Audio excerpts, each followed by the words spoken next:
moment.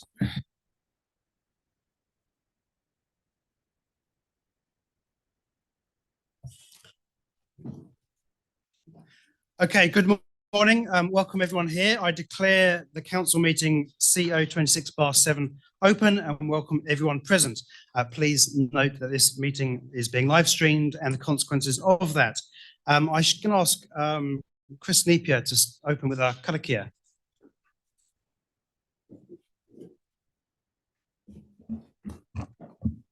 Kei noi tātou. E ara tamanui e tū ki te paimanuka, e rere tamanui e tau ki te whare tīrara, hirihiri te kukune, hirihiri te pūpuke, hirihiri te mahara, hirihiri te wānanga, e rere te pūkenga, tau ki uta, tau ki tawhiti, tau te Māori, haumie, huie, tā ki e.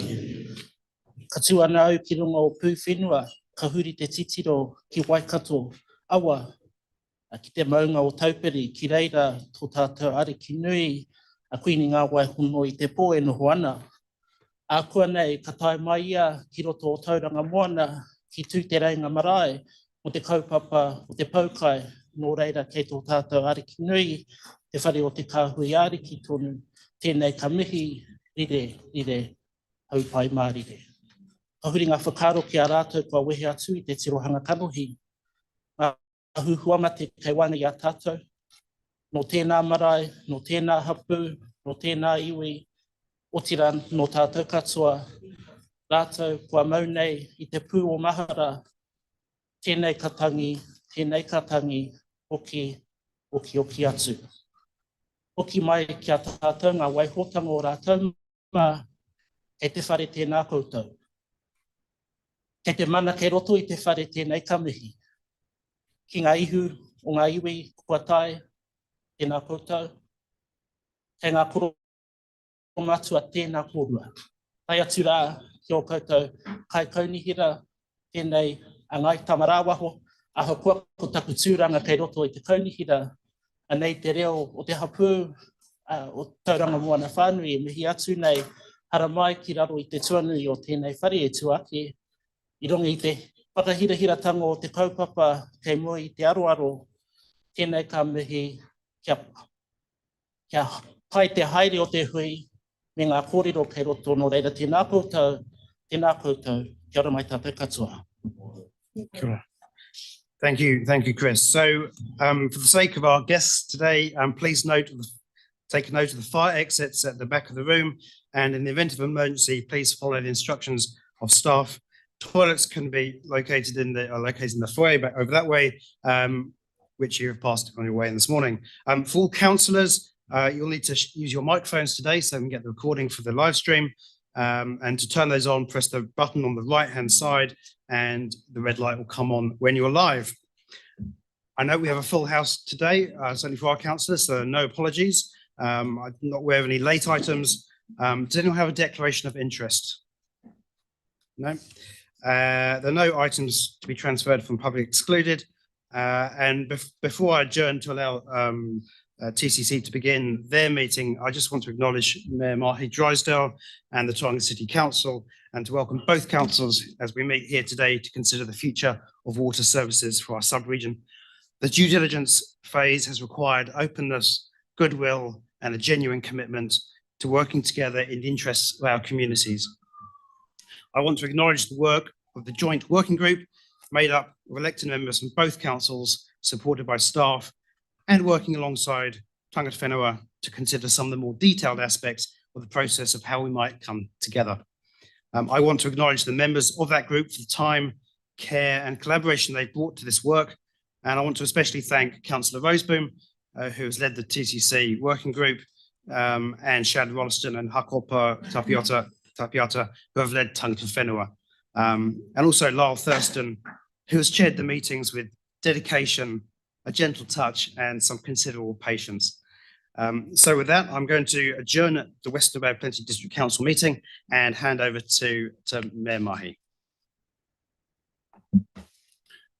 Kia ora and good morning, everyone, and welcome to the council meeting of Thursday, the 2nd of April, 2026. As James has outlined, there's a few health and safety, and he's done a lot of the admin.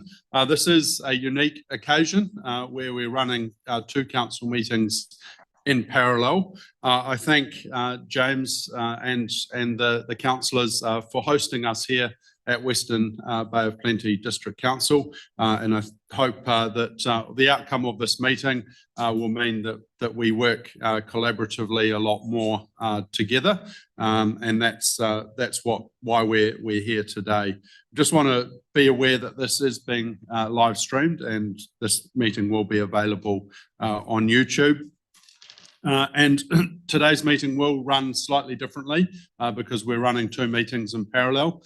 So there will be a number of adjournments as different parts of the meeting.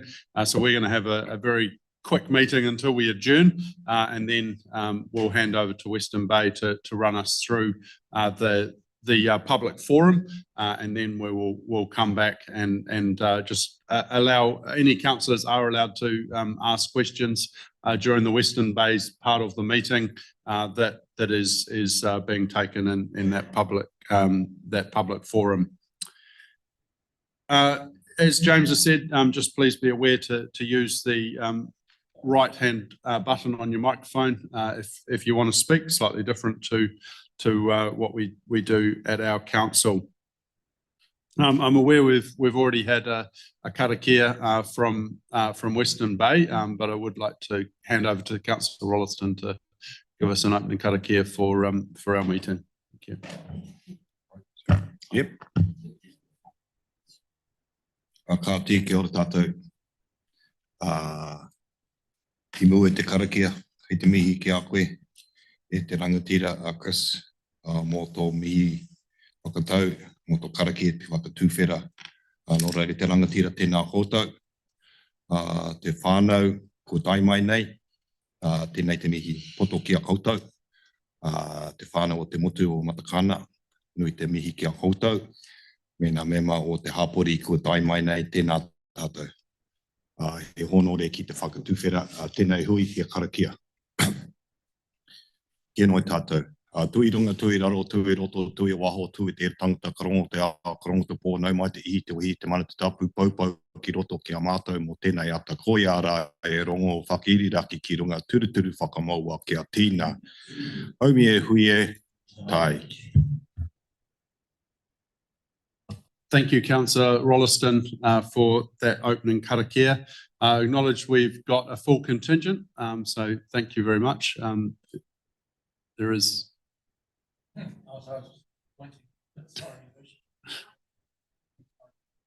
Oh yeah. No, I thank you for all being here today. So we have no apologies, and I'd just like to acknowledge that this decision has been over a year in the planning, and we went out for consultation around this time last year, where the preferred option was a multi-council CCO with Western Bay District Council. Very much acknowledge the Mayor and the working group from Thames Coromandel. We have worked alongside them, and obviously there's still hopefully an opportunity to look to possible further additions to a multi-council CCO if that is the way that the decision goes today. Over that year, there's been a lot of hard work being put in, and just want to acknowledge all the staff from all the 3 councils that have been involved in that.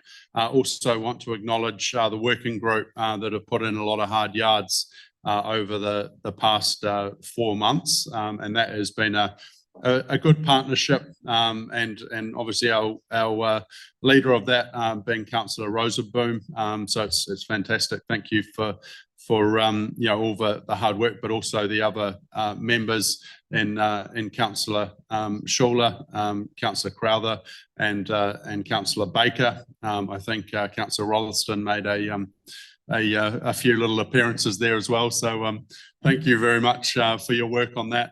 Thank you also to our iwi representatives who, again, really showed what can be achieved through partnership, and also, that hard work that they really got organised and probably showed us up around, how to be together and working together early on. So really acknowledge, there's a lot of hours and a lot of hard work that's gone on. Want to acknowledge last week, both councils considered this, and the outcome of the due diligence was that there aren't any significant issues that would impair continuing on the pathway that we had. And so, that sort of forms the basis for this meeting. I do note there was a lot of discussion around the cross-boundary issues. I just want to assure Western Bay District Council that there is resolutions that we have on the table. We do want to sort those out. We do want to work in good faith around dealing with those and finding a way forward together. But that does not in any way impact our commitment or the startup of a waters organisation. It is a completely separate issue, but there are potential ramifications if we haven't come to an agreement around the way we structure to protect our ratepayers and to protect the benefit, I guess, the financially prudent management of our assets. So that there is some issues there, but it will not affect the establishment or the successful running of a water services organisation. So that's very much where we're at with that. So hopefully that gives us a little bit of a background to what we're doing today. Today is a big decision for both councils. Waters makes up over 30% of our total business. So this is a significant decision to make. Definitely the way I see it, we made a decision in August last year. We have now done the due diligence, and that decision was subject to the due diligence. The due diligence has not showed up any significant barriers. So it would be quite a significant change to now say that we're not no longer going along that pathway. So that gives a little bit of an introduction of today. I am now going to adjourn the meeting, and I'm going to hand back to James to continue his meeting, and we'll go into a public forum. Thank you. Meeting adjourned. Thank you, Mayor Drysdale. So I'll now reconvene the Western Bay Plenty District Council meeting and start by call for a mover and seconder to suspend Standing Order 15.3 to allow Tauranga City Council elected members to also ask questions of clarification from our public forum speakers. Do I have a mover and seconder? Deputy Mayor Murray Benge, Councillor Sol. I'll put the motion. All in favour, please say aye. Aye. Against? Carried. Okay, so we'll now move into public forum. We have three groups, I guess, to speak. And first up, I would like to invite Mario Samuels and Nessie Kuka to speak.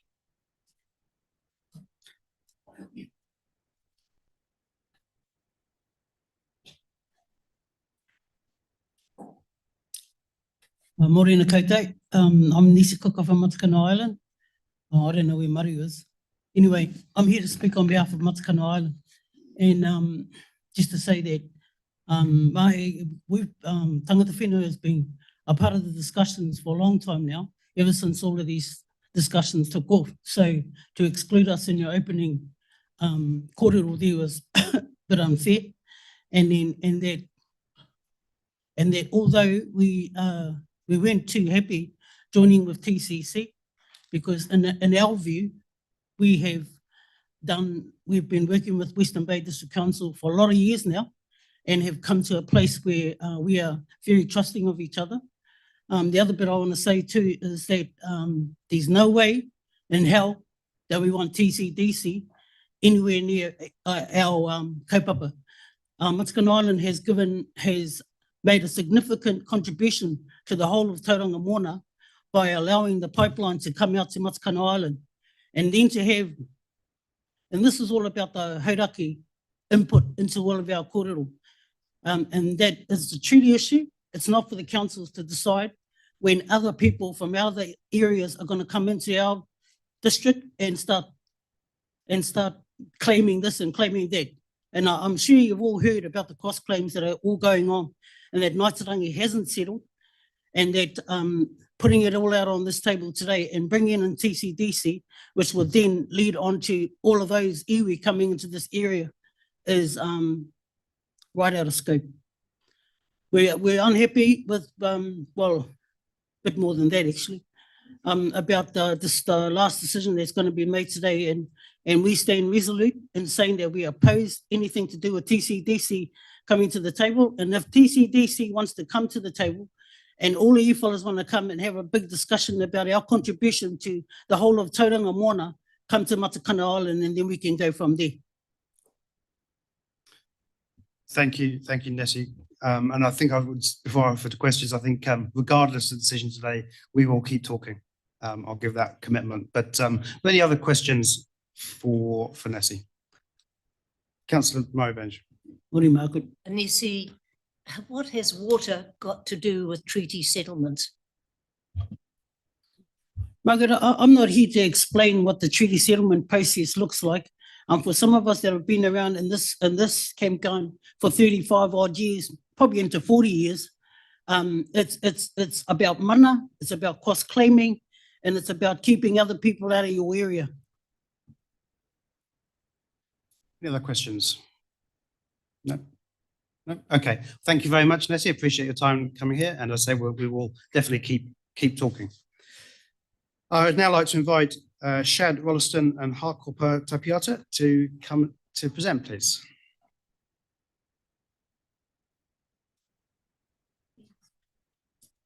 Oh, and Kylie as well.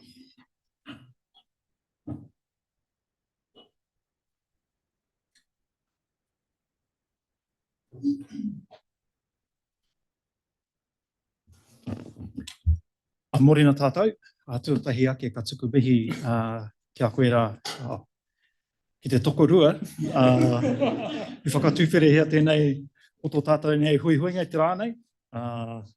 We are doubly blessed today. Nō reira, kia kōrua tahi me kira i ngā koromatua, kia koe rā James, Mahei, i ngā kaikaunihera katoa, tēnei ka mihi. Me kira i ngā āpiha i ngā kaimahi hāpai nei i wēnei o ngā āhuatanga. Tēnei ka mihi. Me kira ki te hunga kei muri ia tātou, ia mātou i tēnei rā, kia koe rā Nes. Me te hunga i hara mai, whakatokoto hia rā o rātou whakaaro, i mua te aroaro.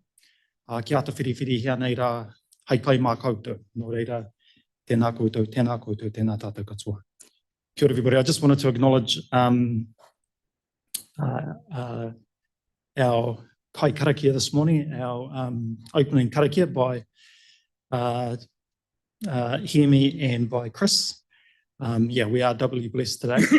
And also acknowledging our mayors, Mahei and James, and also fellow councillors.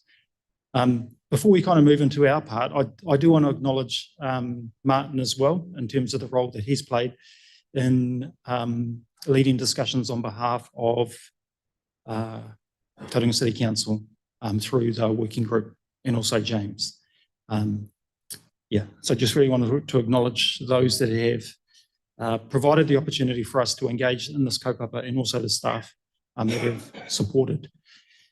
I just want to make some kind of comments, and I'll pass over to Hakopa, who will make some additional comments as well. I understand that from a tangata whenua perspective, and picking up Nessie's point, I think getting us to the table didn't necessarily start off on the right foot in that sense, and appreciate the leadership shown by the councils in recognising the issues and the challenges that tangata whenua laid before both councils in regards to its role in these conversations and in the establishment of this waters entity. As we've kind of progressed through these conversations, there are probably three things I kind of want to highlight today in regards to the establishment, and that is, firstly, an alignment of outcomes. When we think about the establishment of this waters entity, about delivering services through to communities, including Māori communities, with a focus on health and well-being, not just of people, but also the environment. From a tangata whenua perspective, that's kind of been at our forefront. Water is a taonga. It's a treasure that we have connection and relationship with. Whether we take it for water supply, whether we discharge for stormwater and for wastewater, it's the relationship that we have to waters. We don't necessarily see it as in its compartmental parts, but water is water. He taonga anō te wai. The second point I want to make is, from a tangata whenua perspective, is that our interests lie across both councils. We don't necessarily, we work across boundaries, taking into account our interests when we think about the mountains to the sea and the catchments in which water flows. Our iwi boundaries span right from Waihi Beach through to Otamarako. We have connection and relationship with our te arawa whānau who are sitting around the table with us, and also acknowledging those sitting around the table for Western Bay. So those cross-boundary issues or cross-boundary relationships are quite important. And I do want to promote the collaboration and the opportunity for both councils to work together, just as we've been able to work together through these processes. And lastly, the partnership approach. From a tangata whenua perspective, reflecting on the role of the treaty, reflecting on the role of treaty settlements, and what they play in terms of the establishment of this waters entity, those are the things front of mind for us. How and what role can we play in supporting councils delivering services to our communities? That is to protect the health and safety of communities, but also to protect the well-being of those resources that we hold so dear. And with that, I'll pass back to Hakopa.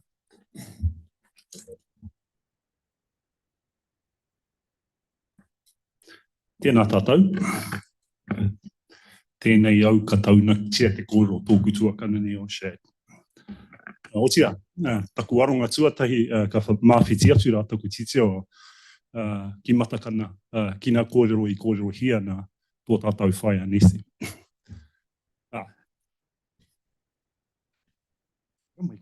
Ria mai tōtu.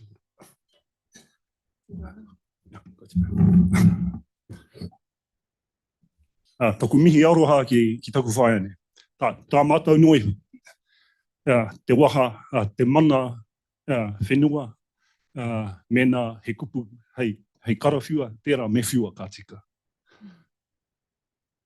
Nā kupu tātā, hei tohu nei, ina kaunihera nei, tūkua kia rere. He ano, tēnei mātou o te aroa, e whakanui ana I a koutou tauranga moana. Kare anō tāua kia noho tahi, wānanga hia ai, e nei kaupapa I kinenga I o tātou marae kāinga, he ano, e tūwhira tia te tatau ki a tātou katoa. So just to show support for Whaianesi, who has a take to lay down in front of us all. So my words to her was, throw the words on the table so we can get debate and discuss these things. And so we collectively would encourage that, because if there's been an effective forum where contemporary challenges and issues can mould and interface with tikanga and historical kōrero, the last year or 6 months has actually shown us that we can do that within this forum. So I think collectively, those of us who've been on the joint working group, we all recognise that we haven't always agreed and have actually often disagreed, but nonetheless, we've been able to have astute and meaningful dialogue to come to some collective place of agreement.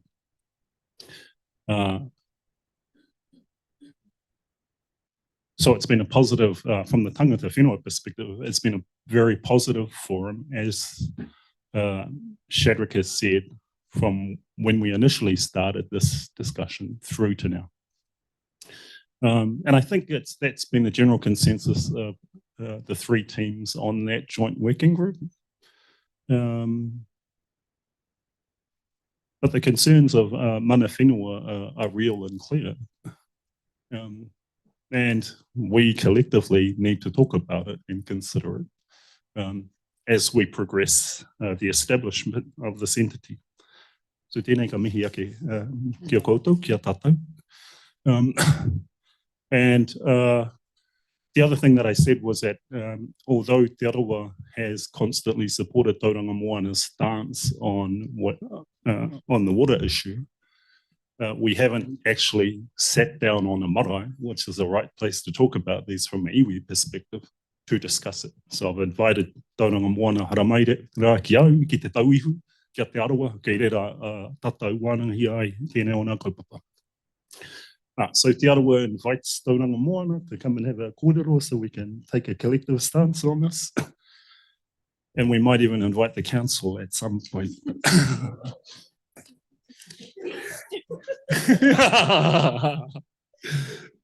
Otira, kia ora.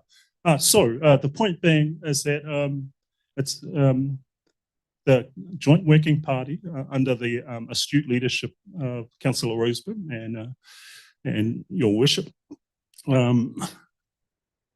has been a productive and positive forum with which to plan this future entity. So one would hope that that continued generosity of spirit would continue into the establishment phase.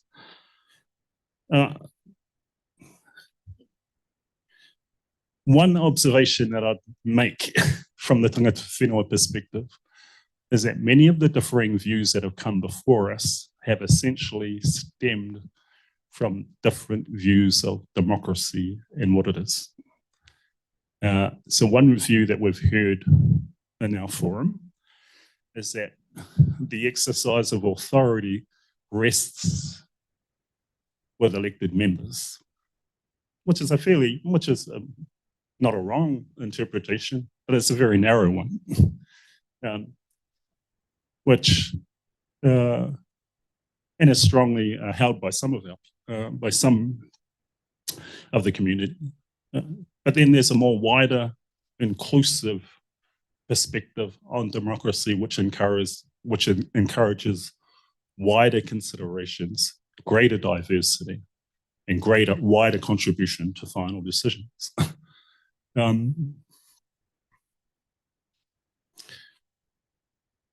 thinking ahead, the more inclusive and the more diverse perspective is the one that will be sustainable. Yeah, because our future mokopuna and their mokopuna that come will, for many of us, be the same mokopuna. So, in terms of the increased diversity, the demographic realities of what the country is going to look like in a generation or two, a diverse and a broader, inclusive view of what democracy looks like is a better fit from the Tangata whenua perspective. Otira, tēnei ka mihi ake kia koutou katoa, otira, kia ora. Kia ora. Do you want to add something, Shad? Go on.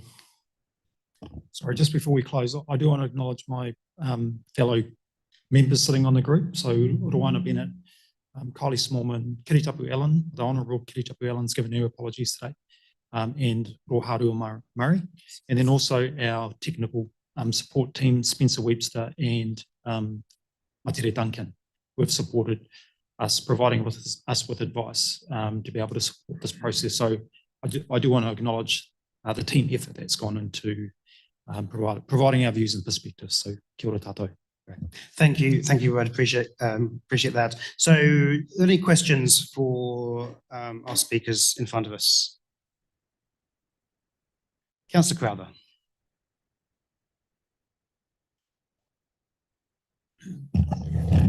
Yeah, thank you. Hakopa.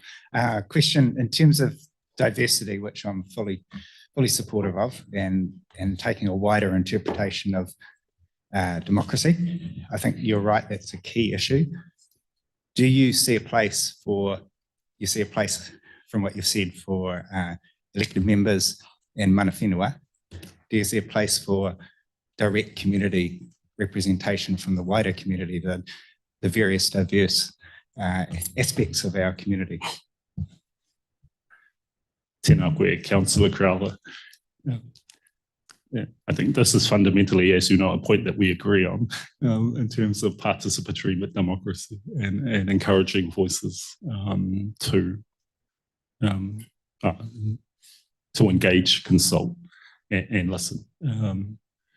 So yeah, I think the challenges that face us in this situation, in this context, is that it's a pretty rushed process that's been driven by central government.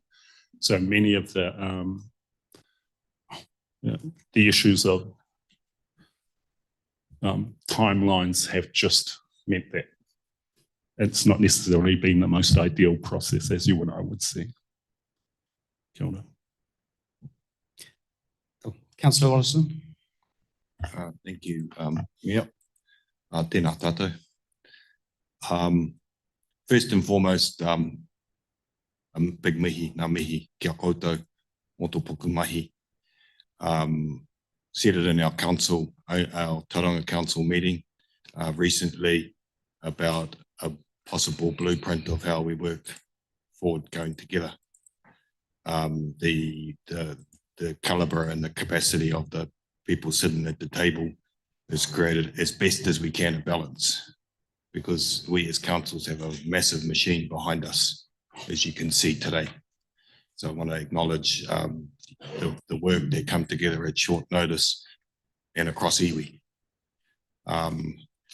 And before I ask my question, you're probably going to get where this question's coming, but the reason why we come together was Thames Coromandel.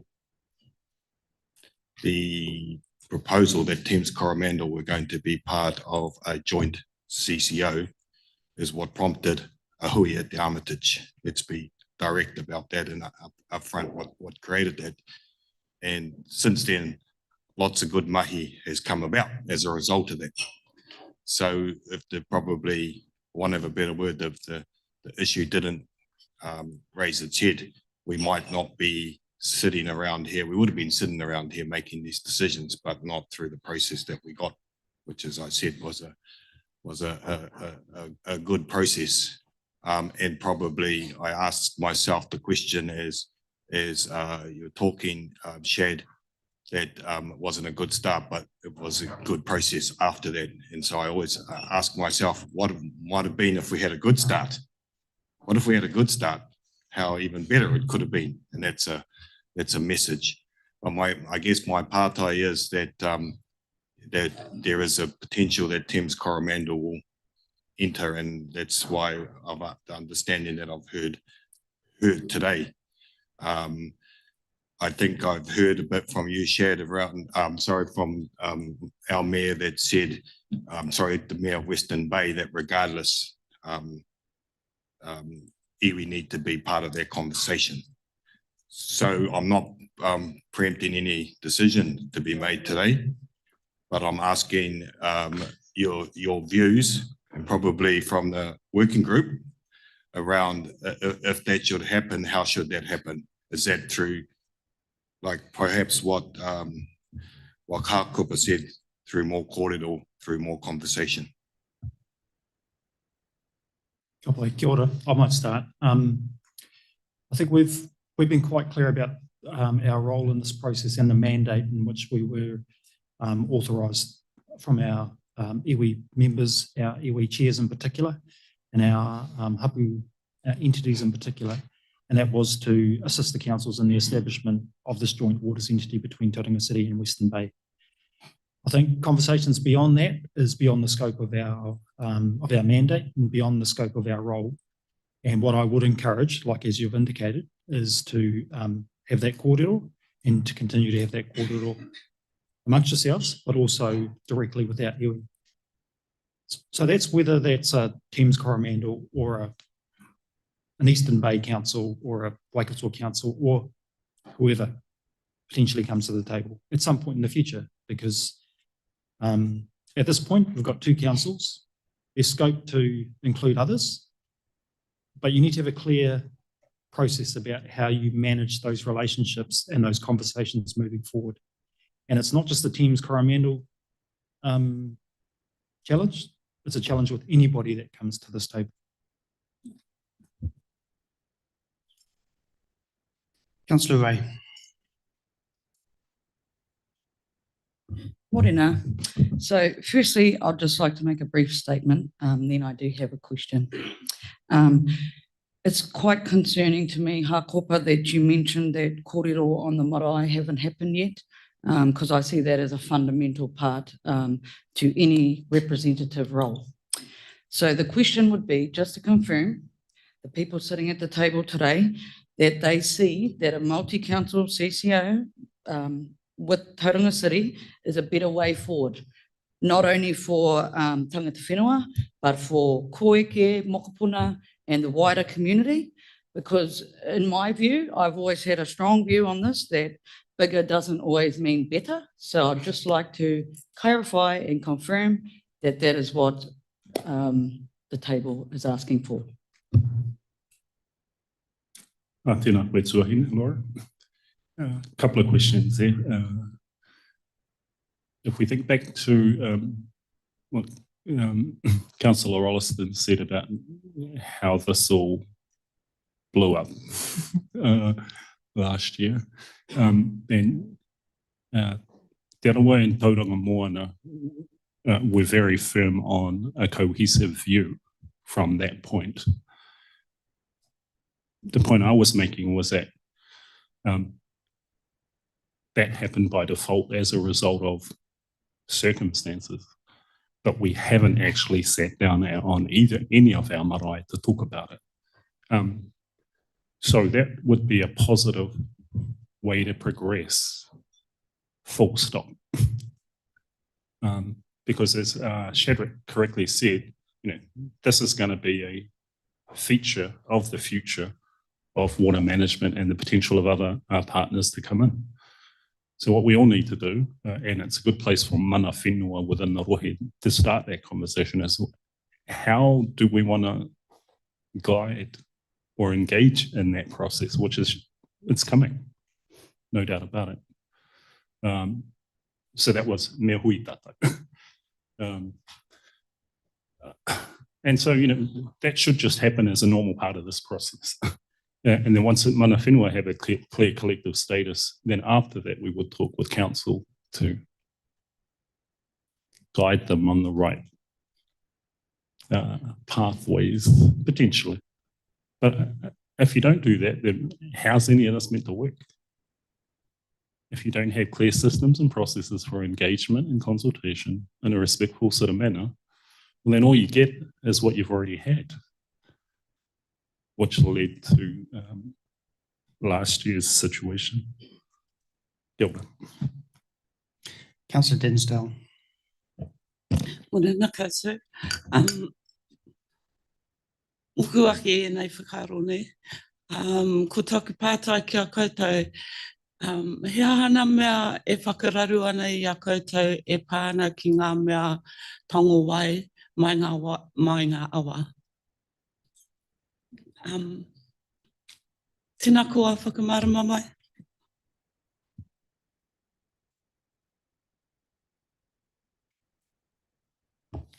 Kia ora.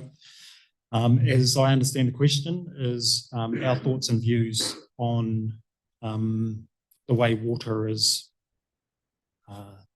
extracted or taken from a particular resource, whether it's a river or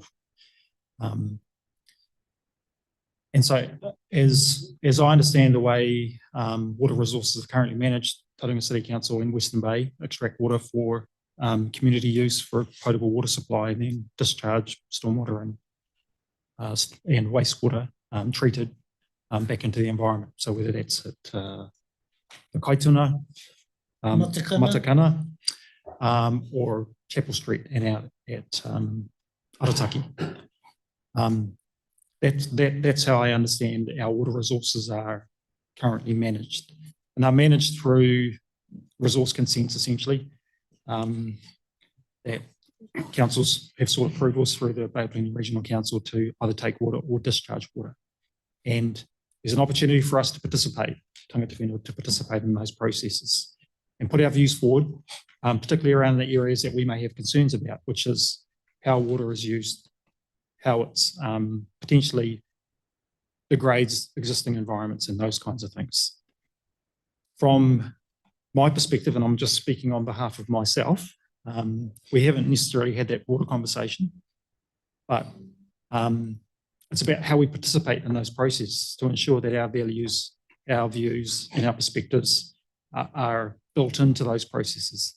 Ideally, as these water services are transferred, those rights, those consents will be transferred into this new waters entity. Those relationships, those obligations, those commitments that have been made through those consent processes, the understanding that we have is that they will be maintained through that. So the forums, the committees, the relationships that councils currently have in managing those water entities those water services along with tangata whenua will be transferred into the new water services entity, for that entity then to engage directly with tangata whenua in maintaining and aligning to those obligations. I'm not sure if I've necessarily answered the question, but attempted to. Councillor Denzel, does that answer your question? Hei tapari ake, kia mohi o mai au. Pihea ngā mea ka mua I a mātou I tēnei wā, nā mea mo te waiorohi me te tautau. Pihea o koutou whakaaro mo tērā e pāna ki ngā mea. Kia ora mai rātua hina. Hara I te mea ka poka noa nā whakanekeneke o nā kaupapa I kōrero hea nā koa. Eneri, e tikana mea, mea ata whakawhanake o tātou rau me kia hei ai te turuki I nā āhuatanga o te kaitiakitanga. In terms of those entities that you talk about, I think a number of entities that deal with kaitiakitanga and subcommittees of councils, I suspect that they could probably act, but they could probably operate more effectively than what they have done. So, example, you becoming chair of the kaitiaki of the Waiari will be very helpful to improve the effectiveness of that subcommittee. So, a lot of some of those types of committees are more effective. Probably the most effective model of a partnership approach is probably this one that I've experienced. So if you imagine the various collective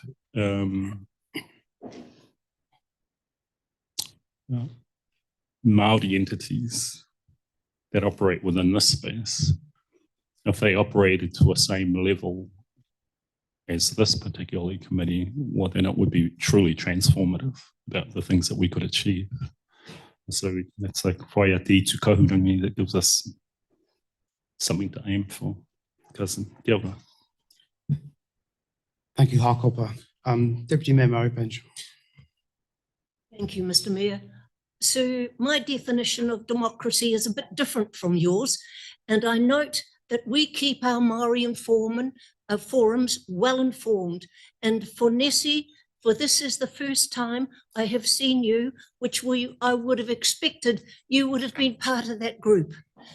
Could I say to you, Mr. Rolliston, Shad, you are much respected in the community, and I appreciate your being here, but my definition of democracy does not rate the same as yours. We are here this morning in the most important meeting that any of us will actually be involved in. Our ratepayers know nothing. This is the first public meeting that they. Deputy Mayor, I think that's becoming a speech. Could you, if it's a question of clarification, please direct it to the speakers. Shad, would you not say that it was equally important for the ratepayers of this region to have been well informed, as have you?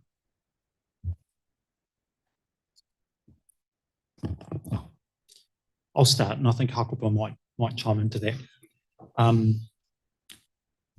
Margaret, I think you're right. I mean, ultimately, decisions rest with the councils, not necessarily with us. And so we've done as much as we can to keep our people informed about what we're doing and our role in terms of supporting the councils with the establishment of this waters entity. When it comes to the wider public and wider engagement with ratepayers and the wider community, ultimately those are decisions for you to make.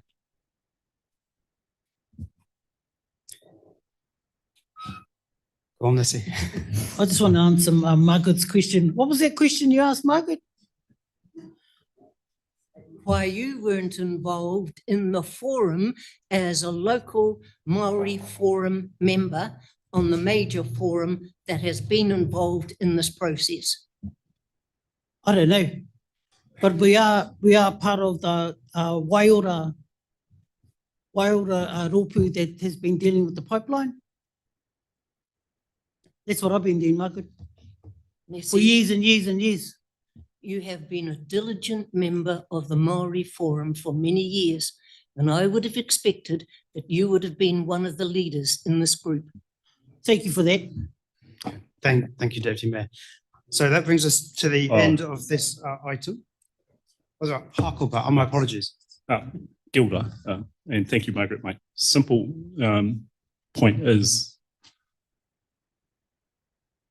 your point is correct. So when I said we have different views of democracy, exactly, that's what we've observed within this process. And I'm not saying that any single view is right. What I am saying is some people strongly hold to their particular view, but we've managed to navigate that different understanding to get up to a point of collective understanding.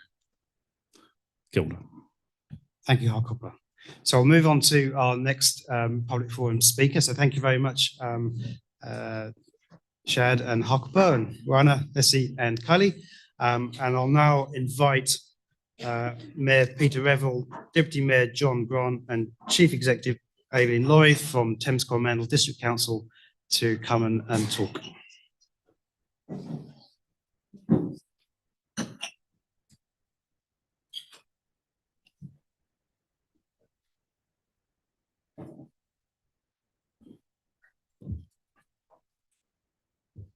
Morena, and my sincere thanks and appreciation for having the opportunity to be at what I'm viewing as a wedding ceremony, the bringing together of two parties to create a better future. And it's a privilege for me to be here, and I thank you for the welcome.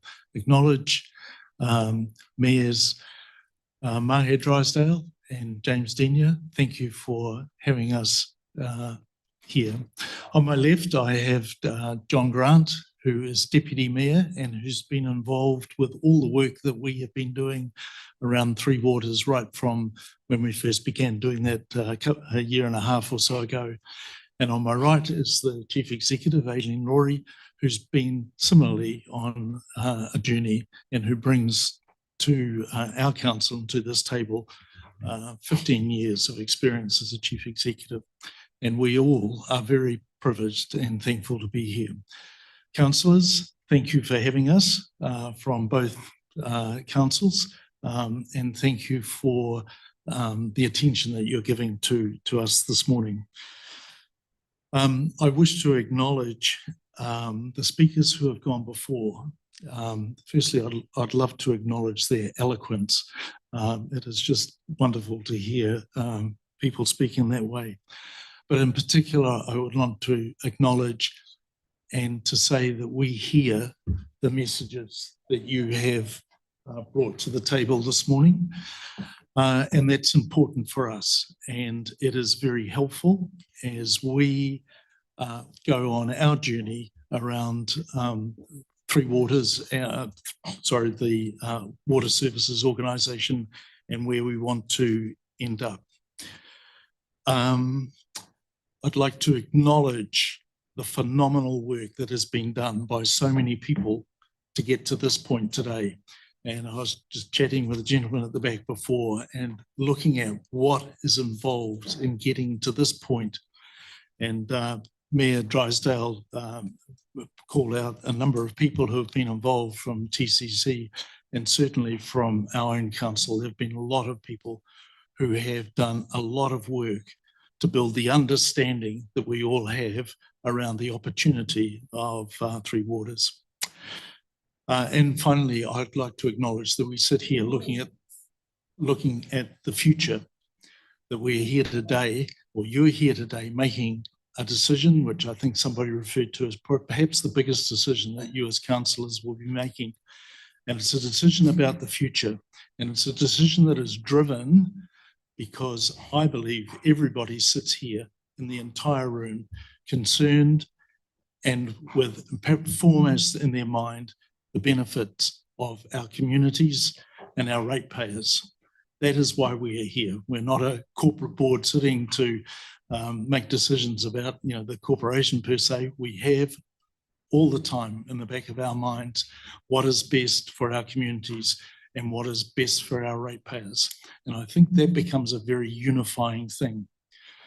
In what I've had the opportunity to observe over the last year and a half in terms of the work that has gone in, that for me has been one of the things that has really stuck out, that we're sitting here, all of us sit here thinking, what are the decisions that we can make that will be best for our residents, our communities, and our ratepayers.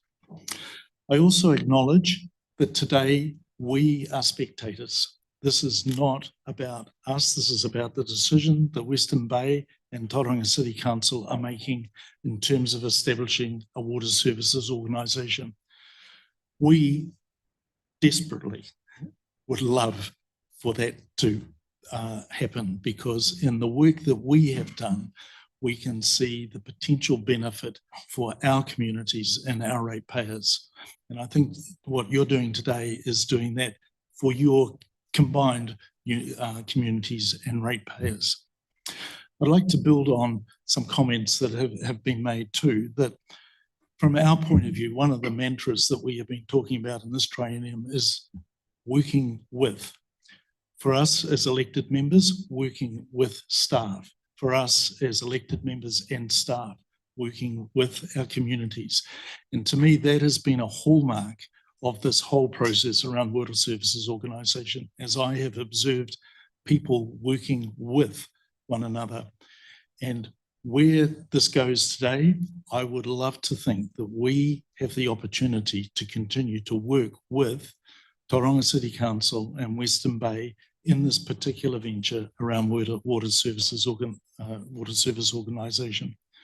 I am convinced through the contact that we've had to this point that there is just really strong cultural alliance that we have with your organisations, and it's been a pleasure to be working with you, and we want to obviously continue to do that going forward. There is a selfish motivation for us in this, in that we know through our analysis that a decision for us to be able to join a bigger water services organisation would make a material impact on our ratepayers to the tune of $500 a year, which is significant.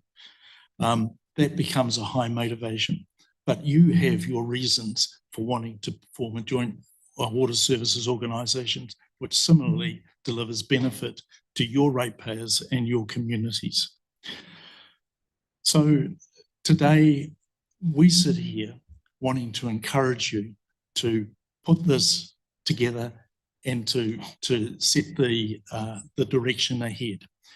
We would love to see that happen because we want to be part of it, but we're not making any assumption, and we agree and acknowledge that the next steps are ones which will be done in consultation with all the people that need to be involved. And we've heard very strongly about the benefits and the way that that is the right way to proceed. So that is my appeal, that as you deliberate and as you make your decision, that it is a decision to cement this marriage, to bring this together and to set the path for the future. I have a few favourite books, but one of them is the book of Ecclesiastes. And in Ecclesiastes it says, a person standing alone can be attacked and defeated. It's a little bit how I feel for our council, that we're standing alone, we could be attacked and defeated. It then goes on to say, but two can stand back to back and conquer. And what I'm seeing today is the potential for two councils to be standing back to back and to be able to conquer whatever it is. And then the final thing is, three is even better, for a triple braided cord is not easily broken. And for me, that kind of speaks to, yep, we would love to be part of something in the future where we have the two and then we become that third cord. And we say that thinking that, or believing and knowing that we do have something very tangible to offer. But that's for a future. Today, what we need to do and what we're encouraging is a decision that cements this marriage and sets the direction ahead. Thank you.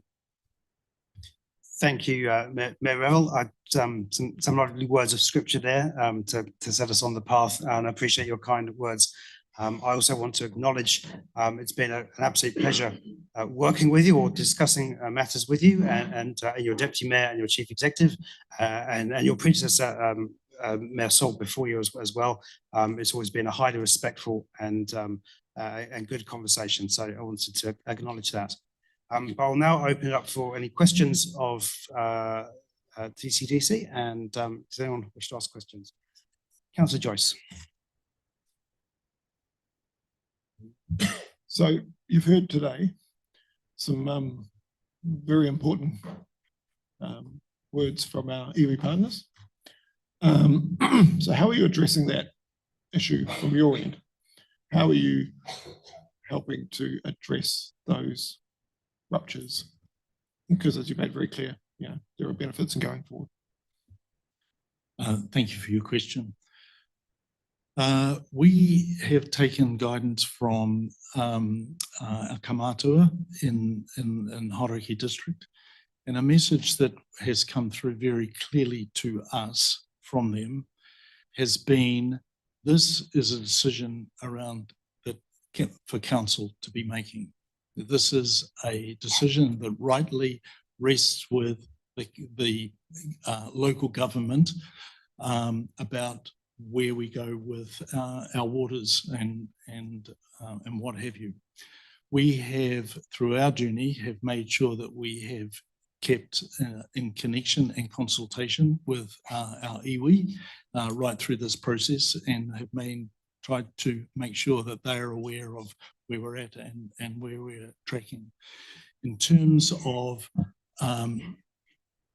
we have not been party or have had visibility of any interactions that have gone on between the iwi and our district and in other areas.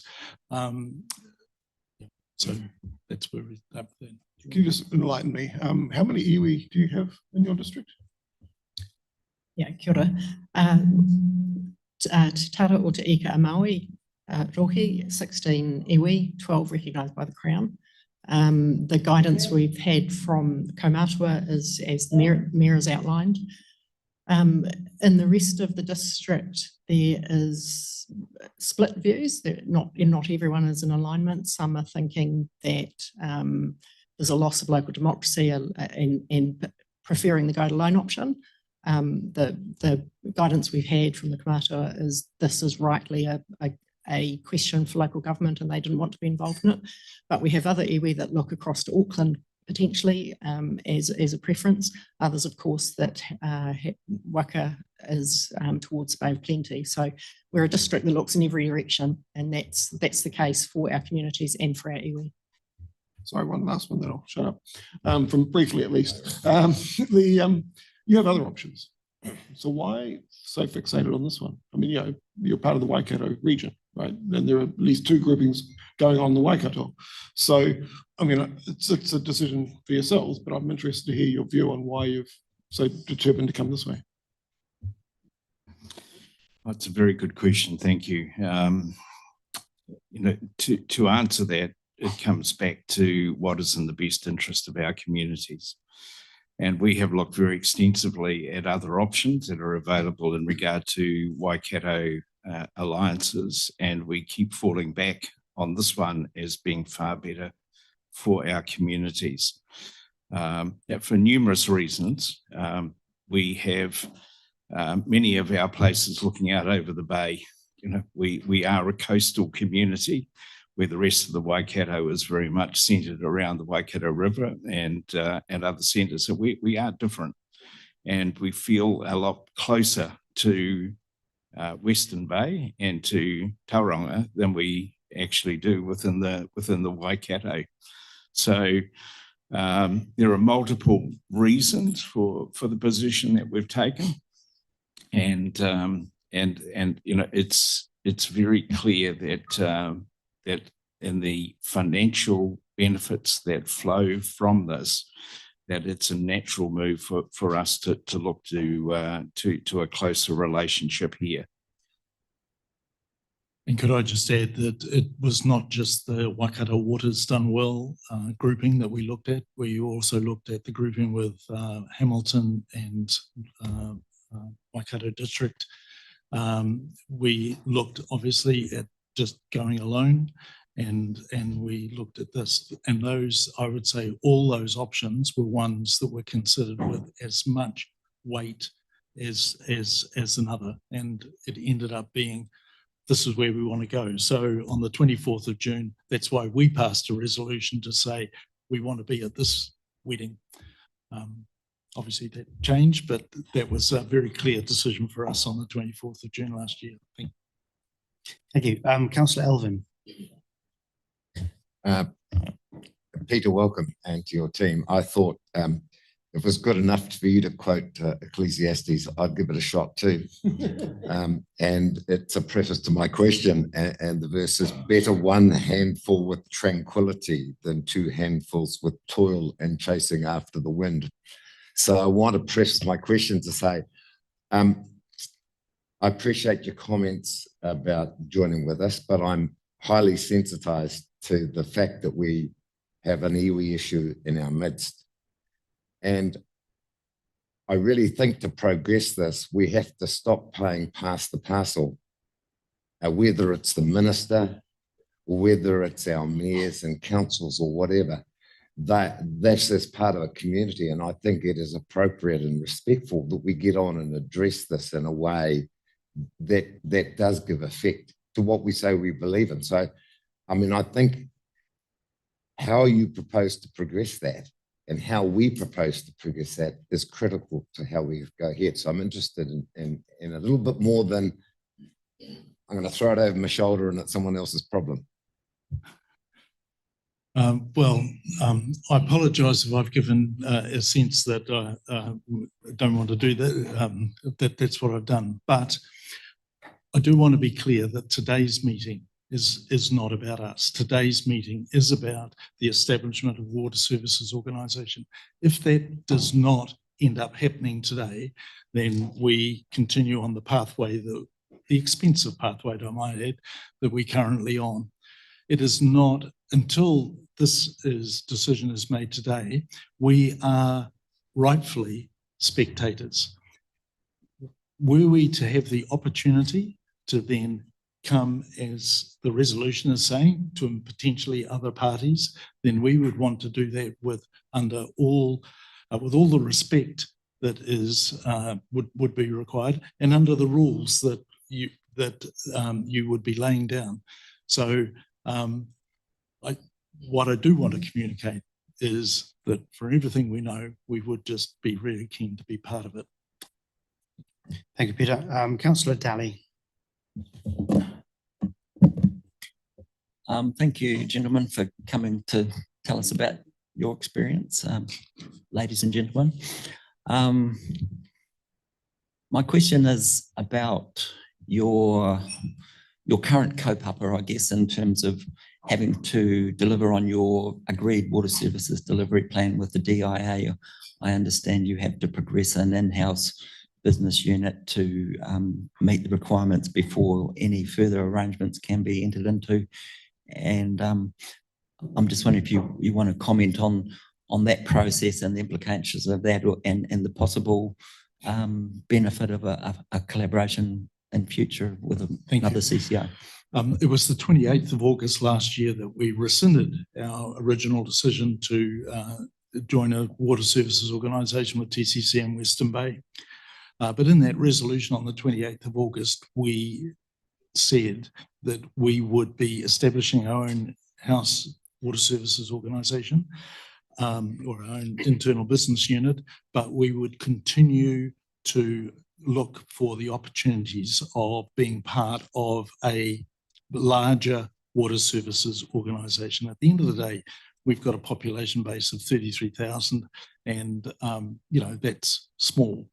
And we understand and know the benefit of being part of something bigger.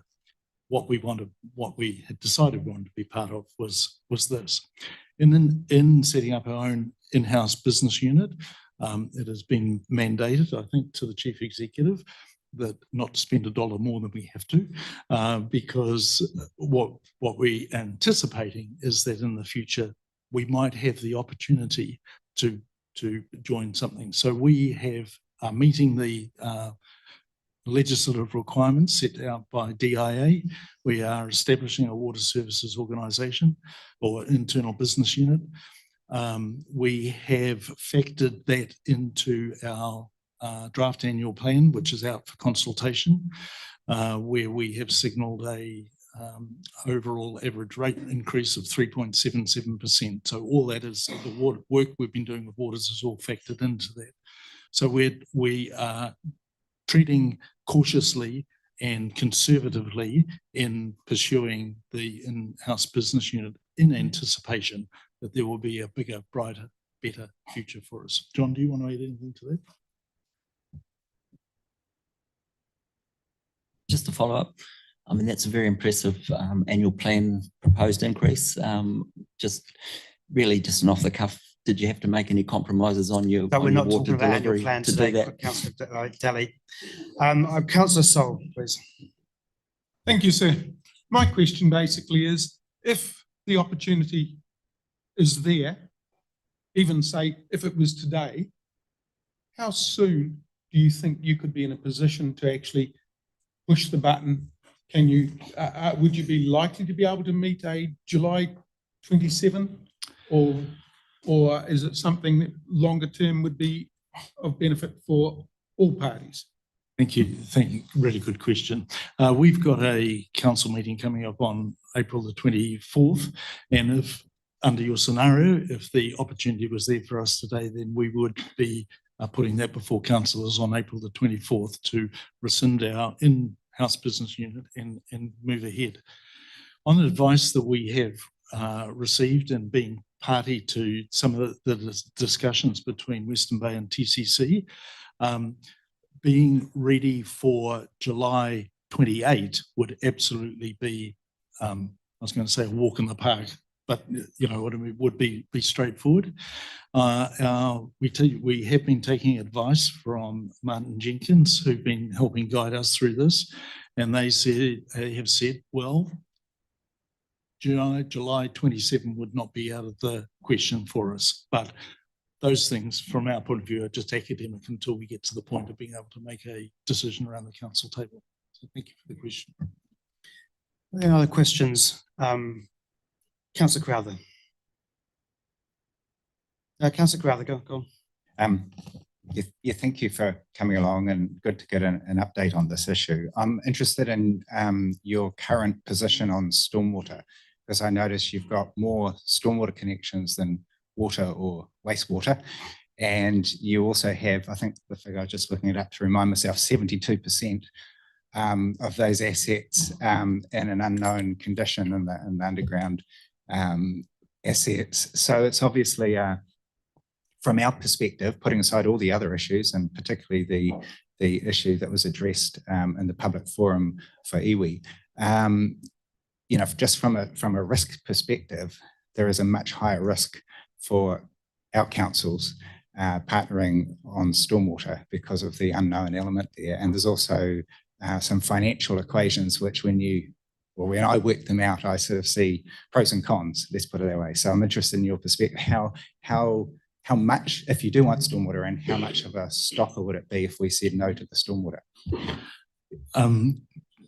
Before Aileen does respond, can I just remind us all that today is about you two councils making your decision. One, obviously, we'd love to make, but I do think a lot of some of what's in your question is something that would be as we move down the track. But I think. Okay, so I believe at this stage our view would be undecided. That we are certainly keen on the two waters, but maybe not the third. There's a number of fish hooks with stormwater that you'll all understand around reserves, roading, so on and so on. And a bit, I think that the Mayor would be enthusiastic to have us in by 1 July 27. There is more work that needs to be done to answer that question, I believe. Deputy Mayor Murray Bench. Thank you, sir. Mr. Mayor, we're actually joined at the hip with you lot because so many of our people actually travel up there for the weekends. And so it's a very fine area and we enjoy it, especially my fellow councillor. So, sir, can I just ask, it's a bit hard to hear what my colleagues are saying down here. I would like to know where are you at with local iwi and how do you keep them informed and what are the negatives that iwi have if you joined our organisation? Because I understand at 30,000 you're really vulnerable and you need to move quickly, my opinion. Okay, so if I could just clarify the population number, first, is 33,000 would be the Wednesday night population. The Saturday night population is more like 70,000, and we've just got numbers back for Christmas that it's 500,000 to 600,000. So our asset base, if you like, is sized at around the probably the 70,000 population mark. So we've got, I think, 28,000 rating units, which is, as you say, we have absentee ratepayers that we provide the infrastructure for, and they pay for, by the way. On the second question, the iwi landscape in Thames Coromandel area is quite different to the Bay of Plenty. I've spent a lot of time in Apuriki and the iwi dynamics really quite different. And as I mentioned before, it looks in all directions. So the iwi on the Thames coast tend to look towards Auckland and are resourced through their Auckland offices. Iwi through Hauraki tend to look towards Matamata Piako, and then the east coast iwi tend to be looking more towards the bay. So you probably find every view under the sun in those different groupings.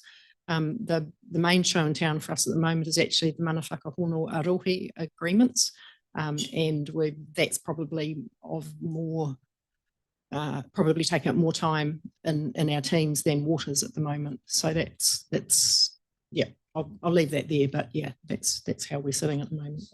So is there anyone in your area that is Kaumatua standard who can bring the two groups together? The two groups are more like 16. No, in Thames Coromandel, there are 16 iwi. And once again, I think that is a future, how do we work through that and collaborate? but could I also say thank you for coming and spending time in our district? You're welcome. Bring your wallets.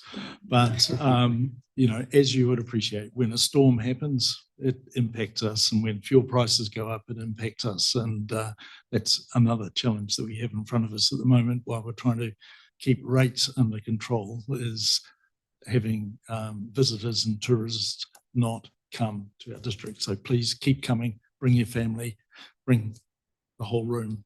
We'd welcome you. So we weren't the troublemakers at the beach hop. Okay. Okay. I have a last question from Deputy Mayor Schooler, and then we'll break for morning tea. Kia ora, and thank you for presenting. And I recall back to the conversation that was around our table in the Mayor's office when a lot of issues and concerns came to the table, and I think they have in some ways resulted in some very positive conversations that have happened. But you have heard this morning from a very clearly a position put on the table in real concern for the two-party becoming three-party with you. You talk about a meeting you have planned for the 24th of April. Can I ask what is in your plans, if that's the case, to meet with the affected parties who expressed their views today, who put their words on the table for discussion? What specific meetings and discussions and concessions have you got that you are willing to discuss with those parties? Thank you for the question. So the meeting we have on April the 24th is just a standard routine ordinary council meeting. The issue of water service organisation is not on the agenda at this point. There's no reason.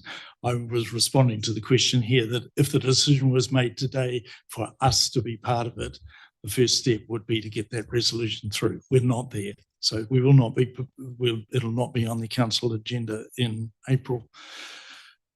The second point is what we have heard today is a very clear, a couple of clear messages. One, a clear message about process, a clear message about how we all need to work together in partnership to achieve outcomes. And we absolutely endorse that. And as I said, we internally or in our council, we're working very hard on the concept of working with. That would be an approach that we would be taking if we get the opportunity to consider being part of a water services organisation reflected by these two councils. At this stage, that's not. And so while we're keeping a close eye on it, and we read the agenda pack that was last week's agenda pack, and we analyse that and look at all that, we at this stage remain as external and spectators with a heartfelt aspiration to be part of it. Okay, thank you very much, Peter, John, and Aileen. I really appreciate you coming down to be with us today, and obviously welcome to stick around for the decisions later on. But I think we better break for morning tea at the moment. We'll come back at 11:10. Both councillors are welcome to join us in the councillors' lounge, and thank you. And we'll break there. Thank you.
a start. So welcome back, everyone.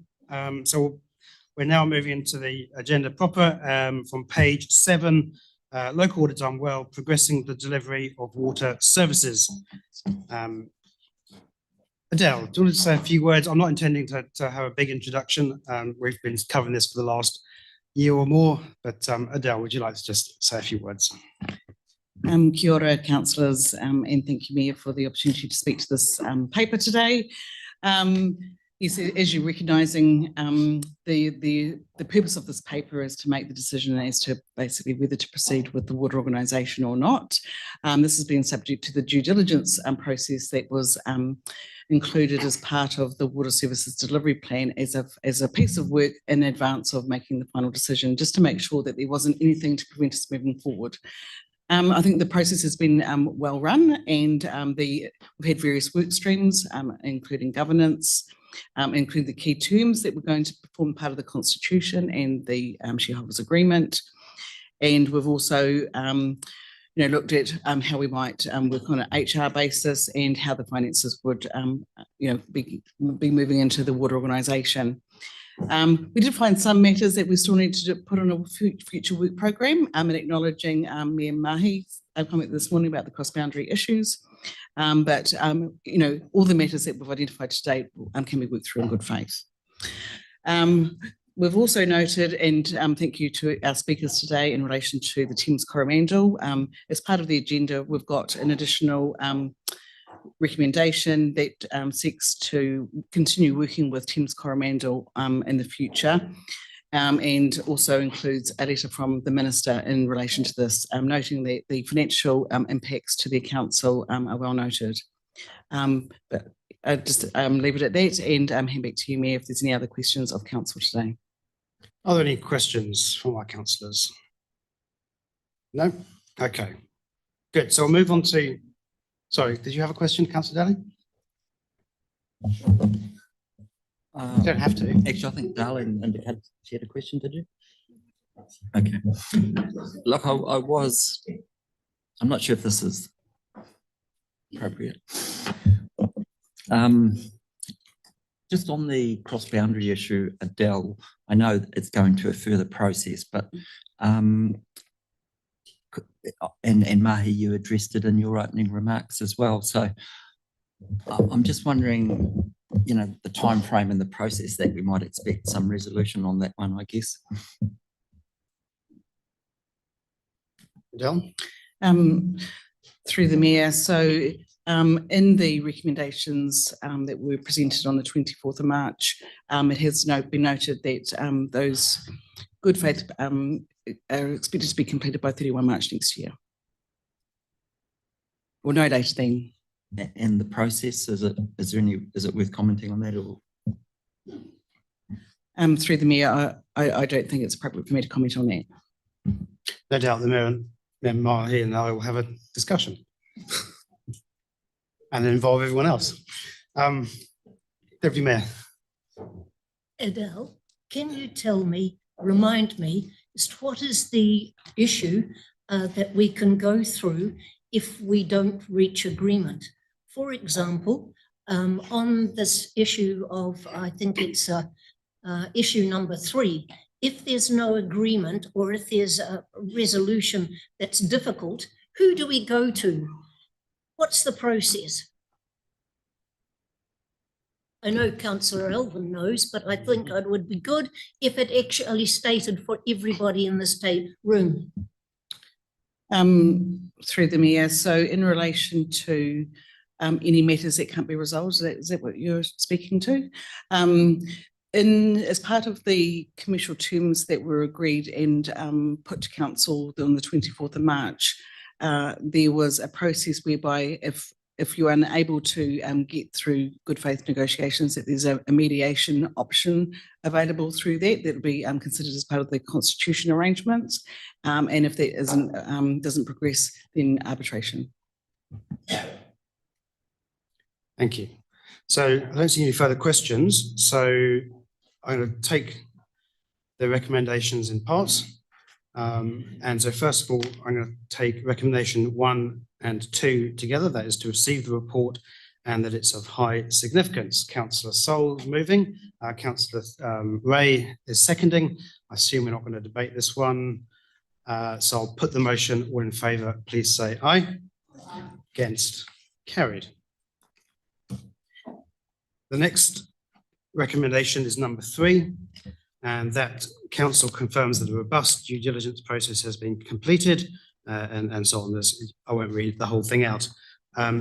Do I have a mover and seconder for recommendation 3, please? Councillor Elvin and Councillor Joyce. Anyone speak on that one? I just reserve my rights to speak at this stage. Okay. Deputy Mayor? All right, well, I'm happy to. Really? Rodney. So Mayor and councillors, and thank you for TCC coming out to our whare, and Tangata whenua for their presence, so they've gone. I know that this particular provision has been subject to considerable going backwards and forwards. And I remain satisfied there are more than sufficient ways for us to work our way through any outstanding issues, particularly with respect to the cross-border issues, which seems to be the sticking point. I think there are a couple of issues that were unfortunate that have been alluded to in some of the startup processes to our consultation. It's just a bit disappointing that this issue probably should have come on the table at a much earlier time than it did. And I think from a Western Bay of Plenty perspective, it has given some rise to some sort of levels of mistrust, and even to the point of a TUI's ad says we'll act in good faith, yeah, right. And I think that has been a bit of a view that's come from this side of the table. I think that's a bit unfortunate. For me, I'm looking to make sure we progress this for the best interest of both communities. I think there are robust measures in everything we've decided to make sure that some of these issues that are outstanding are going to be resolved, so long as we focus on the fact that we are here to act in the best interest of our communities, which overlap to a considerable degree. So that's all I really want to say on that matter. Thank you. Councillor Ray. Thank you, Chair.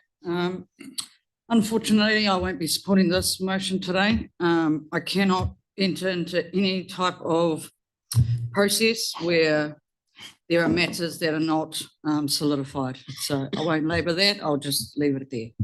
Thank you, Councillor Ray. Deputy Mayor. Sir, this is, I pushed for the high significance right when it started on our agenda. It had medium significance. This is the most important decision we will make since 1989. It's a long time ago, and we desperately need reform. This one here, number 3, highlights the confusion that has erupted around the table. And so I'm grateful to hear that we can resolve these issues in a sensible way, and if necessary, go to arbitration. It would be terrible if we reach that stage. And for Tauranga City councillors, and I can see you better than I can see my own lot, it would be great if we worked together and we worked our way through without ever having to go anywhere near a court or a lawyer. That would be really helpful, because at the end of the day, our ratepayers need a service, and they need a service that they can afford. And at the moment, we know that in the immediate term, we could probably do it on our own. But in the long term, the community will be much better off. So I'm not quite sure when I can speak to the whole issue. So that's this is about the confirming a robust due diligence process. The next item or recommendation is approves the establishment or not. Well, that's the time. Okay, I have Councillor Sol. Thank you, sir. I guess I'm a bit cynical here. We've identified some issues. the opening speech by the Mayor of Tauranga City Council pretty well doubled down again on these cross-boundary issues, but basically being tied to this. And I don't see that as good faith. And I do say to the councillors across the table from me, good faith is pretty vague, frankly.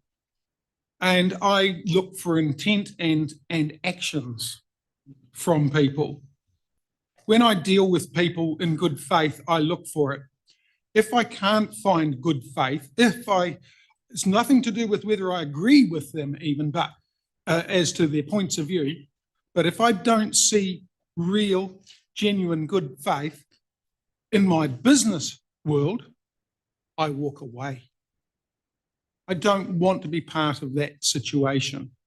I believe we have an issue here, or we have an opportunity, I shouldn't say an issue, to actually do some good work for our people, for our ratepayers, and potentially looking forward for the ratepayers in TCDC. But at present, we've got to get closer as people to actually achieving something here.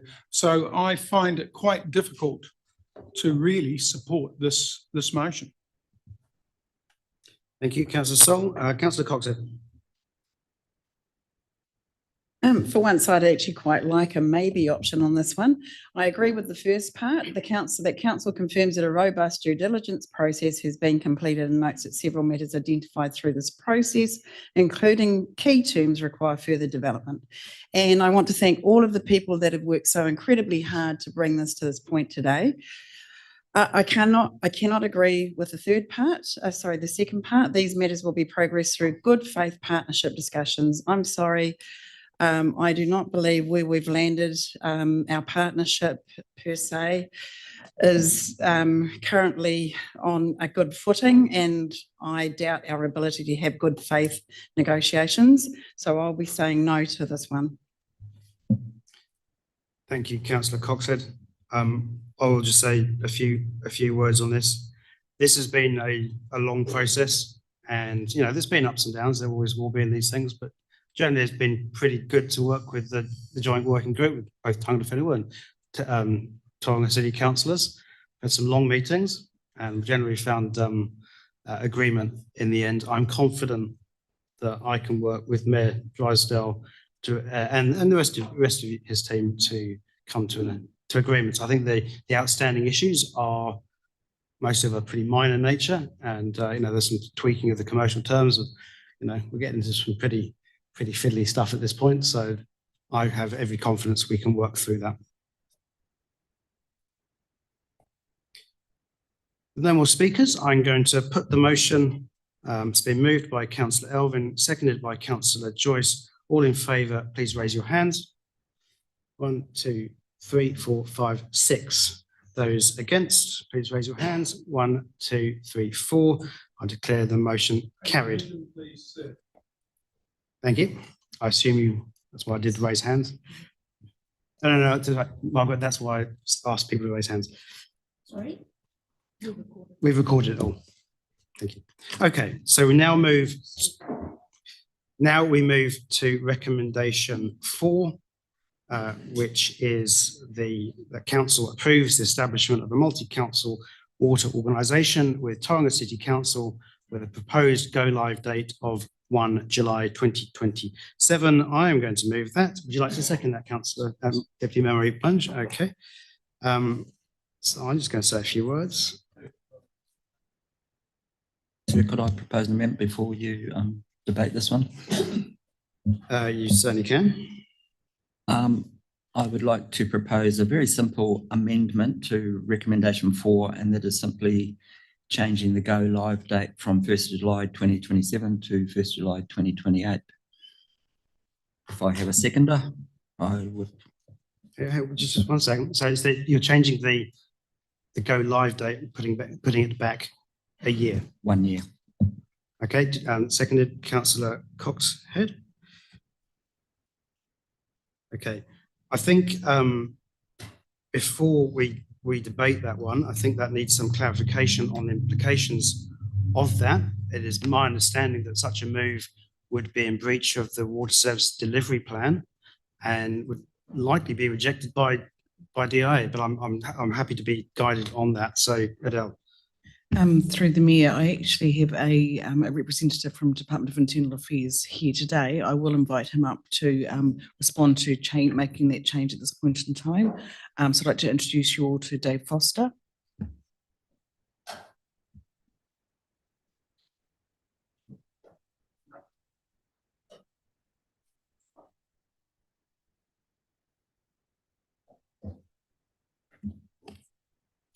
Good morning, councillors, and through you, your worship. To do that, you'd require to amend the water service delivery plan. You've set out a program in the water service delivery plan. And a critical issue, as was outlined in the letter from my boss to you this morning, is that there has to be a reasonably substantial change to have occurred. And I guess the critical question that we would have to turn our minds to is has there actually been a change of that substance to warrant modifying the water service delivery plan? Okay. Do you want to speak to your motion, Councillor Day? Yes, thank you.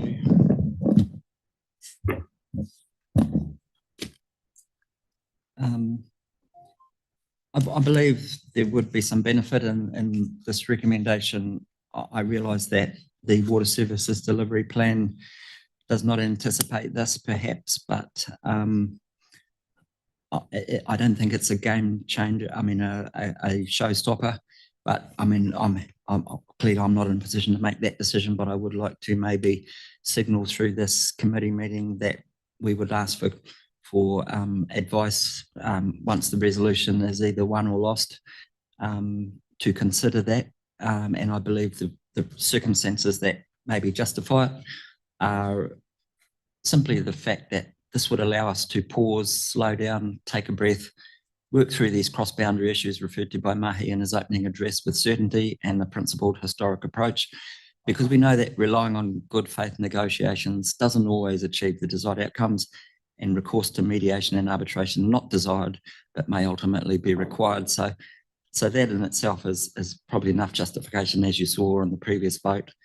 I've been concerned by the constant pressure with short response and turnaround times to meet deadlines and line up all our ducks in a row. And I guess the fact that even with our decision meeting last week, we passed it with recommendations to park and return to negotiate further points of disagreement, which in itself is a little concerning, because after a major decision, we know there is always scope for slipping in amendments that may fly under the radar of elected member scrutiny. The go live deadline, and further to that, I guess, even though we've held reasonably confidential joint working group discussions, it has become apparent that there is a lot of work that sort of leads us to maybe feel that may be the case sometimes, and I'm not saying it's ill-intentioned or purposefully misleading, but the opportunity always remains, it seems. But the go-line deadline of 1st of July 27 has been acknowledged as being very tight, but achievable by our staff, but also by senior ministerial DIA advisors as late as yesterday, by Laurie Hand, who we had a Zoom meeting with in the Mayor's office. Local government Minister Simon Watts has been very firm and has resolved that a collaborative cross-boundary water organisation is the outcome he expects from us here today, and he's also asked us to pursue the opportunity to bring TCDC into the 10th. So I come back to my amended recommendation. I believe there is a benefit to be had by giving ourselves more time to work out all these known issues, and because amending our water services delivery plan to bring in TCDC would require a new consultation process, and because we have been accused of inadequate consultation with Tangata whenua and the wider community in the first place, then this seems like the perfect opportunity to push the boat out and do a new, more meaningful consultation with a lot more certainty than we had when we first consulted on this whole water reform process. We can not only address the shortcomings in our consultation.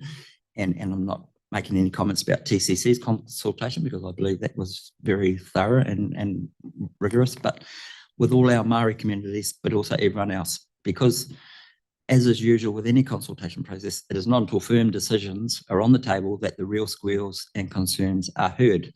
So we've also got the uncertainty of being in a government election year and potential change of government, and this reform process is being led by the current government, but we also know that it was proposed by the former government. So change is always possible through legislation. So I think a bit of a pause to take into account a possible new direction from a new government, the shift in balance of power potentially within either coalition arrangement could have a bit of an impact on this as well. The whole prospect of local government reform, the prospects of a unitary authority. I think there's enough uncertainty here now that we would actually benefit by just holding back by a year, and that would give us a little bit of nimbleness to respond. Well, maybe not nimbleness, but a bit of time to respond in a reasonable manner, but also bring our potential partners along with a proper korero with the local Māori communities to see if any agreement can be made. So with that, I recommend this recommendation. Thank you, Councillor Daly. I'll respond straight away and then I'll offer other people. The problem with the amendment is it won't work. We've heard that we need to amend the Water Services Delivery Plan, but there needs to be a substantial change for that to be accepted by the DIA. There is no substantial change, so it won't be accepted by the DIA, and we'll be back to square one. If we were to get it through somehow, then Tauranga City Council would go ahead and set the terms of the CCO without us. We'll have zero control on that. Responding to some of your other points, a different government is not going to have another go at waters reform. They're just going to carry on. We've heard that very clearly. Labour Party do not want to have another go at free waters. I think everyone's been burnt on that one. And then also think about the uncertainty for staff. It's been going on for some time, and we will lose good staff because the uncertainty and our inability as a governance team to make a decision. So I cannot support the amendment. Thank you. Councillor Coxon. James, I'm not sure that you're right with your comments, and I don't think you're in any better position to make those comments than anybody else around this table. I think we do need to find out, and I think Councillor Daly is quite correct in saying that we do have time now to just double check the facts on this one. I was actually beginning to become comfortable with this whole process, and I was beginning to become comfortable with where we were landing, having not wanted to vote for this in the first place, joining TCC, because I wanted to take a longer and more measured approach to this. However, the elephant in the room is the cross-boundary issues which have been raised, and I do not want to go into any agreement, especially as large as this. As Margaret has rightly said, this is the largest reform in 37 years in this country.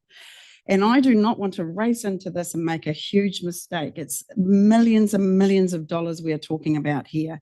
And I would like us to pause and sort out any relationship issues before we enter any agreements. Thank you, Councillor Cox. Councillor Song. Thank you, sir. Well, I'll kick off back the other way. I consider it a pile of bollocks. That TCC. Councillor Song, we're not going to use language like that in here. Okay, sir, I withdraw that. I consider it absolute rubbish that TCC, if they wish to go it alone, will be showing good faith as we sit here now. And that would be my question from the previous speech I made. good faith is good faith.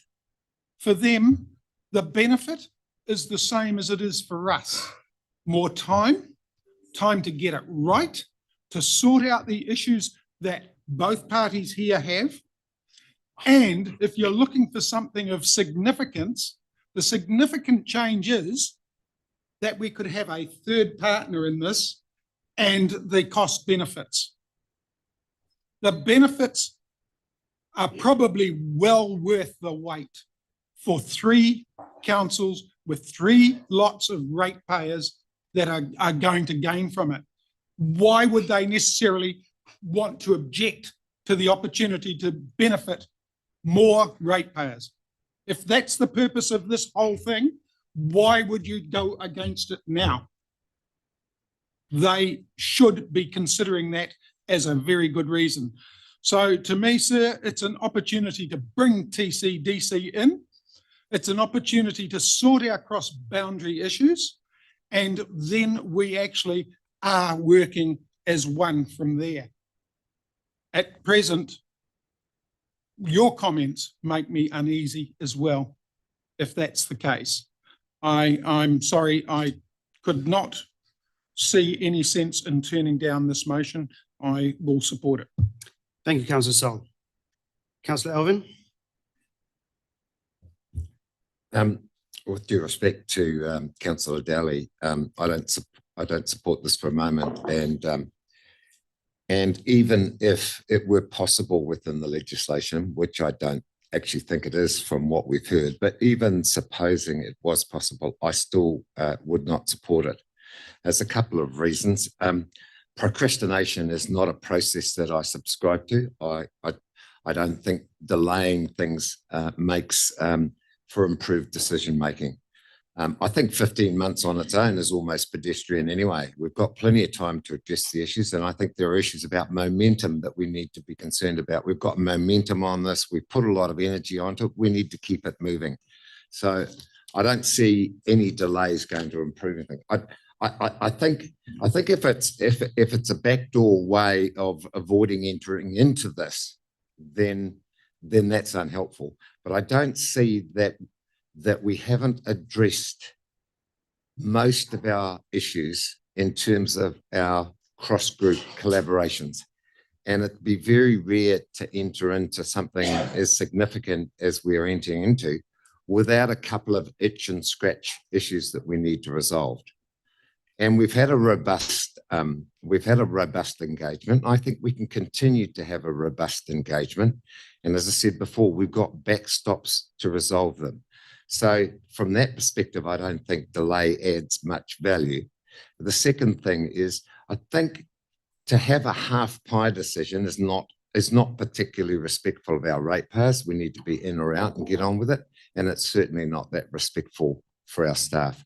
So for those reasons, I'm strongly against this amendment. Deputy Mayor Murray-Bunge. We've come a long way. And you talked about big brother, little brother, which was really insulting. And then we got to the stage where it was 50-50. And I really commended you for that. And we would work together.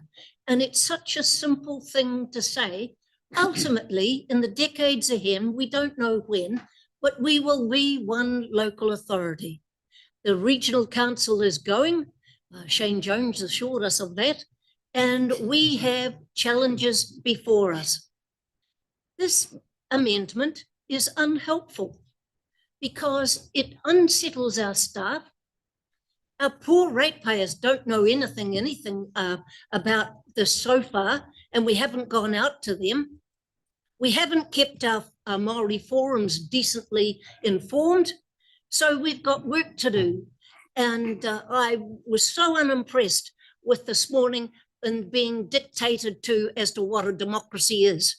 So I firmly believe in this male-dominated environment which we find ourselves in, we are treated as equals. Never mind that, we're treated as equals, and long may it continue. The law defends us on that regard. What we know is that if we can't reach agreement, we've got a process that we can go through, and heaven help us if we have to get to that. So Martin, you've been a very fine leader for your council, and I commend you for that. You haven't had the support of all of them at the time. They dribble in and they dribble out, and they're not there. Deputy Mayor, I think we keep it respectful, please. Well, never mind. But you've got us to where we are today, and I thank you for that. This is not going to be easy for us, but the difficulty, because we have, what's wrong? Carry on, Not Deputy good Mayor. enough, sir. So I feel that we need to continue the dialogue, but moving this amendment, carrying it, would be most unhelpful. Unhelpful to the community, unhelpful to our staff, and unhelpful to Thames Coromandel who want to join us. And so, sir, I vote against it. Thank you. Councillor Joyce. I don't want to labour many of the points already been made. I do feel for staff. They need to move forward. This has been a long, slow process. Don't forget where it came from. It started under the previous national government when, in the wake of Havelock North, Anne Tolley was given a report by the water industry saying, we can fix your problem. I'm not actually convinced the problem they were sorting to fix was actually the one in Havelock North, but let's not go there. That's water under the bridge, shall we say. I thought I'd get that one in before anybody else did. Uncertainty is always there. Uncertainty in terms of decision-making is not going to go away. All the issues that Councillor Daly spoke about happening at the moment will still be there in 2028. So, you know, the other metaphor or the other meme I was going to quote, I better not because it might get me into trouble, like Alan got into trouble. But we need to either get moving or get off. We have consulted. You know, there were public meetings held throughout Western Bay a year ago when we developed the water services plan. Today, it is about implementing a plan that we have consulted on. And a reminder to folks that when we consulted, the largest group were in favour. So, you know, forget the story that we didn't consult because we did. We consulted a year ago. Maybe there's some short-term memory loss issues. So I do not support the amendment. Thank you, Councillor Joyce. Which had Councillor Beach and then Councillor Ray. Yeah, I would actually like to speak in support of Councillor Daly's recommendation and obviously endorse the words that Councillor Cox here has said. I do think we do need to get this decision right. Rushing into it, you could say we have or we haven't. We have done some consulting, we have or haven't. But even listening to the public forum this morning, we heard it quite clearly from Tangata whenua that they had some issues that needed to be resolved. We've heard it quite clearly from our council that there are some really burning issues that have to be resolved. And obviously, there is the opportunity of TCDC. We've heard them this morning asking to come on board. So I really don't see an issue of just pulling the cart back a little bit, making some better decisions, more concrete decisions, because at the end of the day, the ratepayers are the ones that are going to be involved with this as well. So that's my comments. Thank you. Thank you, Councillor Beach. Councillor Ray. So I would actually support this amendment also. It sort of speaks to where we first landed when we actually made these decisions at the beginning. We actually tried then to put a little bit of a halt onto it, and we didn't quite get that over the line. And I just really want to remind our council of how we got to this point, and that was via casting vote. So I don't agree with that type of process for something that is so critical for all of our people and the many generations to come, because I'm one of the younger people around this table, and I'm very concerned about what this whole deal is going to look like in 25 years. So another thing I want to mention is that the substantial change that I see is actually, well, if this can't be amended, then it's just a straight no. So we're not in a winning situation anyway. That's my view, that to go back to the DIA. So consulting again, I do believe would be beneficial. I don't feel that our consultation process was good enough. We had 100 submitters out of the entire Western Bay. And of course, when you ask the people, do you want to pay less money for something? Of course, they're going to say yes. So I think now we've come a long way. We've moved ahead from all of that last year. So I'm not saying that I don't want a partnership with TCC, but I'd love to see more time given to that. Thank you. Thank you, Councillor Ray. Councillor Dinsdale. Thank you. Thank you, Mr. Chair. For me, I don't support this amendment and this motion before us all, based on the fact that we've had more than enough time to have discussed this before today. So based on that, I won't be supporting this motion. Okay, so everyone has had a chance to speak, so I'm going to put the amendments. You don't get a reply to reply on an amendment. So I'll put the amendment. All those in favour of the amendment moved by Councillor Daly, seconded by Councillor Coxhead, to delay the go live date to 2028. So all those in favour of delaying, please raise your hand. 1, 2, 3, 4, 5. All those against, please raise your hand. 1, 2, 3, 4, 5. It is tied.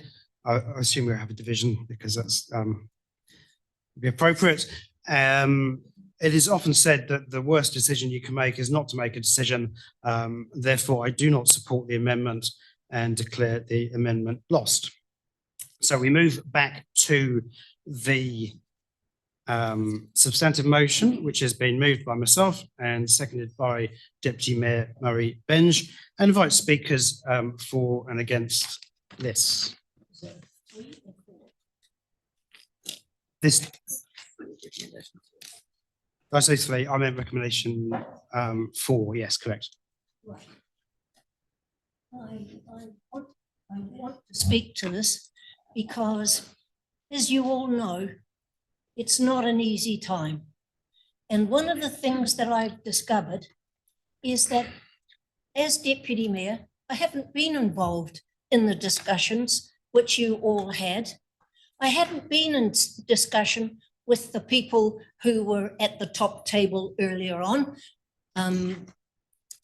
representing the local iwis, but I have worked in the Māori forums and I've respected them, and they work diligently for their own people, and you never can doubt their sincerity. We have, over the years, gone through water again and again and again.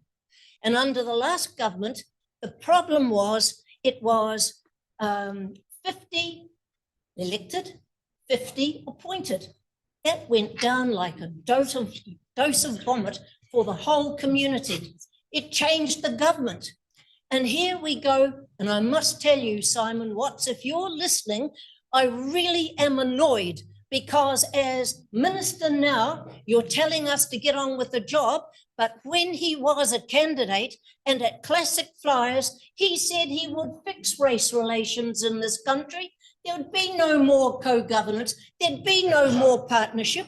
There would be elected representatives who would make the decision. Doesn't matter whether you're Maori, Indian, or whatever, you would be elected. And that's a democracy that I strongly believe in. However, I couldn't be involved, but what I have seen is diligent people like Martin over here and our people working diligently to actually get on with the job. And when you take a look at it, you understand that it might be no saving to begin with, but in the short term, medium term, it is better for our ratepayers. And that's who we're here representing. They know nothing about what we're doing, and so they rely heavily on the people around this table. And so our communities are stronger and better than yours. I live in yours, but I can speak from experience. I could say for Nessie and Ms. Rowlandston, they have been diligent and they should have been at the top table. They're our iwi, they're our hapus. And so, but we haven't. We keep them well informed. This isn't easy for any of us, but it is something that I think in the medium and long term, it will be beneficial for the whole community. And so, sir, have you spoken yet? I haven't, no. Right. Take it from me. I've been through this. I understand the dilemma that we're going through. There'll be people saying, Murray Benge, you've changed your mind. I haven't changed my mind. It's what is best for our ratepayers, who are the ones that are going to be paying these bills. And listening to the CEO, we only met yesterday for this first time, the chief executive, you can tell that he understands the process and the work that we have to go through. What was his name? We won't go there now. We'll wait for the confidential section. Yeah. Okay. Well, anyway, sir, having listened to the whole debate, I say to you at Tauranga, you've got to get up to speed and understand where you're at. I don't think you do. We're divided council here, but in the interests of our ratepayers, and that's what we're representing today. It's not about appointments to committees. It's not about unelected people making the decisions. It is we representing the ratepayers. And by golly, we'll pass this because it is right to do so. And as for Thames Coromandel, the quicker you can get your people into gear, the better. Thank you, Deputy Mayor.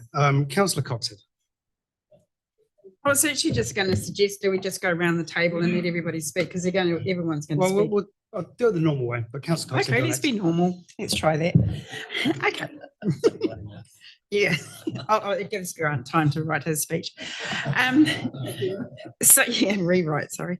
The local water done well journey started late 2024. On August the 5th, 2025, I voted in opposition to joining the proposed CCO with TCC.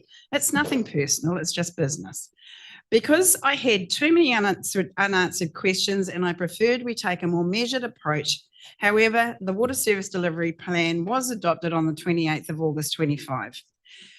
We now have more information on legislation, further modelling and the role of Tangata whenua in the shareholder stakeholder joint working group, It keeps changing its name. This is the biggest decision councils have had to make since the reforms in 1989, 37 years ago. The government has contrived the direction due to financial covenants such as the funds from operations debt to debt ratio, LGFA lending limits, in-house versus CCO, better loan terms offered by LGFA for CCO. Sorry, too many acronyms, I understand that. Interest rate coverage ratio of 1.5 and number of water connections. I have always believed this was a solution looking for a problem. We were told there were many off-ramps during the due diligence process, so don't worry, we can sign up for this now, do the due diligence, and if things don't work out, then we can get off the motorway, I suppose. Yeah, well, there will be a toll now. Now you've made me lose my place. Okay. And yet it seems that with government pressure to join the CCO, the exits really aren't open, or taking a different direction would bring pressure from them and another toll. This was a lie. This is not how democracy should work. I think the Greeks did a pretty good job of defining democracy. Democracy comes from the Greek words demos, people, and kratos, meaning power of rule, meaning rule by the people. I have, however, become more comfortable with some of our agreed terms of reference. As I said, I was starting to get there. All council members on the joint working group to be elected and voted by each council respectively, strengthening anti-privatisation rules with a residents binding poll, only shareholder councils to hold A-class shares, and equal voting rights for both councils. However, my following concerns still remain. My view is this is a shareholder representation forum. You can call it whatever you want, but that's what it is. And this means to me only people who are elected by the people of shareholder councillors should be members of this group. This does not in any way preclude or ignore engaging with Tangata whenua in a meaningful way. However, we have what we have thanks to a democratic decision. And therefore, it is my view that true representation would mean the same number of ratepayer representatives are included in this group on the same terms. So 3, 3, 3, 3. As elected members, we are sworn to look after all of our residents' interests, but there is no information being provided to our ratepayers along this journey. We did have consultation, I'll come to that, nor feedback sought during the process. And yet these are the people expected to pay for this reform. Our consultation in 2025 was woefully inadequate. And I'm talking about this council's. I actually attended Tauranga Council's, a couple of these, and I actually thought they were excellent. So I feel like we let our ratepayers down. We did not discuss the in-house model in any meaningful way. This was just a tick box exercise. The public feel underinformed and they feel that their concerns are being ignored. I agree with them. I'm nearly there.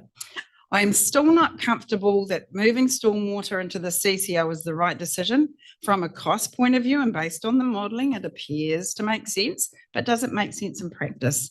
I don't think we've really heard a really compelling view on that at this stage. I am not confident that we have our modelling right. It is only as good as the inputs. We have all seen how forecast and modelling has played out for Wellington Waters. Whilst there should be efficiencies on certain costs due to larger buying power within the CCO, it still has salaries for a new CEO and board, setup costs of 9 million, new premises, rental costs and ongoing overheads. There will also be stranded overheads of 1 million per annum in this council. And what is the cost of time spent by council staff and elected members, consultants and legal opinions? The government should have been looking to support councils with urgent issues instead of pursuing expensive reforms. And finally, where I've landed now, Tauranga Council's Big Brother approach, introducing its position on cross-boundary funding of non-waters infrastructure just 3 weeks ago. This should not have even been in the conversation, and we are purely looking at waters. This has been deliberately added to pressure and to cause discontent and bring this waters decision into somewhat disrepute. It also is a matter that remains unresolved. I am not prepared to go into a relationship with such a large issue remaining unresolved. I can also see this being a preemptive move in council amalgamation, which is not even on the table. Any discussion of this or even implications of this implied mentions of this should not be held without full analysis and obviously a public poll. I have thought long and hard about my final decision, and I have landed where I do not believe we should join Tauranga Council in a waters CCO. I therefore oppose recommendation 4 and will not be voting for this council to join the CCO with TCC. It is my job to protect the interests of ratepayers, and that is what I am doing. Thank you, Councillor Cox. Any other speakers? No one wants to speak? Councillor Beach? I thought we got away with it there, but anyway. Go on. Hey, look, I'm happy to carry on, and some people mightn't like me after this, but I don't care. August 25, the council at the time, of which I was not part of, had to make a decision out of 5 choices to make. They chose to look into forming a CCO with Western Bay and Tauranga City. Here we are, 6 months later, a due diligence was performed with pros and cons. I was told that there would be many off-ramps or reset buttons along the way that any council could make off and jump off if they weren't happy. Up until yesterday, I thought that was the fact, but I was deeply disappointed that there was only one option we had. Unless there was a major catastrophe issue, i.e. like an earthquake that took out major parts of our water infrastructure, we would have thought that was the thing we could do. But we thought we would have thought something like the cross-boundary issues, or withholding water assets, or using non-water infrastructure as a leverage would be a good reason to take an off-ramp or at least halt the proceedings.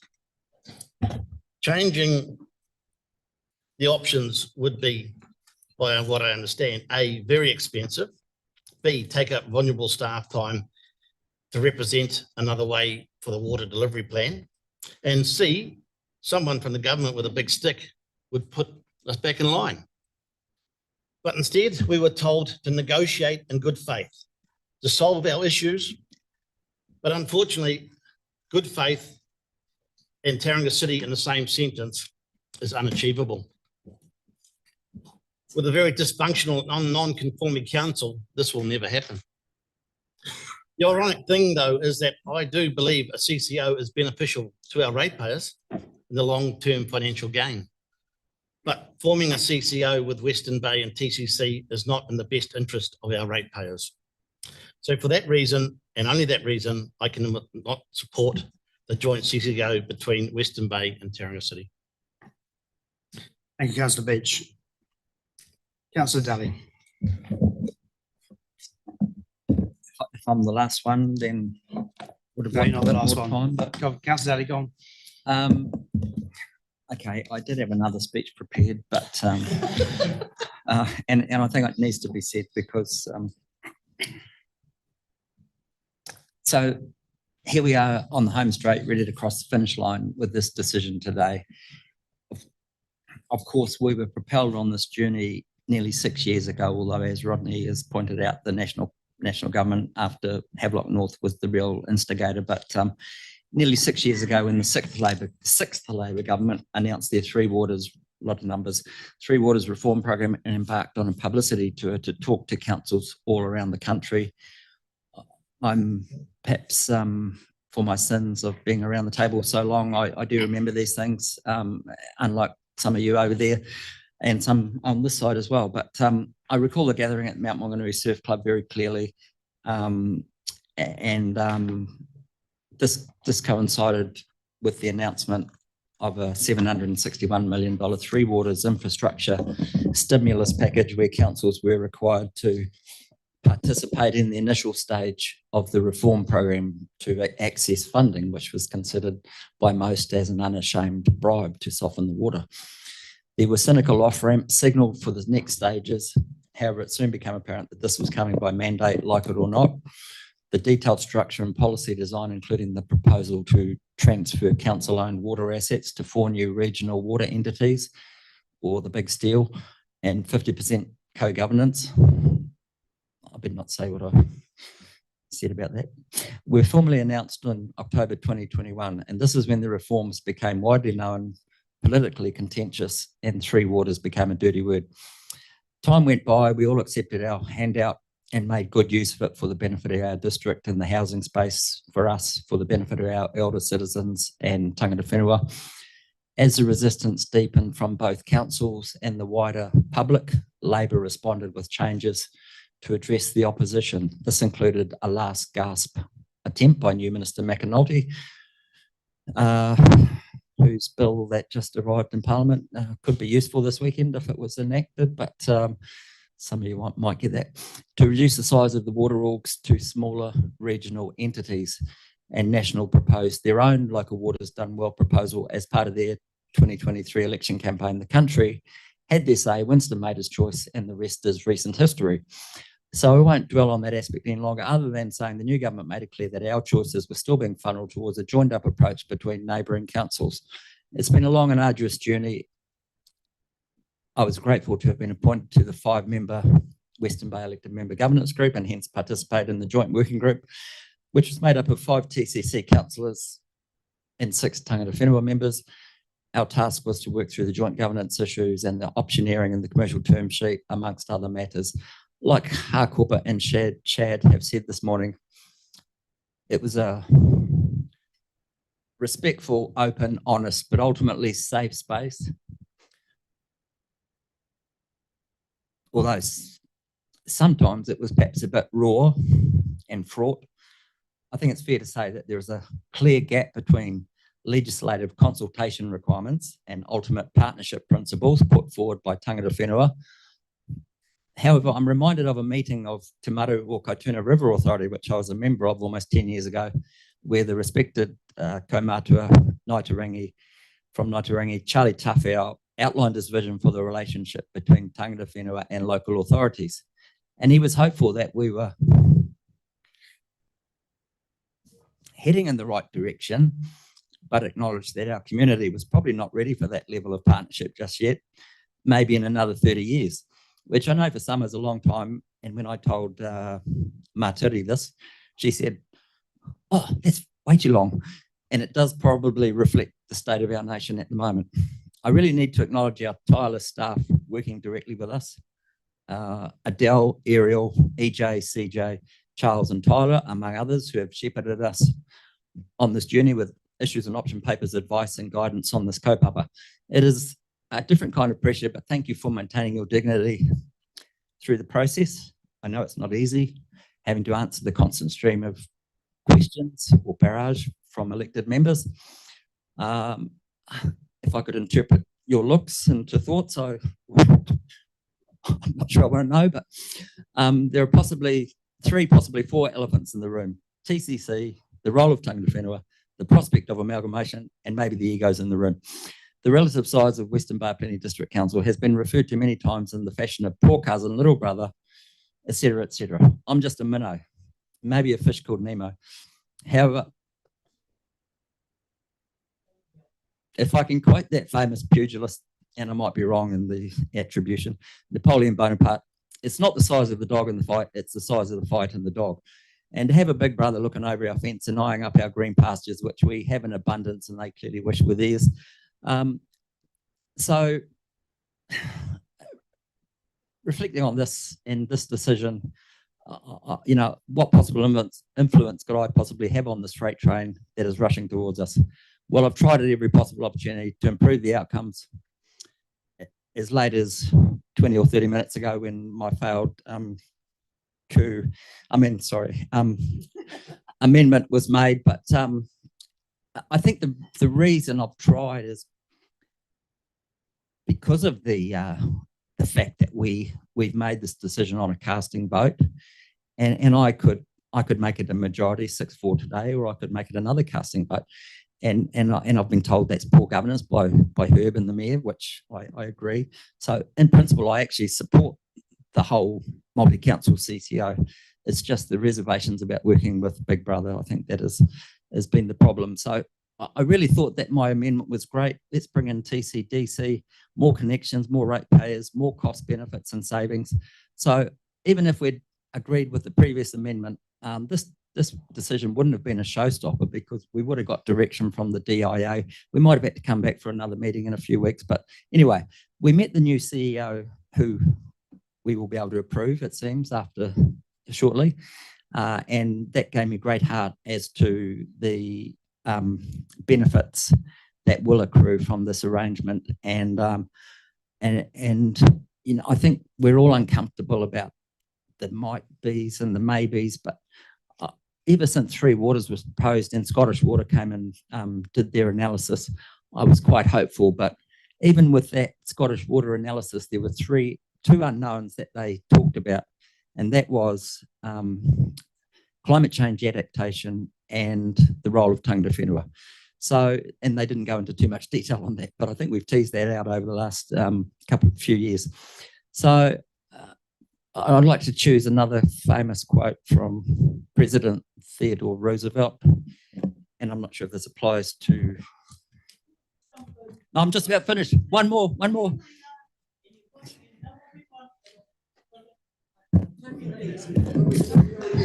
Ngā mihi nesi. Since I got the microphone. No, final quote, and I'm not sure, like I say, this may apply to Big Brother. Speak softly and carry a big stick. Thank you very much, Councillor Daly. Councillor Joyce. Today, I think we all know, is an important day. It's important for our residents, it's important for our ratepayers, our children, and our grandchildren, our mokopuna. It is also an important day for our environment. So I thought, being me, I'd lapse into a metaphor. A young couple wanted to buy a house for their family. They found a house for $500,000, forgive the round numbers, but my maths is stretched if I don't stick to those.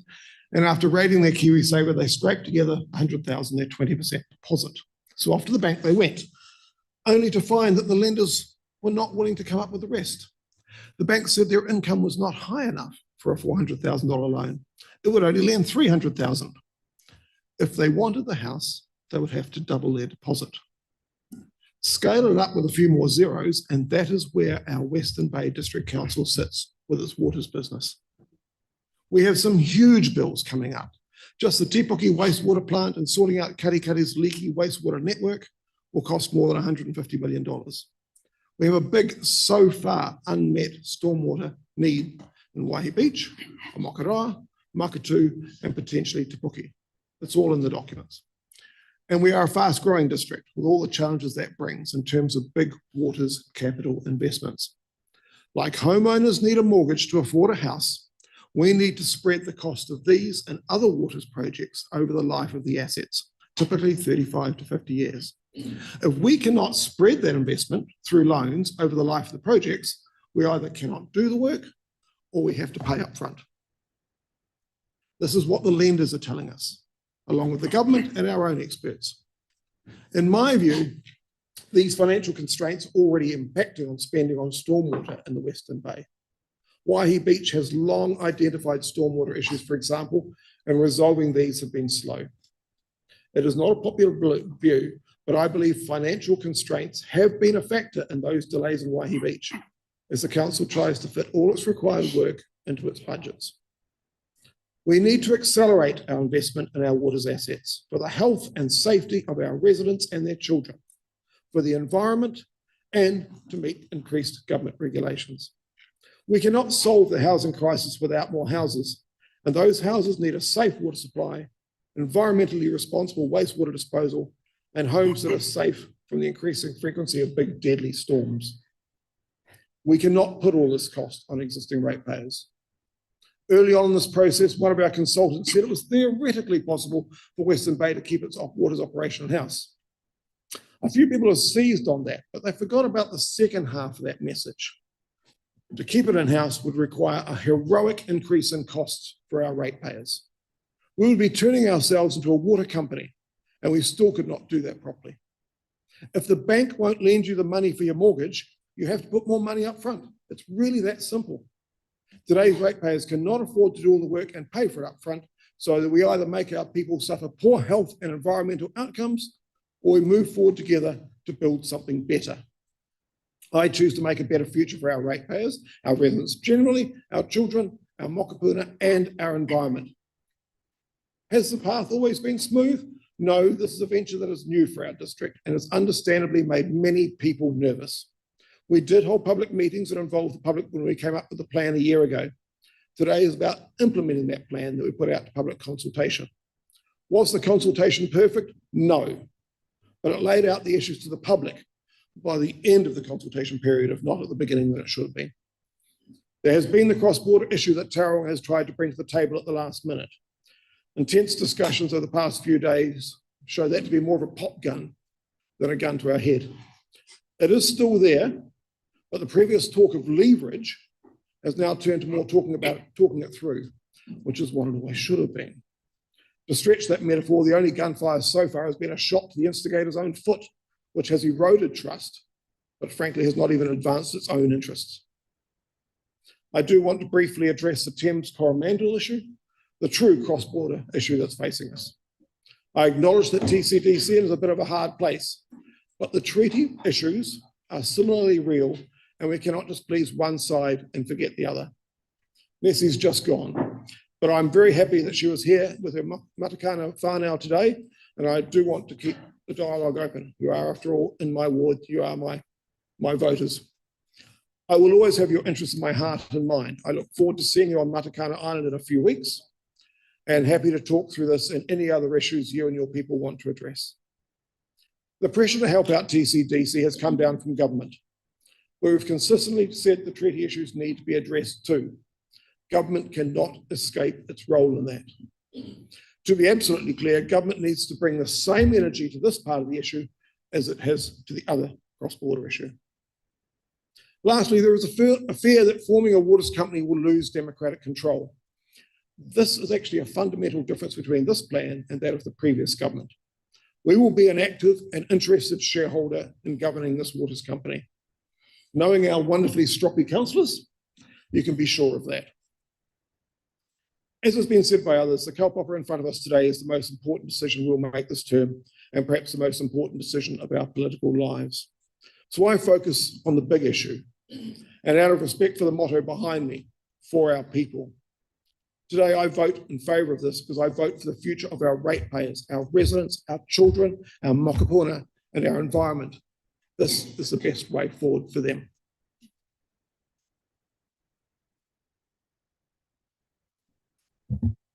Okay, thank you, Councillor Joyce. Councillor Sol. Thank you, sir.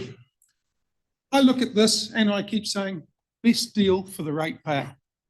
And I believe basically, as I did when this first arose, and I didn't like the idea, but what made me go with the whole thing was the best deal for my ratepayers, the people that are struggling to pay the rates now, let alone what it's going to look like in 6 or 10 years. So it was in many ways a no-brainer. Get on with it and do it. Could we do better? Probably. We've been a little bit peculiar in some of this process. It's always been like just being railroaded. From the start, it was like, it's years of being railroaded, actually. It's like it buries you because it has taken a long time to get to this point, but there's been all sorts of other things that have come along and you're just being put into it. We actually should have waited, which is what I wanted personally to do. When this came up, do we go with it? I felt, why shouldn't we wait? There are plenty of councils that have. And I think that it's one of those situations where we could have had time to look at some of the other operations. We could have taken a little more time to start doing a little bit of cherry picking from what has happened and how it got to being and how it operated. But no, we jumped in. Great being a leader. I actually, again, to counter my story here, I don't mind us being a leader, but this is big. And so that was the case. So we hopped in.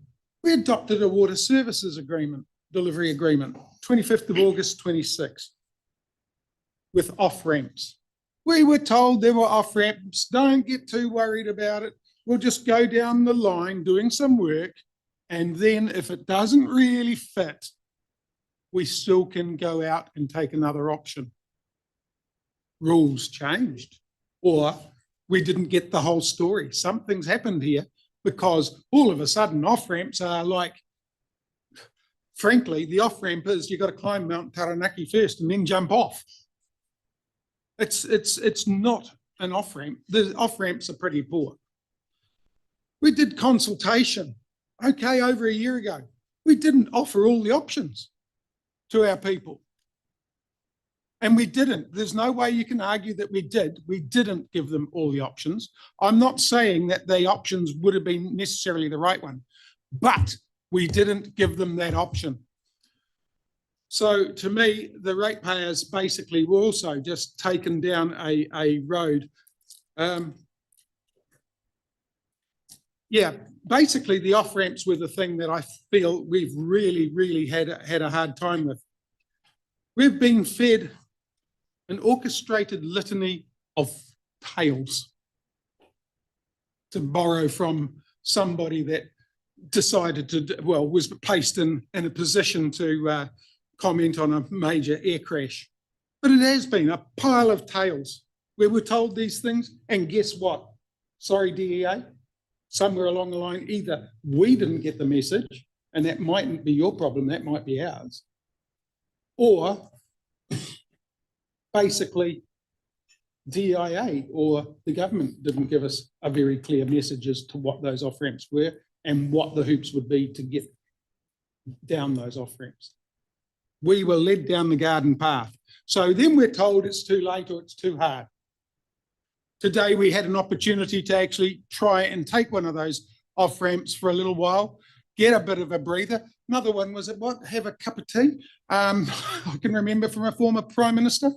And then we could have got somewhere perhaps between the two councils, created the good feeling that we need between us to really get ahead. because I've made some pretty harsh comments, but actually as individuals, guys, I still do like you. And you're in the same position as us, okay? But we are just not really getting that feeling, I don't think. This is a large deal. It's hundreds of millions of dollars. I've done fairly large deals before in my life. And the first thing I always learnt was make sure the I's were dotted and the T's were crossed. This deal has too many not crossed T's, not dotted I's, as it sits at this moment. There's lots of things in the background, but basically, those are things then that I can take from again, the Mayor of TCC, his opening comments again, that they're going to be revisited and kept on going. In other words, we're going to be litigating this one way or another for heaven knows how long as we hold out, probably, is probably where you see it. Well, I will hold out. I hope my councillors do, fellow councillors do as well. This is not a good way to go about things. So to me, when you have a deal that's clean and people can move on with it because they can see it, it is transparent, away you go. You want to bring in side issues, then I'm sorry, that is not clean. I do not accept that as clean. So to me, this is a bad deal for our people. It shows poor governance not to have tied up all those things. I'm throwing that back at us. Our governance has been, in this sense, then very poor to get to this meeting today and still have these issues hanging over us when we accept this deal. And by the look of it, I'm saying that it's likely to go through because I gather that I can also count and the numbers go that way. All right. So to me, it's a pretty sad situation. I actually don't really like the idea of stormwater being in there, but okay, we've lost that. The ongoing, non-water cross-boundary issues, you've just got to get sorted out. Nothing to do with this deal, okay? We face those unnecessary costs, etc., that are coming up. Do I feel comfy with this partner? No. As it sits at present, no. Can you change it? Yep. Yep, it can be changed, but it'll be up to you now. To me, my thing to you is please show some good faith. Show that you want to work and meet with us. Let's us also find some common ground to work with you and let's progress it. But today, I will vote against the motion. Thank you, Councillor Sol. Councillor Ray. Thank you. Firstly, I'm looking in the paper and I just want to highlight a couple of the disadvantages that are listed here. Because for me, those four there, that's enough alone for me to feel very uncomfortable about this. And again, I don't feel that it is 100% in the best interest of our people in the Western Bay, because after all, that is what we are elected to do. So the first one states that the water organisation will have a sub-regional focus, which may risk prioritisation for Western Bay issues. So that is not good for me, number one. And then the community has a degree of separation from operational decisions. Another one that's a no from me. There's confusion around who is responsible for the different services. I draw back to when the regional council, we used to collect the rate for that and then it got transferred back to them. Major confusion in the district, and to this day, we still get blamed for double dipping. And I know that we're not doing that, but the people very confused. And then lastly, the $1 million of stranded overheads, as Councillor Cox had alluded to. Those disadvantages are enough for me alone to not be able to support this. One last thing too, the Martin Jenkins modelling. Obviously, I thank them for the process that we went down to do that. But they note that there are compounding efficiencies and they are significant, but they're not evident for 7 years and they're not meaningful for 17 years. So I think our public are automatically very confused that their water bills are going to go up whether they like it or not. And I don't really know if that's an us thing, that's a central government thing, who's to blame?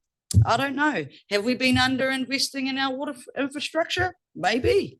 I can't speak to that because I haven't been a member of this council for 10 years like others. So just a reminder that these are all assumptions of assumptions, because that's the way that we are prescribed to do what we do here. We have to assume things in order to get to the next stage.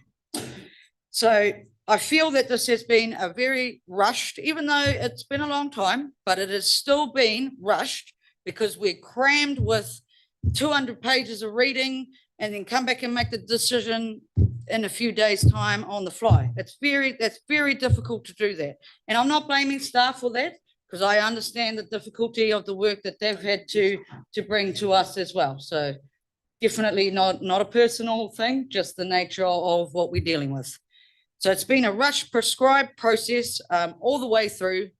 I do agree with what Councillor Beach and Councillor Song mentioned, that we were promised that there were off-ramps and there weren't any. So I will not be supporting the motion today. Thank you, Councillor Ray. Councillor Alvin. It's a joy being here, you guys.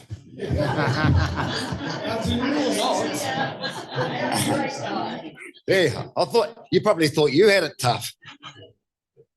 Look, I've listened to my fellow councillors, and look, I acknowledge that our sensitivities have been sorely tested by you guys, you know, and I appreciate that we've been press ganged to a certain extent into this by a central government process with bribes about the right to get higher borrowing levels.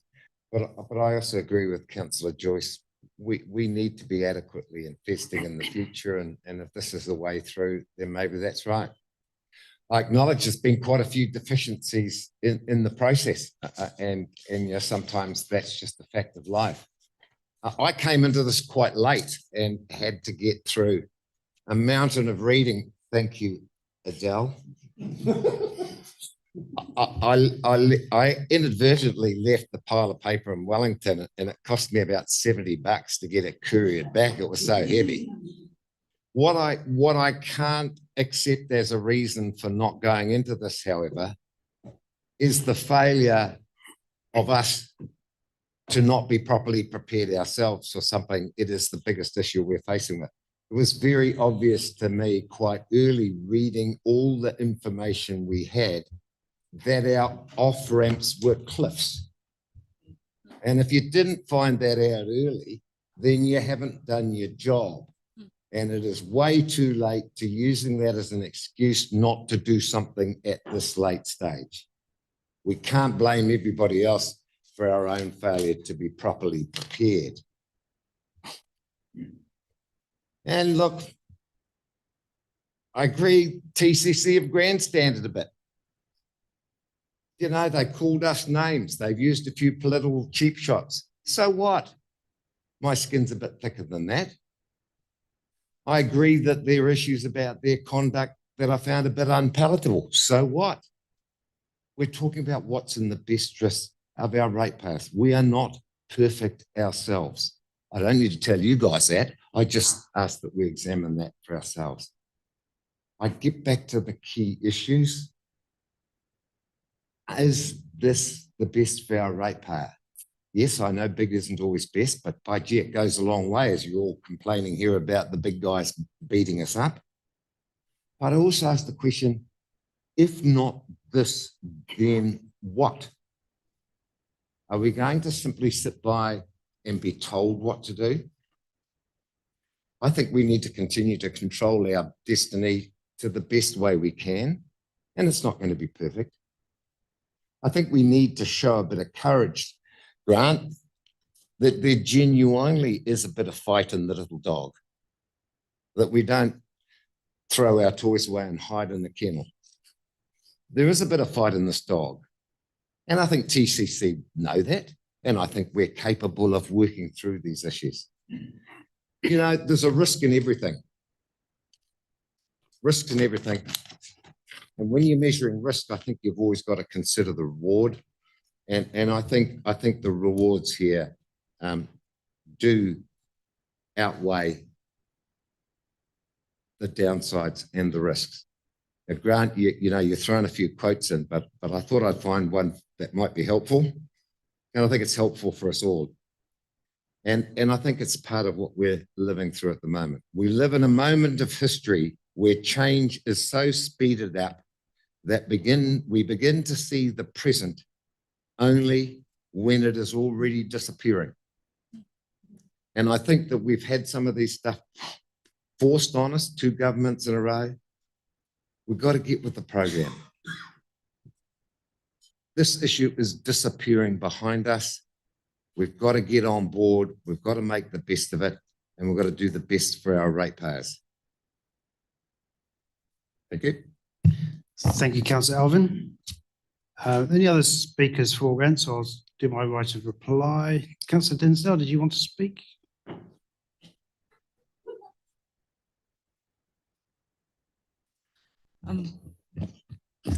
Thank you to everyone today, and for the conversations we have heard.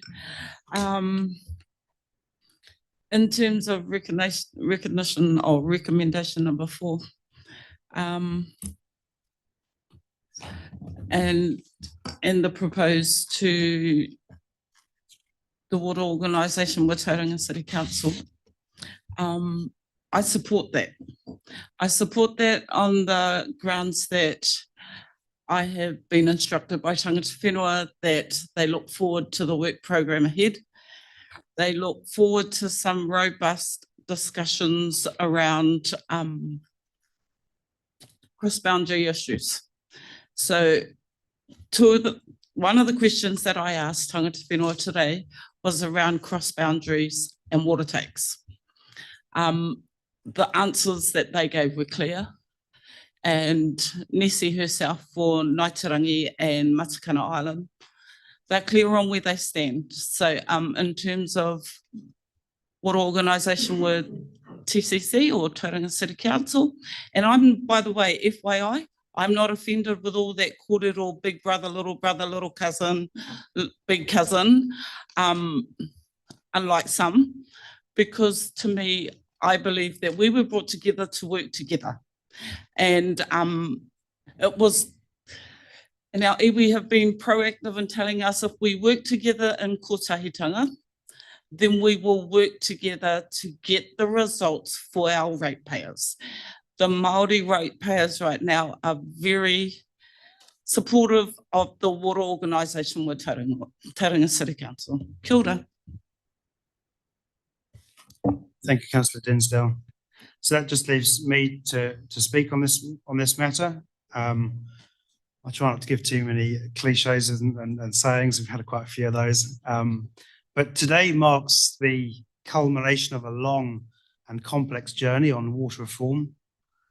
I don't blame people if they haven't felt they're able to keep up. It's been quite a fast pace, but also lengthy journey.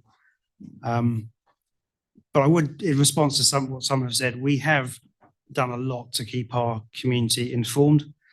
Mahi and I went for the road together. I've done videos with Martin. There have been numerous meetings and media releases and quite a lot of it. But we always find that with consultation, people will always say, I never knew about this. That's unfortunately the nature of the beast. But this reflects, this journey reflects, well, where we are now reflects extensive due diligence and careful consideration of the long-term benefits, not only for our district, but the wider sub-region. It's not always been easy. We've heard that today. But actually, overall, it's largely been a positive and collaborative experience between ourselves, TCC, and Tangata whenua. And when things have got tough, I've always put to the fore that this is about doing what's best for our community. And as outlined in today's agenda, or it's our agenda, the outcomes are demonstrably worse for our ratepayers if we choose not to join together. Establishing a joint water organisation gives us the best opportunity to deliver safe, resilient, and affordable water services. So that's why I'm choosing to join with TCC in a water organisation. Thank you. So with that, I'm going to put the vote. So all those in favour of recommendation 4, that we establish a multi-council water organisation with Tauranga City Council, please raise your hands. 1, 2, 3, 4, 5, 6. And those against? 1, 2, 3, 4. That's 6, 4. That's carried. Thank you. Division, of course. Right, we'll try and get through the next items, and then we'll hand over to TCC. I have offered Mahi the option of lunch at their point, but we'll see where we get to. So recommendation 5 notes that council remains open to working with other councils that may wish to consider joining the multi-council water organisation in the future, and will be subject to appropriate due diligence and council approval. I will draw your attention to the fact we are discussing Thames Coromandel directly in the next recommendation, so suggest we keep this one light. So Councillor Sol, you're moving that one? Okay, and the seconder, Councillor Joyce seconded that. Are there any speakers? Councillor Elvin. I'd like to have a bit of fun. Can I move an amendment? I assume that's a joke. I hope it's a joke. Okay. Okay, Deputy Mayor. I'd like to move an amendment, and I hope Councillor Alvin will second it. And that is that we also write to the Minister of Justice, Paul Goldsmith, and ask him to get on with a treaty settlement for Thames Coromandel and Western Bay. He's dragging the chain, and it should have been resolved, and it's stopping iwi supporting this. So, sir, I think it's fundamental. May I suggest that might be better put onto the next recommendation? Would you happy with that? Oh, well, yes, certainly. Okay. And I would happily support that, Margaret. Okay. Okay. So, are there any other speakers for recommendation 5? Go on then. I would like to speak to it because a lot has been said that's been critical of our staff, and our staff have worked so hard, and I think it's really important that we thank them. It's not as long with TCC, and Adele has worked she's worked tirelessly. Exactly, actually, Adele. And Ariel has been so supportive as well. They've tried to keep us informed, and so I think I'd just like to acknowledge that. And I will stress that the Minister of Local Government made a promise and he didn't keep it. And I'm very annoyed. Thank you, Deputy Mayor. So if there's no, Councillor Daly.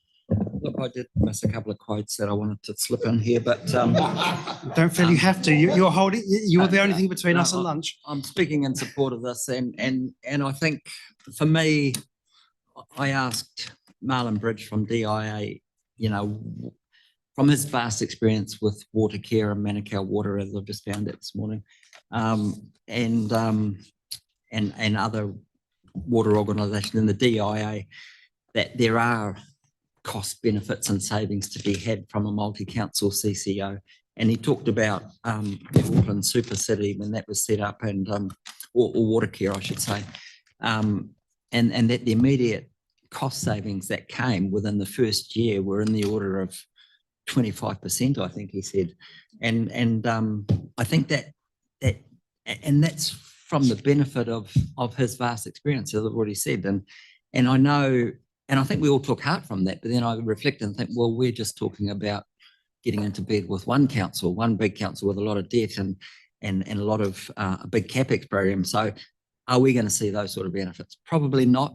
And so that's why I fully support the inclusion of bringing other councils if they're interested into our CCO, and let's really get these benefits going. And rather than speaking again about the CEO appointment, I think talking to him, meeting him yesterday, and his expectations of how he wants to run things, his experience with EOY in the Waikato, I really take heart in the fact that this is the right decision. And so I'll finish with my quote from George Washington: "For it is a fixed principle with me that whatever is done should be done well." So I'll leave it with that. Thank you, Councillor Daly. I'm going to put the motion. All those in favour, please say aye. Aye. Against? It's carried. Which takes us on to the last recommendation in this item, which is directing the CE and other staff to work with Thames Coromandel District Council with the intention that they were able to join us. That's a paraphrasing of that. And I'm looking for a mover and seconder for that, please. Please. So that needs to be read in conjunction with number 5, because it could be read as being the CEO and the program director doing the work, but actually the council needs to do the work, right? So it needs to be, I just want to check that you're not suggesting that the council be left out of that equation. I would, in fact, perhaps I would move an amendment that the council. Well, so no one's moved anything, so it's not an amendment, but can you just explain? Well, can I just suggest we take out much of the first line that council works with? Yeah. Because I mean, otherwise we bring it down to individual staff, which is a bit crazy. And it's very clear from this process that this council wants to be involved. So I'd move without those words. And can I suggest if you wanted to move with an inclusion of about writing a letter, if that's considering I moved it last year as well, I'm happy to move it again. Would you like to provide some wording for that? Thank you. That's a hospital pass, because I thought Margaret was in charge of that one. Yeah, exactly. I can see that. It's basically a repeat of what we said last August, that the Minister for Treaty Settlements, we wordsmithed this very carefully last time, the Minister for Treaty Settlements be asked to expedite the resolution of treaty issues between, Tara Moana or Ngāti Tarangi rather, and Hauraki, to make this process move forward more smoothly. I mean, there's probably better wording, but I think we've got the gist, and we'll work. So the actual letter will be, we'll say the right things. Okay. But I mean, and speaking to that, look, we made the same point last August. Remember, we said, get off your butt, government, get involved. I've already said it today. Frankly, they came back and said, oh, it's up to you. This is too important for that. So, and as for Thames Coromandel, as long as it's subject to due diligence and council approval, then yes, we should be talking to them as directed by the minister. Thank you. We need a seconder. Is that what Point of order. I moved that recommendation and you ignored it, and it's not good enough. But I'm happy to second that recommendation. I'm sorry if I missed it. Okay. I have another question, sir. If you're happy to second it, that would be fine. Question. Yep. So can I just get a clarification, please, on the wording? So it says council will work with tangata whenua. Can we just get a clarification about what the word tangata whenua is meaning there? Because if it's just as directed by the minister that we're working with iwi chairs and iwi chairs alone, then I'm not happy to support that recommendation. No, the intention is that it's a wider group that would absolutely include people like Nessie, because this was intended to address her concerns that were previously addressed. So to address the previously expressed concerns, concerns were expressed by those in our partnership forum. Yeah, but then if you say you're going to write to the minister and get him, because we already wrote to the minister, and then the minister came back saying that we should just hold off on talking with others and just deal with these groups and these groups alone. He did not say hold off. No, but what I mean is he didn't say go and specifically talk with Matakana. So that's concerning. I don't think a letter to the minister is going to be helpful.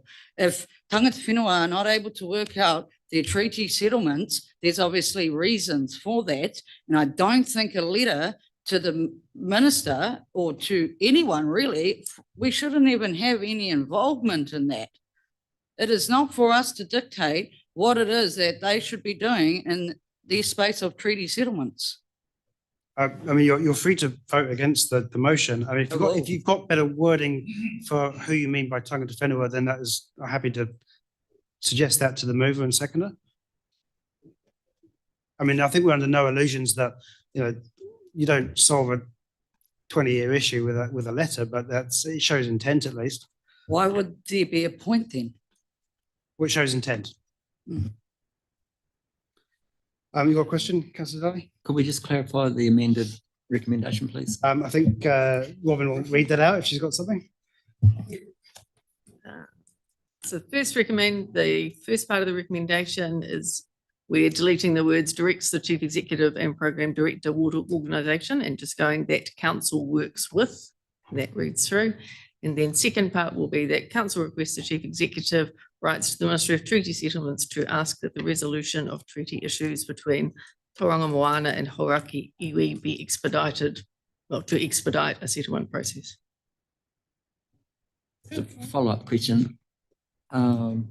We learnt from our previous discussion with the amendment that any changes to the water services delivery plan would require further public consultation. So this will be something that occurs. I know that the working with Pacific iwi is a thing, but we also need to consult with the wider public. That would be my understanding, but obviously we can't say we're going to consult right now because we haven't got to that stage. But I'd also like to add in the word consultation in terms of due diligence, consultation and council approval as well. Public consultation and council approval at the very end, if that's still at the very end. Where would that be, Councillor Daly? At the end of recommendation 5, the original one. Appropriate due diligence, public consultation and council approval. Well, I think that's covered under recommendation 5. Okay, so the recommendation 5, which you passed, will be subject to appropriate due diligence and council approval. Okay. All right, so we've got the wording, we've got the deleted bit of wording, and we've got the new wording for this second part of the recommendation. Any other speaker? Any other questions? I just wonder, in response to Councillor Ray's issue, that rather than telling the minister he's got to fix it, really we should be telling him to facilitate it, because he's only going to be a participant in the process for that, or an encourager of the process, but he's certainly not going to be able to fix it. So Councillor Joyce has indicated he's happy with that approach. Deputy Mayor, are you happy with that approach that he facilitates? I think that would be yeah, that would be helpful. Right. So with that, I think we can move to debate. Do you want to speak to your motion, Councillor Joyce, or you kind of already have, I suppose? Okay. Deputy Mayor, did you want to speak? Yes. Yes, I do. It's been from the beginning that Matakana, and I don't know which iwi they belong to, but they're Matakana people, and they were adamant that in fact they couldn't support because of treaty settlements. And it seems so logical that this has gone on for so long, and it really means that the minister has got to get himself into gear and actually negotiate and help to bring about that settlement.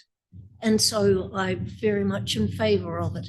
I also would like to say that you've got tangata whenua to be informed, but it's really important that our ratepayers are actually well informed as well. And we've left them out of that number 1. So I'm very much, it's been a long drawn out process and we're getting there, and this will just tidy it up well. And if we could get Thames Coromandel into the system, then I think we will have done well, and we will have done them proud as well. And so if the minister, and they're dawdling up there in Parliament, and if they can negotiate and encourage a settlement, that would be so worthwhile for everybody's sake. Thank you, Deputy Mayor. Any other speakers? Alan, Councillor Sol.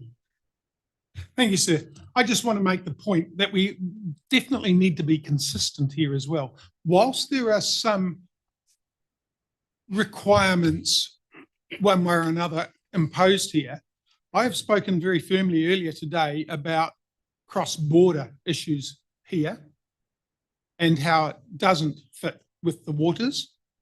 And I've got to say, we've got to draw some sort of consistency with the treaty situation. It is not part of this water deal. It is an important factor to be taken into account, but we must not let the opportunity to progress the water company by holding up potential other partners to join us purely because of that issue. In other words, I'm just saying, let's be aware we need to be consistent.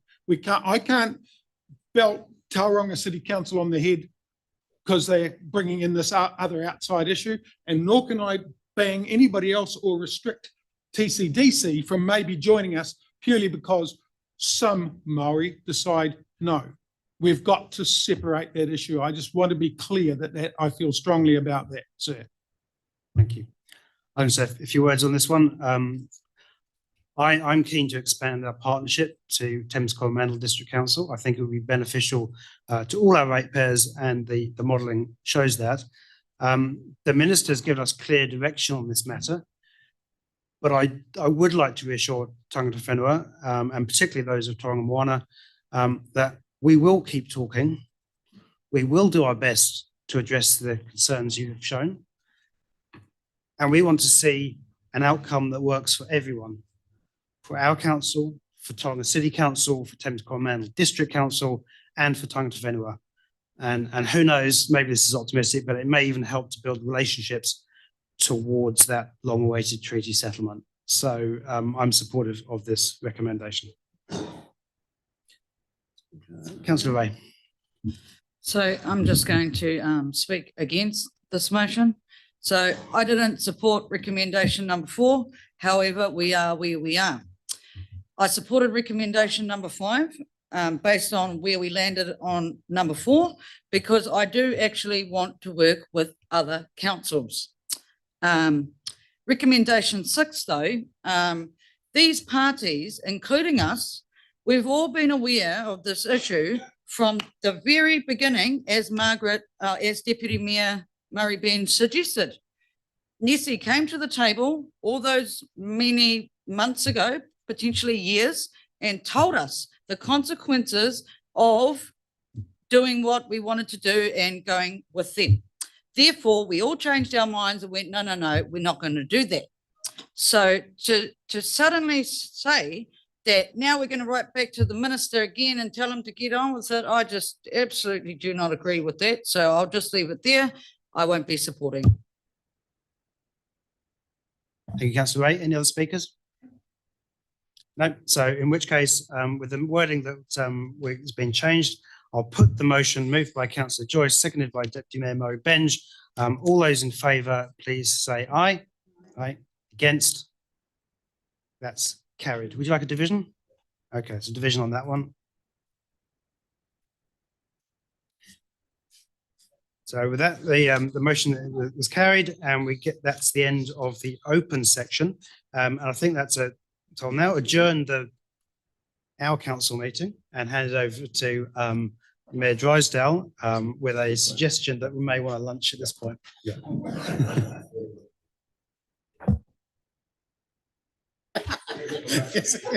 Yeah, so we will break for lunch. How much? 20 minutes, half an hour. See you back at 1:30.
Where's our rest of our councillors?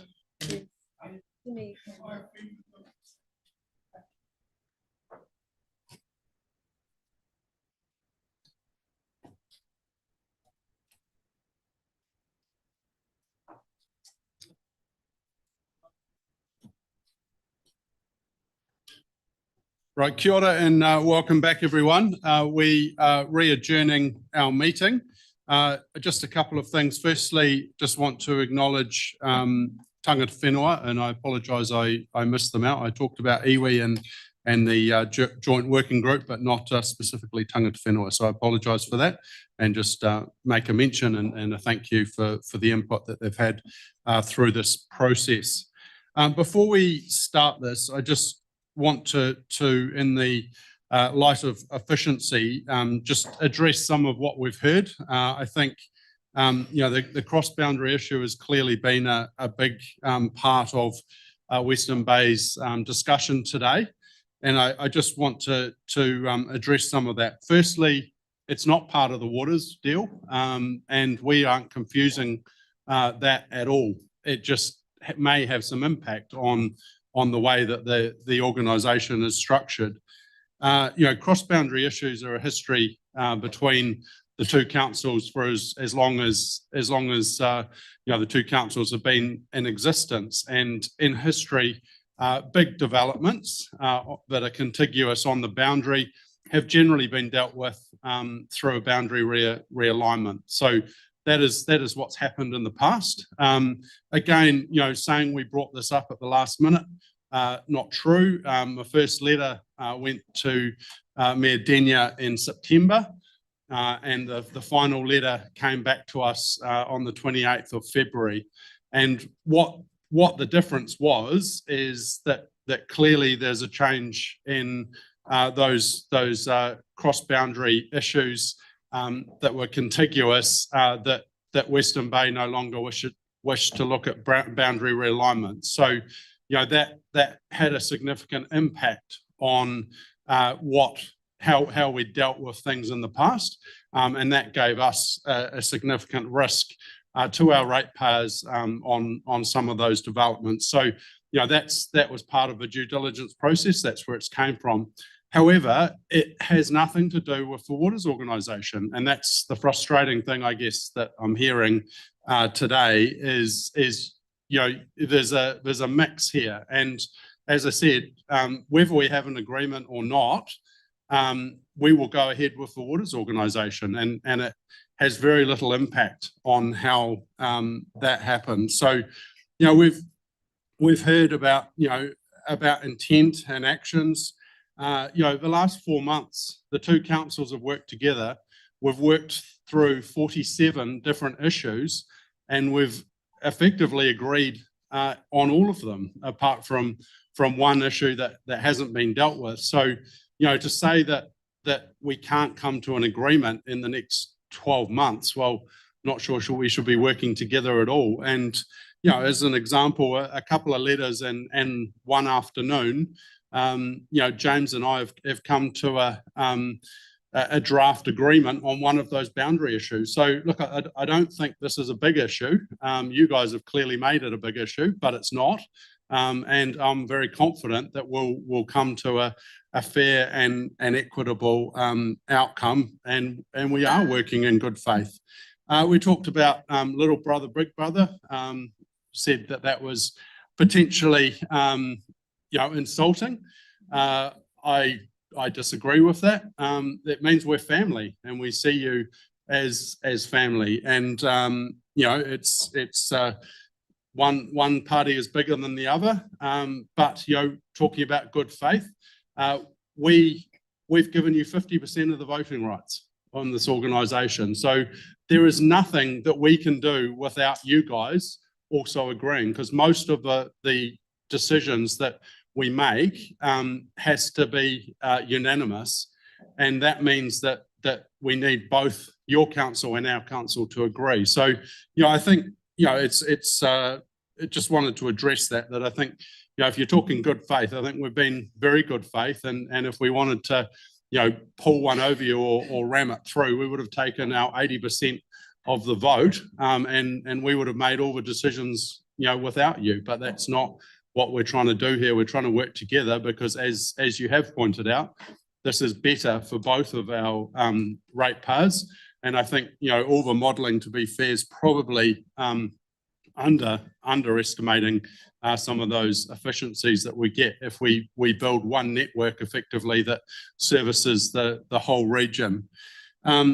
So I think, I'm very confident that, I guess the one big issue that you brought up will be solved very simply, and is not going to become an issue. Even if it does become an issue, it's not going to affect the Waters organisation. That is, we have all the intent to do that, and I think this is something that we do need to deal with. And we're about to go through a reorganisation process in local government, and there's some very simple solutions to our problem that potentially we should do a lot more together. And if we did a lot more together, these issues wouldn't become a place. So I wanted to deal with that because what we're going to talk about shortly is local waters done well. And we're not going to go into cross-boundary issues because that's not what we're discussing today. We're talking about a water services organisation that Western Bay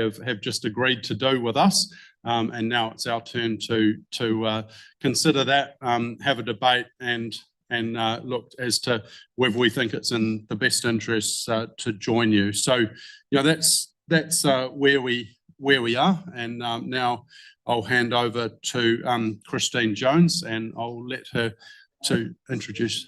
Yeah. I had a couple of questions. One of them is, so just to be really explicit, because I know it has been a big issue across the table. Can you confirm on the record that you made the statement that cross-boundary issues will not impact the Waters organisation? So can you confirm that we will not withhold assets no matter what is assessed around the non-Waters assets? No, I won't confirm that.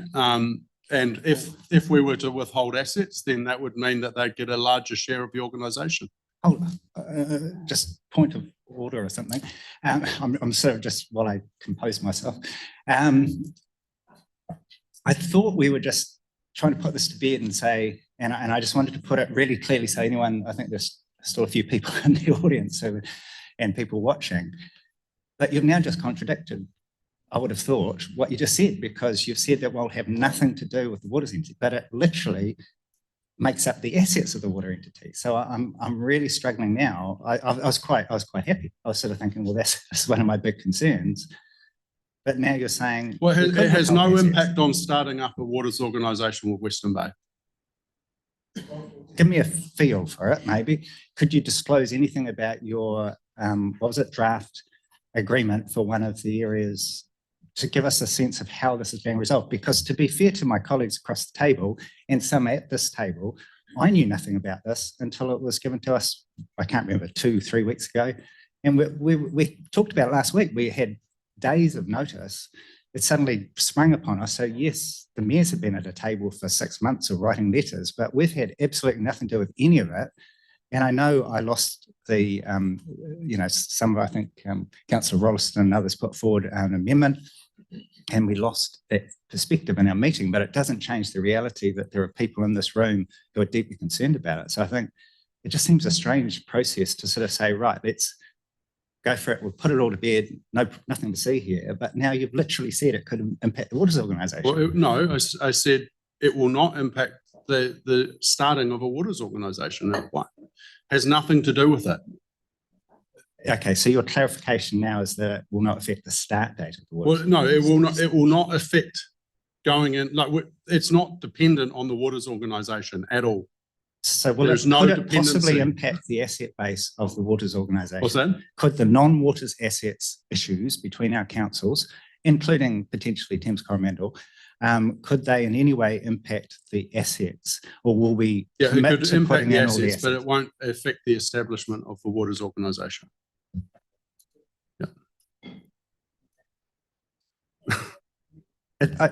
We exactly where we started the meeting, which is nowhere, but I appreciate you filled in the time. Glenn, if you're happy to go and allow TCC ratepayers to continue to cross-subsidise Western Bay ratepayers when they're on the boundary, and then that's a decision for council. But we've resolved that that's not what this council. Well, I'd like a right of reply to that, because I was just talking to our esteemed company from Thames Coromandel Council just about the challenges that they're having with cross-boundary issues from people from here, and I point at all of us around this table, and from Auckland in particular, who don't pay for their facilities, and it has a much bigger impact than a few people across the road at Bell Road.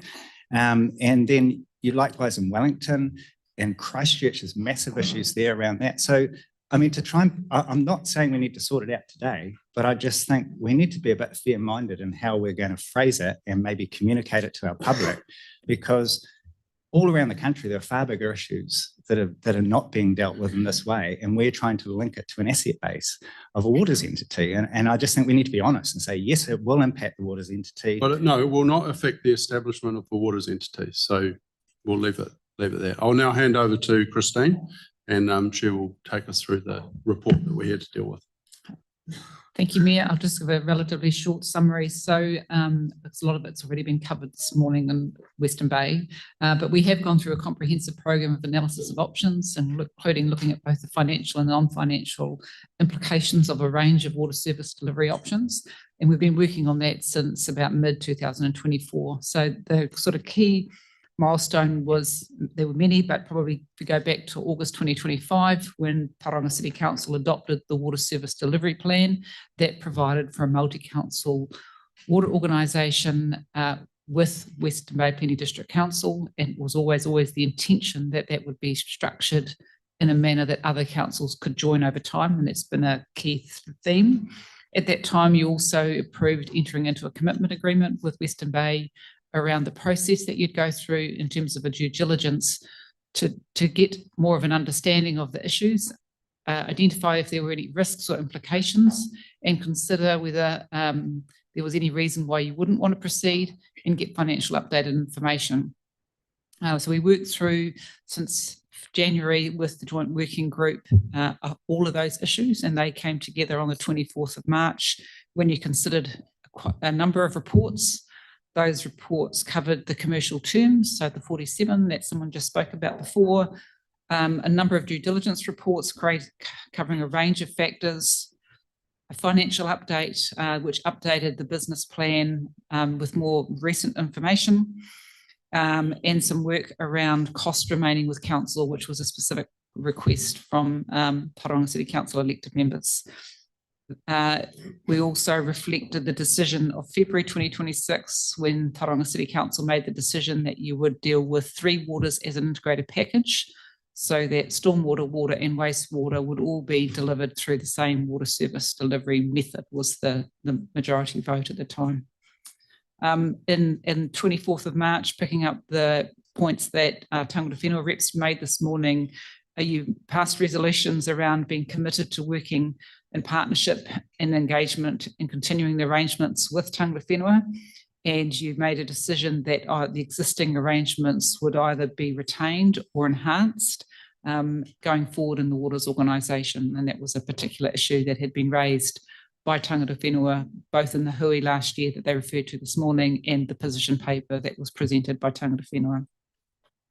So if I was to sum all of that up, all of that work has been very comprehensive and thorough, and that process hasn't identified any matters that would prevent the successful establishment of the water organisation.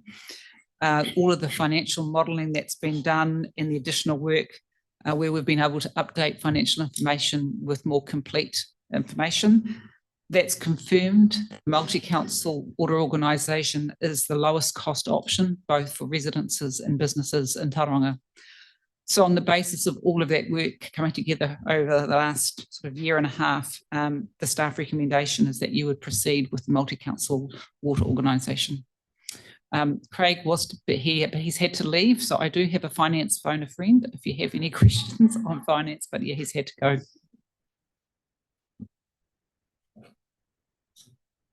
Right, is there any questions? Yes, Councillor Kura. Thank you, CJ. Regarding stormwater charging via the council rates and the potential for a workaround given the current law, if I can call it that, regulation, sort of precludes that, in my view, quite clearly precludes it. And so the potential for that workaround to be able to introduce a rate via the council in a progressive fashion, because that is my and other people's concern. If it's not done on the value of the property or something similar, to introduce a progressive tax, then what are the other options? If you looked at your level of confidence in terms of achieving that, and say if you had 2 as a fairly low point and 8 at a very high point of confidence, where would you sit? Closer to 2 or closer to 8? And if it's closer to 2, what are the options available? I'll go. Listen, Charles might want to add. So we have reported that to you previously in a council report around the options. We did have some legal advice that from Simpson Grierson that indicated that you could use a rating mechanism, charge it through the water organisation. At the meeting where you considered that report, you passed a resolution for us to do further work on that, and we committed to do so should you make a decision at this meeting to proceed with the water organisation, then that would be a piece of work in that work program. When we made it clear at that time that it wouldn't be something that we would be able to do the work on and report back prior to this decision. But the legal advice that we received did indicate that there was a clear pathway. That Charles might want to add to that. Just that this is not an issue that needs to be resolved today, tomorrow, or even next year. You've got 5 years to move off that property's rateable value charge. And as we've advised at previous council meetings, that this is an issue that the whole country will be grappling with. So there will be a lot of guidance from other water organisations as to how they're dealing with this. And there are a range of reasonable options that I'm sure will represent fair charging for that service. And that solution could come from central government in terms of a change of its position. It could do. We know that other councils are raising this same issue. And it is something that's been discussed at a sort of water sector level as well. So, yeah, but you do have that 5-year phase out period, and there are a range of tools and mechanisms that you can use. And it would probably be something that you would task your board that you put in place in your chief executive also to particularly look at and come back to you with options. Deputy Mayor Schooler. Thank you, Mayor Mahe, and thank you for the earlier discussion. We are hearing that we are voting to create a larger organisation, an organisation that's going to be fit for purpose and more efficient and more sustainable, and delivering more benefits to more people. And that's all very good, and it's what we're wanting for Tauranga and the region going forward. But we are in creating a big organisation for waters. We are also making our own Tauranga City Council smaller. And I am really concerned, I remain concerned about the costs of that and who wears those costs and how we wear those costs. So in bullet point or clause 9, we talk about 9 to 10 million of residual costs in TCC. We talk about 24% of council overheads, and I think they're the allocated costs, which are about 80 something million. So that's about 17 million. We know that we're going to have some spare room in our building potentially that needs to be found. The cost needs to be allocated somewhere. So I guess my question, and as Craig's not here, my question to Marty is, number one, how are you planning to do that right sizing of our organisation? And are you confident that we're not going to have increased rates in Tauranga City Council because of this, because we are taking a quarter of the organisation away? Are you going to be able to do that in time so that we're not going to have additional rates increases because of this in Tauranga City Council? Through you, Mr. Mayor, there's a few questions there, which I'll try and work my way through. So, subject to a decision today to establish the CCO, we'll initiate a project which looks at what's left within the organisation and what resources are needed to support that as far as corporate support is concerned. That'll need to align with obviously the start date of the Waters organisation, which also dovetails into the long-term plan process as well. So all of those things will have to come together. And of course, on top of that, we may have rates capping that we need to deal with as well. So it's quite a significant project to understand and reshape and resize the organisation to cater for what's left. So. And so the last question is, are you confident that it's not going to mean that the people of Tauranga are paying additional rates because of this in the next 1 to 3 years? Well, that'll be our goal. That's the challenge. So, I can't say with confidence that that's going to be achieved at this point in time, but that's certainly our goal. And if rates capping is introduced, well, then we won't have any choice.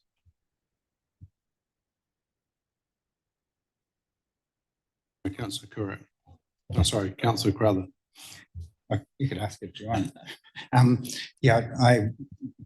About I don't know, 18 hours ago, I didn't have a finance question, which would have been a rarity, but I do now, based on some communications from the finance team, which raised some significant questions for me. So they've said that, how can I put this to you? That there's, at the moment, we have a tentative figure of about the 20 million of stranded overheads, and that's going to go to about 23 million if we go down the direction of our draft annual plan. And so, so then we're sort of saying that of those, there's going to be a chunk of them, currently 9 to 10 million, but going to 11 to 12, which are sort of truly more stranded. And then of those, half of those again will be, quote, managed out in the first year. So you end up with a quarter. So that's okay. But then when we got sent a number of spreadsheets, and it'll be pretty boring for the Western Bay councillors who haven't seen them, but in there it talks about the 2.9 million from, quote, water reform requirements, including separate governance and leadership arrangements and additional reporting requirements. That seemed like a totally separate issue, but it's now, I've been informed and the initial response that it was part of that 9 to 10 million, but I'm just really struggling with how that is stranded overheads for TCC that will comprise the part of the 9 to 10 or 11 to 12, wherever we end up. It seems like that's completely separate. That's actually solely from setting up a water CCO, and I'm struggling to understand how those, and it doesn't add up. If I go to the spreadsheets, it doesn't make sense to me that 2.9 is somehow embedded in all those numbers in the 9 to 10 million. And I wonder if you can somehow, without the finance team, I guess, clarify that. Can we maybe park that? I'm just talking to Catherine and seeing if she can hook into the meeting remotely to answer the question, because I'm not able to answer the finance question. So what she's saying. So could we park that one, and if there's any other non-finance questions, and see if she can join the meeting? I think that's isn't that in the 8.5 that? No, that's what I established. So it's not in the 8.5, it's in the 9 to 10, which is now the 11 to 12. But the question is, how come it is? Why is it not a separate cost to set, like the establishment costs? To me, like it reads like, for all the world, like establishment costs, because it's setting up separate governance, not a separate government, separate leadership arrangements and so forth. And to me, that would be precisely for establishing a CCO. Otherwise, we wouldn't be incurring those costs, I would have thought, but I'm happy to stand corrected if finance can explain it. Just trying to get her on the phone, and I'll put her next to the mic on speaker. Just give me a minute.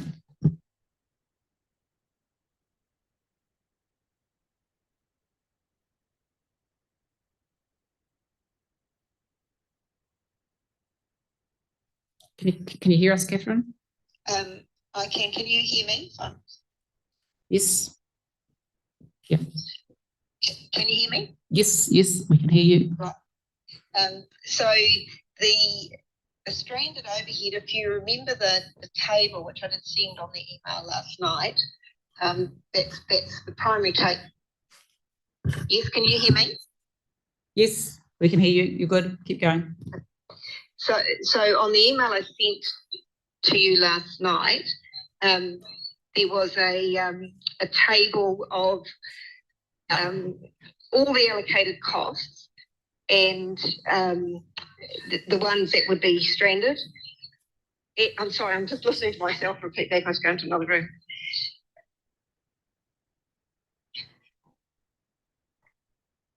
So if you look at that table, it looked at something like our governance, which is allocated, and said, well, that will remain a stranded cost that we'll have to help manage down. The reason it remains a stranded cost is because the water entity is required to have its own governance. So the water entity will not need two sets of governance. So therefore those costs remain with council and will need to be in some way offset by some other savings.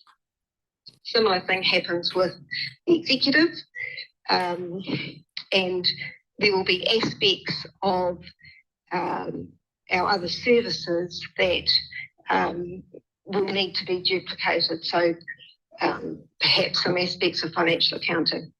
So that's what we're trying to say. But that 2.9 we talked about is noting that separate governance, a separate ring-fence management structure will be part of your entity, whether you're in-house or in CCO.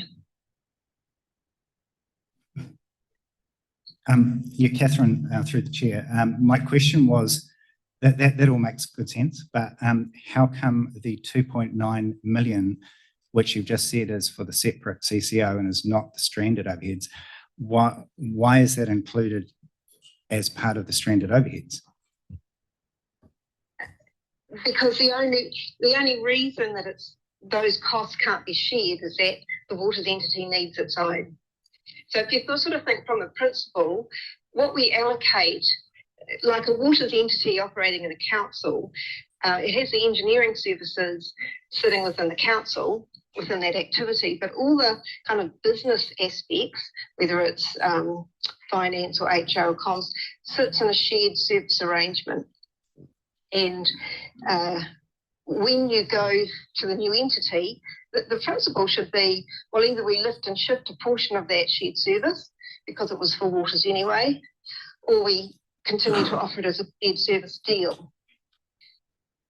But you can't lift and shift with a new entity, a new arrangement being set up. And so that's why they are about the same thing. If you didn't have to have separate governance, which I talked about in that 2.9 million, then we could lift and shift an aspect of our current governance costs. Perhaps I asked the wrong question then, apologies. What exactly is the separate governance and what are the separate leadership arrangements that comprise 3.6 million, of which TCC pays 2.9?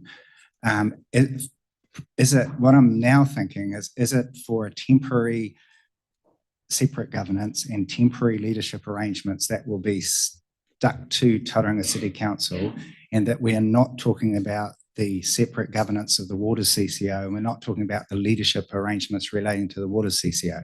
Are we talking about the 26-27 financial year TCC, whatever the governance and leadership arrangements are to get it set up? You will always have a separate governance in the waters entity. You'll always have a separate executive. And that's what we're trying to identify. It's almost like those are the duplicated costs when you have the two entities. And you can't just shared service it because they're required to have their own on an ongoing basis. So it's not part of your transition. So just Catherine, just to try to bring this, so the 3.6 or is it 2.9 or 3? Oh, it's total of 3.6. So that effectively is the additional cost of starting up a waters CCO. Is that right?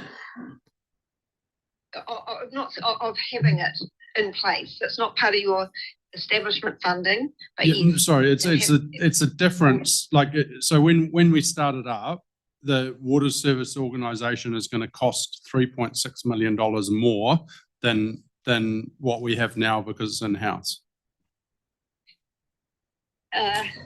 Yes and no. It costs an additional amount, but then what we're also saying is because the legislation for waters and the regulations require you to have some of these things in place, even if you had it in-house, you will be required to spend more than you currently are.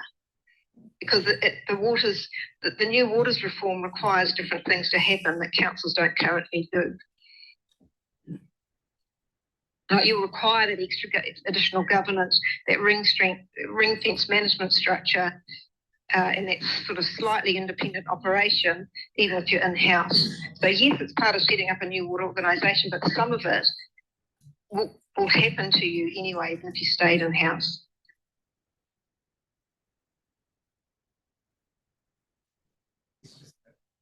I mean, in case it's helpful, I mean, I think the biggest challenge for what we've got provided with is that we see numbers like a total of 0.9 million for democracy governance only.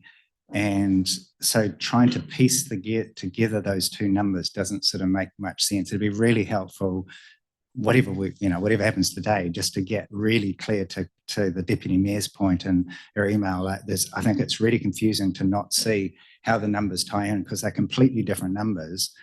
And we're sort of operating on a bit of faith that that'll all come together in the end, I think.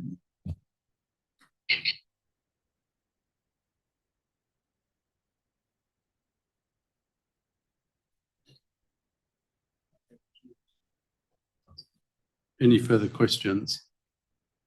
Oh, sorry, Councillor Baker, yes. Hi, tēnā tātou. Excuse me, just picking up on point 71 and I'll wait for, you're good? Yeah, picking up on point 71 and the comments you made around tangata whenua. Really wanting to understand the extent to which that principle of that is referenced in 71 applies. Does that also include appropriately recognising and addressing cross-boundary iwi relationships, and not just the one that we potentially have in front of us, but any future cross-boundary iwi relationships moving forward? Or does that principle just pertain to the iwi within our TCC district? 71, yeah, in our agenda. My understanding of the resolution that you passed was in respect of tangata whenua that are currently within whose rohi are in Tauranga City Council's area, because it was around the question that tangata whenua raised on effectively not going backwards and continuing to have at least the types of arrangements that are in place and looking for those to be enhanced over time. I think there's a separate question of if other councils join, what the arrangements are with tangata whenua for the waters organisation. And in the stock take we did in the work streams, we did say that that's a piece of work that would need to be done as part of the work program going forward about what does all that look like. So, but I think that's different from this resolution, which was trying to directly respond to the issues that tangata whenua raised at the Armitage and in the hui that they had, with that you had the iwi chairs meet directly with elected members. That's what this one was about. That's good clarity. Thank you. Any further questions? Okay, if there's no further questions, I'm happy to move the resolution as stated. Councillor Roseboom will second. So we are going to use our normal 5-minute limit. and I'm happy to talk today around supporting this resolution. Why do I support it? Well, we made a decision in August last year, and that was after quite a significant process to get to that point. The decision was dependent on due diligence. We've gone through a thorough due diligence process, and I thank again the team and the staff that worked hard on that. We have come to agreement, as I said before, on most of those 47 points that we needed to work through and agree on. And ultimately, to the same as what some of Councillor Joyce and Councillor Alvin have said, this is the best outcome for our people. Ultimately, it's going to cost the least over the longer term. Yes, there is going to be some changes and some costs early on, but when you look at the full program, and it's going to be the best outcome for the people and how much they pay, while also delivering a more efficient system. As I said, a shared network is certainly more efficient than both parties doing our own thing. So there's a lot of good things, and the other part of it is being able to work collaboratively with Western Bay, and I think there's a huge opportunity here as we go forward and as we go through reorganisation, that we should be more aligned. We should be doing more together. I would advocate right now, as Western Bay look to replace their CE, that would be a great opportunity to do what New Plymouth have done and come together, so that we go together and do an LTP together next year, if we are going to solve a lot of the issues we have and deliver for the benefit of our ratepayers. I think that would be a very logical step. But we'll take small steps and we'll do one thing at a time. And I think waters is a significant part of both our businesses, and is a very good place to start. But I'd very much be prepared to go all in and look at more opportunities as we go forward. But very supportive of this. Thank you again for everyone that's done that hard work, because we have got to a place which there's nothing that's come up that said this is a deal breaker. We don't need to use the off ramp. In my mind, this is the time to use the off ramp if you want to. But I just don't think there's anything that has said to me that we should change our path and jump off the cliff, as some people have said. Councillor Roseburn. Thank you, Mayor. I reserve my right just to speak last. Who else would like to speak to this? Councillor Baker, he got in first, while Councillor Schuller was being slow. Hi, Mauriware Te Whare. Firstly, I'd like to acknowledge the karakia and the welcome that we had this morning. It's really nice to be looking at different faces in chambers for the day. No, well, I love you fellas, I do.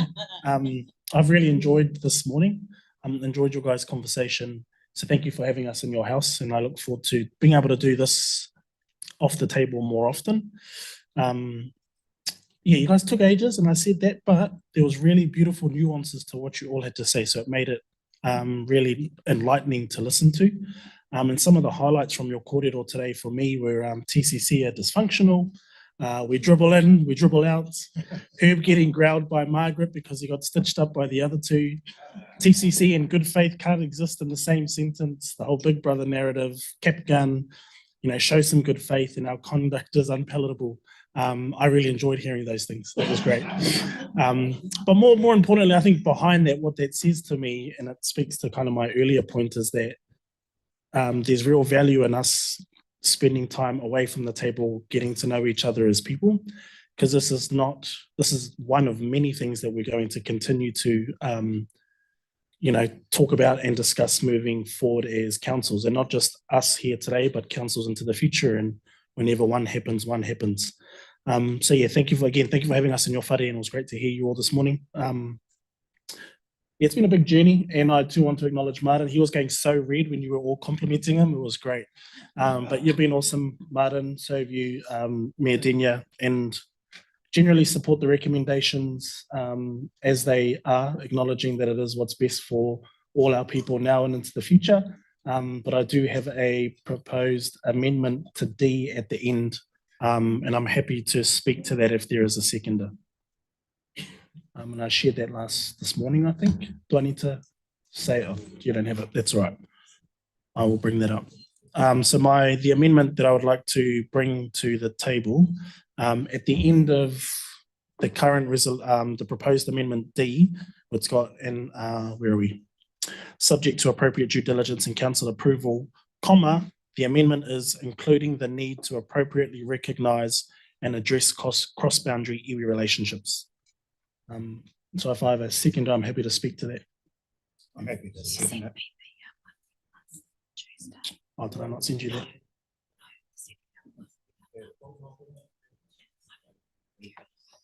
Shall I send it to you? Yeah, so if you send it to me, that's the wrong one. That's the one from. Oh. That one's the one. If you send it to me.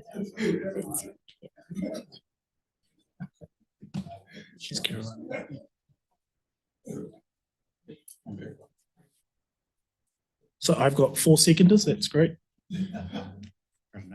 Councillor Crowther seconded that, so would like to speak to that. Yeah, I don't want to labour on it too long. In hearing the conversation today from Western Bay, general sentiments around our table, we're all sort of asking the same thing. And what this proposes in my mind to address is the elephant in the room before the elephant becomes an elephant. That doesn't make sense, but I think you know what I'm trying to say. Both councils have generally seen the value in tangata whenua, mana whenua representation. We certainly felt that around the working group table, and there are still live concerns present. And so what I'm hoping to, I guess, achieve here is that the way that our resolution reads anyway is that there's potential for any council to join us at any point in time in the future, that whatever raru are going on between iwi, we as elected members have visibility over that stuff early, so it doesn't get to an Armitage type hui. And if there's a way for us or those iwi groups to navigate those conversations prior to anything formal happening at an elected members level, then that happens. And staff or whoever the powers that be enable those discussions to occur. But this for me is more of a process thing that needs to be embedded rather into the due diligence process, and something that's considered, moving forward effectively. Just makes sense considering everything that we've been through to this point, to learn from the mistakes from the past. Councillor Crowther. Just briefly, I've sort of made it clear all along that I think if we're doing a waters company, that it'd be good to be open to other partners. I think this just clarifies that in writing to send signals if we need to do that. Like Councillor Sol, I can count to 10, which is probably not any great claim to fame, but I think we all can, so we know where this is going to end up. But I think that it's really a key issue as to the most efficient outcomes, all the stuff that we've heard. I think we will get greater benefits by actually being open to various other collaborations. Sorry, I just had a clarification from maybe Christine. So if we agree to start the waters organisation, then a decision to add another council would go through the joint committee? It would possibly have a discussion there, but the decision would be made at council, but would they discuss it and give a recommendation, or? I think we did, Charles will remember, but I think it sits as part of their roles and responsibilities. But in saying that, you haven't actually set the joint committee up, so we're intending that would come to Tauranga City Council's 21st of April council meeting and Western Bay's 23rd of April council meeting, where you would establish the terms of reference of the committee, and that's when you pass the formal resolutions as to its role and scope. But Charles might want to cover what's been discussed through the joint working group to date on this matter. It would require an amendment to the shareholders agreement and the constitution. That is one of the matters that's reserved for unanimous approval of the shareholders. And something as major as adding a shareholder probably requires public consultation as well. So it's not going to happen quickly, what would be the answer. There's a whole steps to jump through. But I agree with Christine that primarily it would be dealt with, all the grunt work would be done at the joint committee level with the final decision reserved for the shareholders. Thank you. Yeah, I guess where I was going with that is, yeah, my personal view is I'm not sure we need to add that because it would be dealt through the Water Services Organisation, but that's just my personal view. I don't disagree with the sentiment, but I think we'll pick it up through other work streams. Is there any other discussion on this? Yeah, Councillor Roseburn. Thank you, Mayor. No, I'm going to agree with your sentiment around we don't need this here. We'll pick it up in the joint committee, potentially the board's constitution, statement of expectation. It'll be picked up elsewhere. I think it's better to be dealt with, or we set up the organisation in such a way that it becomes the responsibility of the new board and the chief executive to ensure that they fully recognise all the iwi and tangata whenua that the organisation will cover, and the process by which they engage with them, that needs to be done by the waters entity, because they're the ones that are controlling the resource consents and where all the pipes go. So I like the intent, but I think we need to put it right permanently and fix it into the waters entity. So that'll be part of the role of the joint committee. And if we are successful today in signing off on our new waters organisation, we will then turn our minds to what we jointly want in the terms of reference for the joint committee and what their roles and responsibilities will be while we go through the establishment phase. So I think we can all put it in there, and then respective mayors will appoint whoever they want on that joint committee to ensure that this is done. I've already had a conversation with the iwi and tangata whenua that were on the joint working group around how we're going to establish this roadmap for engagement if this organisation is successful in being stood up. I don't think it's up to us as elected members to tell them how to engage. It's up to us to give them the opportunity to tell us how they want to be engaged with. They need to feed into us about how they want this to work. So I think it's better to be done through the joint committee and the waters entity. Councillor Rollison. Thank you, Mayor Mahi. Comment and a question for the mover.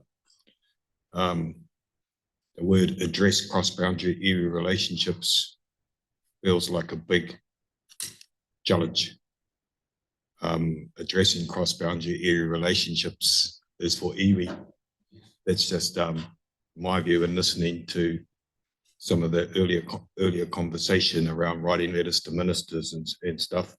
In my opinion, the cross-boundary area, yes, we can miri them, so sort of connect them and try and but my view remains that the iwi relationships are between the iwi and those that have been around long enough know they're long standing. And if we think a water organisation is going to address cross-boundary iwi relationships, hallelujah. But I don't think that is going to work. And I know I know what the intent is there, but I'm wondering if we are putting ourselves in a place that addresses may be interpreted as resolving. So I'm just wanting to be sure. So I guess it's a question for the mover on that. Given what I've said, is that going to put us in a position that we aren't going to be able to address cross-boundary iwi relationships? Aye, good partai. Wasn't prepared for a follow-up. No, just kidding. Yeah, I hear what you're saying. I mean, I hear what you're saying, and that says solve. I'm not asking for us to solve, but what was missed early on, and circling back to the whole Armitage chat, is that we didn't do the right thing because it's not a part of our BAU. That dictated that good iwi relationships and engagement and considering those cross-boundary issues didn't factor in establishing this thing. And so by having it in black and white as a part of standing alongside due diligence gives it the weighting that it requires to ensure that iwi can facilitate and do their thing themselves, and that we acknowledge that. It's about acknowledging the relationship, in my view. But if the word address is too strong, I'm happy to kind of change that. That's fine. And if we just need to recognize that, yeah. And I don't know, we might not even need to facilitate, just get rid of an address.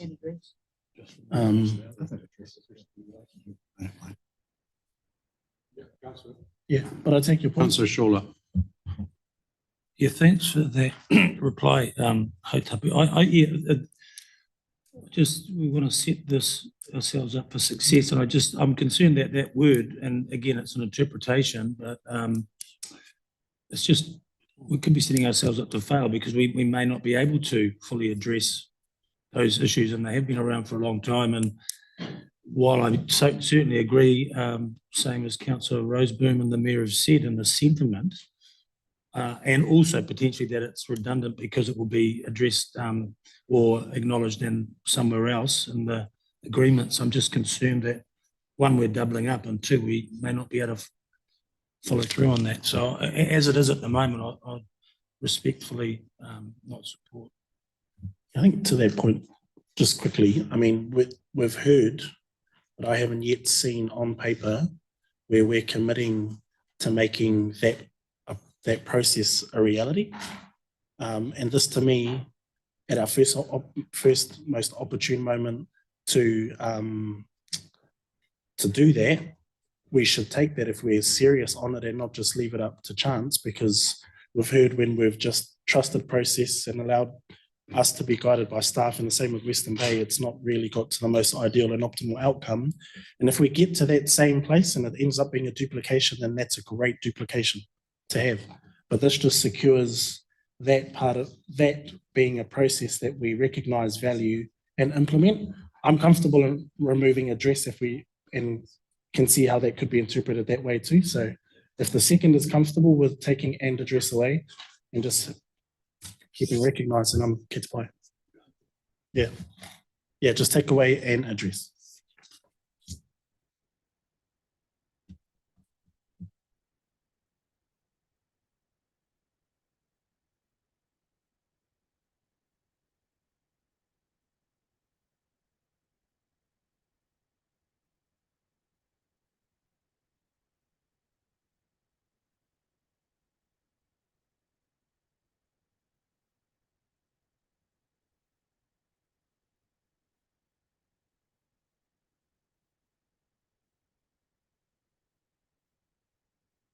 Oh, sorry. That's carried with Roseboom and Drysdale against, everyone else in favour. So that is carried and now becomes part of the substantive. So anyone else like to speak to the substantive? Yep, Councillor Shaw. Thank you, Mr. Mayor. Just hoping my machine is not out. I suppose I want to speak on this from a big picture perspective, something that's real in the ward of Bethlehem, which I happen to have the baton for at the moment. And it relates to the end of Carmichael Road. And there's one Ngāti Kahu land on one side of the road, and down the end there's some other residential property there that are still on septic tanks. And I have a letter in front of me, if the computer works, from the then Mayor of Tauranga stating, and I will read this: sanitary sewage design for the residential properties is currently underway, and the installation of the sanitary sewer reticulation is also programmed for the beep financial year. Any guess what financial year that was? Anyone in the room? Huh? 2010. That's how we got back on side.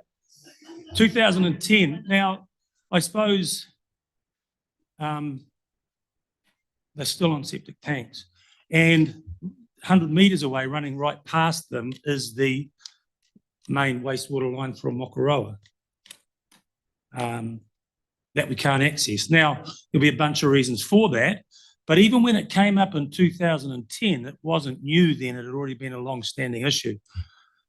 And so I suppose one of the things, and for a bunch of reasons, it can be hard for council to deliver on their promises. Yeah, I used to coach in rugby in Japan, had a South African lock. We were doing lining up the fence, and he said, Herb, you try and shoot 2 rabbits, you get no rabbits. And sometimes that's what happens when we've got, and for all good reason, we have competing priorities. What I'm really excited about this new opportunity that's in front of us, and fully support some of the points that have been made, is that I'm absolutely sure that if we had a waters organisation around in that time, we would have looked at the whole picture, and lovely Bethlehem would have already had good sanitary sewage, not worried about what it's going to be like when it rains. So can't make any change to where we are now on that right now, and respect that. But I've, right from the start, thought about this from that broader regional perspective. It was in the minister's letter to us way back in May last year, about we need to think about this regionally. And it's easy for us both as councils to think about our residents, and we have to, and our ratepayers, but there is a broader regional benefit that will come. And I also want to quickly thank the staff, the work they've put in, both council staff, to help us come to make our decisions and to get here today. I'm really, really grateful for. But yeah, that's just a little message. 2010, the Mayor of Tauranga promising his people that they'll deliver.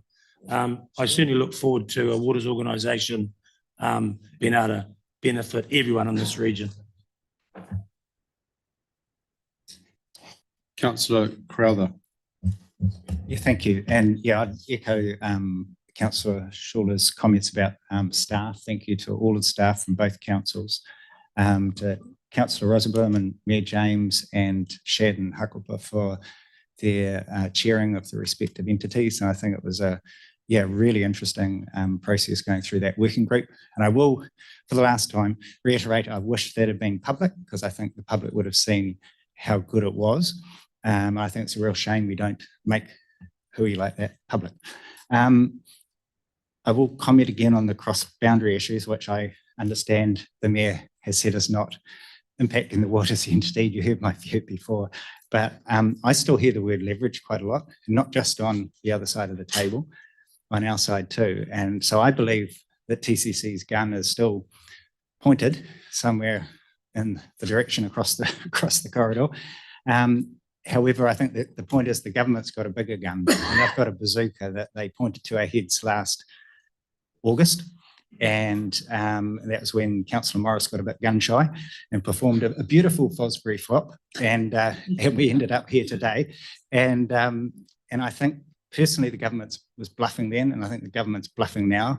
And that if they take our regional deal, I'm still in the position of, well, that's not as important as has been said around this waters entity. So I would like to think we look at the waters entity and take away all the threats, the central government threats that to me are completely unwarranted if they are a democratic institution. And I don't think you would get support from coalition partners to that.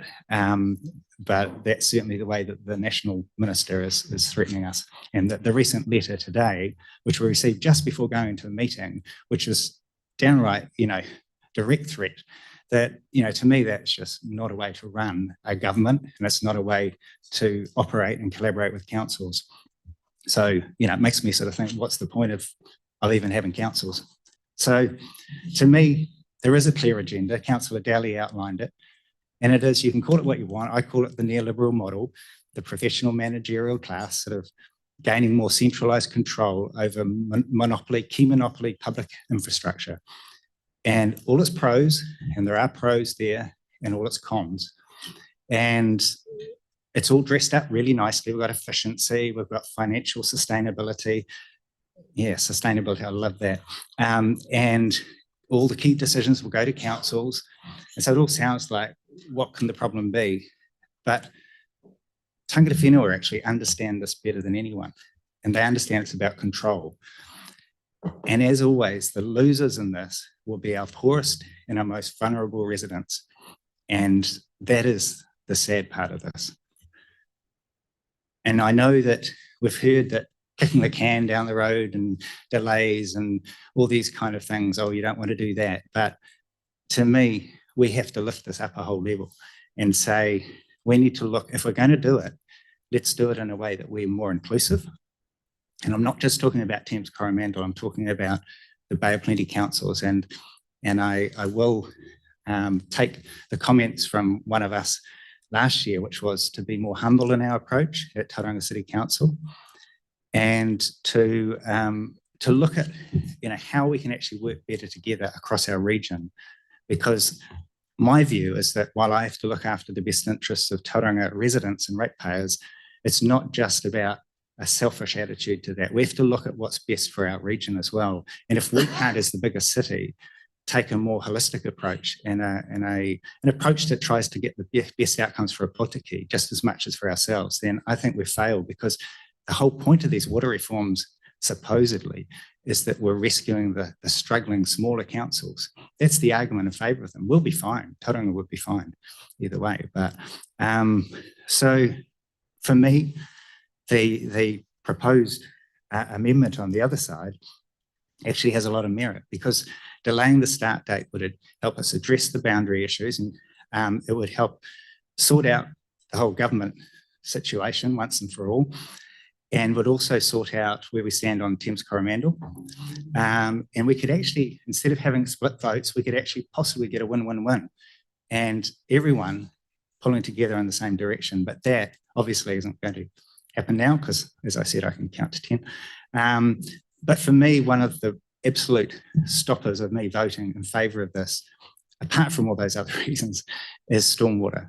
And that I agree with the Parliamentary Commissioner for the Environment, Simon Upton. I agree with many mayors and councillors who voted against including stormwater, with many New Zealand council staff who put solid recommendations based on evidence not to include stormwater.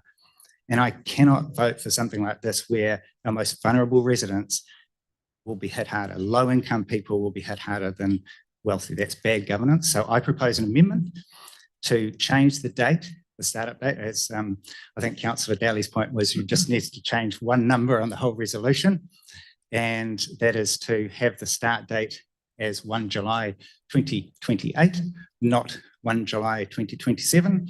And I truly think that would be something that the people of Tauranga could buy into. And that. Sorry, we'll just wait. Have we got a seconder before we speak to that? Councillor Curran.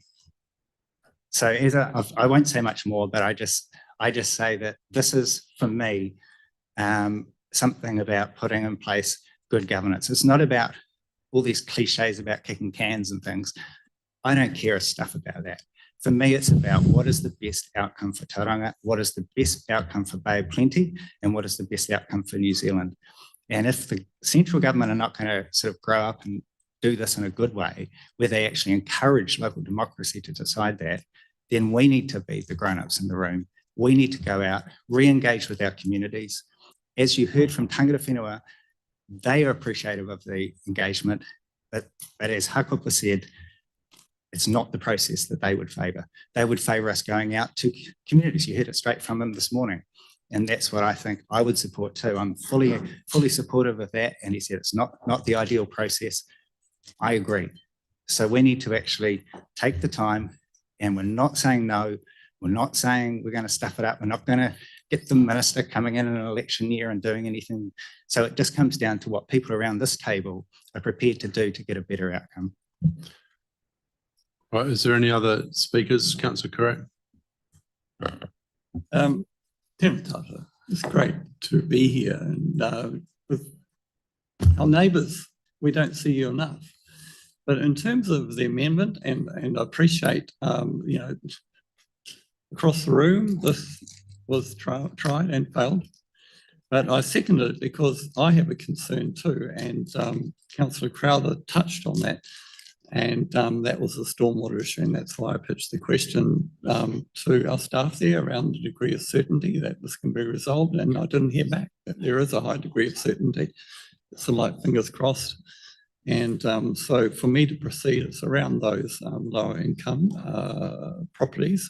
I definitely prefer a rating system that is progressive and doesn't hit those who can least afford it, hit those hardest. So I think with that privilege of a bit of extra time to also resolve some other issues that are obvious here that need resolving, what's the rush?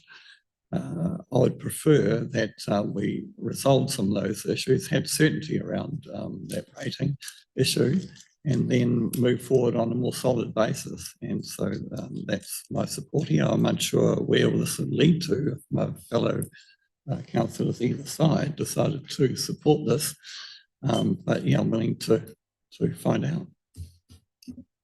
Any other speakers on the amendment? I don't support this. I think we are kicking the can down the road. We've seen the modelling. We can save our people money. Let's save them money as quickly as possible. We've still got time. We can bring in the other Bay councils if they're willing. Unfortunately, at the moment they're not. So you can't force anyone to do this. TCDC are willing. We have a resolution already on the table that we're willing to work with them. And like if Western Bay decided that they also were prepared to do that, and they've gone some way to do that today, then we can bring them in and they can be part of the organisation when we start next year. So look, I think we've still got 15 months till we stand up this organisation. There's a lot of time. We've already spent 15 months talking about this, and in 4 months we resolved a huge amount with the working group. So this is just delaying and delaying a good outcome for our people. So let's get on and give people certainty and actually deliver something that is going to be good for everyone that lives in our district. So now I'm going to put the amendment to the floor, and that is changing the start date to the 1st of July 2028 from the 1st of July 2027. All those in favour, please raise your hands. So we've got Rolleston, Crowther, Baker and Kurak. Those against? That's the rest. That's failed. So we go back to the substantive. Does anyone else want to speak to the substantive? Councillor Taylor. Thank you, Mayor. I'd like to start just by thanking the group again. I think that was a revelation, I think, in this process, the work that was done and the coordination of that group, and it's come from a number of places saying it was a positive experience. So really a good outcome from that side of it. I take a little bit of the words of Deputy Mayor Benj about the Murray Benj, sorry. This is a big decision. 1989, I think you're saying it's the biggest one since then, and I tend to agree. I am going to make my decision today based on looking into the future, not 2 years, not 3 years, not really looking at the numbers that we're discussing today. I'm looking at what it's going to be in 5, 10, 15, 20, 30 years. I also look at where Tauranga City is positioned.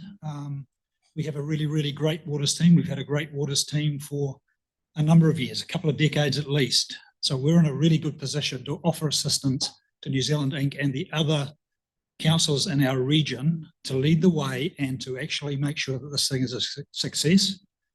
I think the way our combined staff have put together this proposal and worked through the due diligence has been a revelation as well, and it probably gives me solace that when we get into this and we actually do the real detail work, we've got the right people on our side to do this. So very supportive. My second point, probably again looking into the future, it's pretty obvious to me that as our councillors get smaller and we have less to do, we will be merging. We will be one region. We will be one council.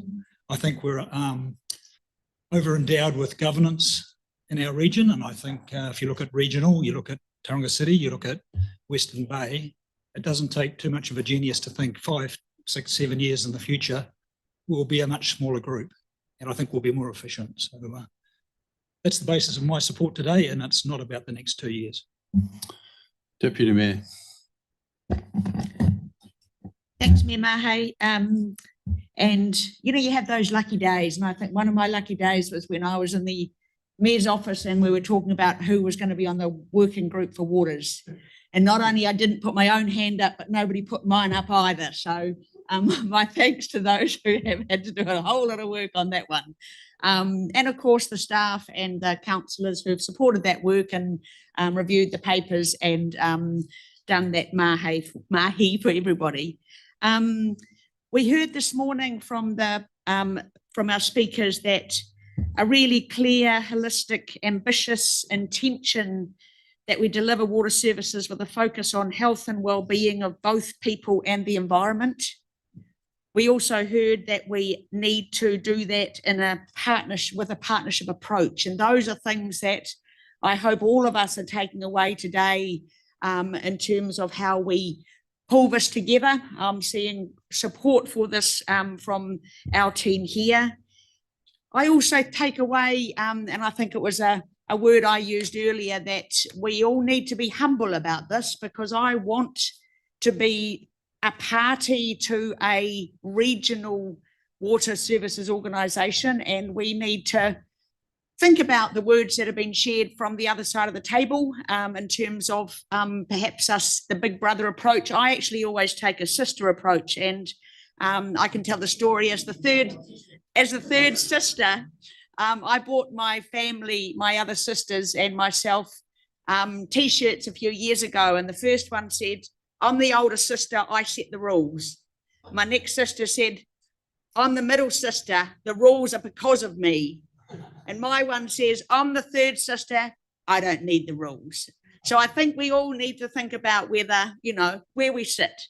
But I think this is part of a sensible amalgamation of a part of what we do as councils. We are creating a bigger organisation that we're told is going to be more efficient, that we need to make sure is more efficient. We need to be able to deliver better services for our people in the long term. And I believe that making sure we've got strong governance around the table and setting up this entity together, we have the ability to do that.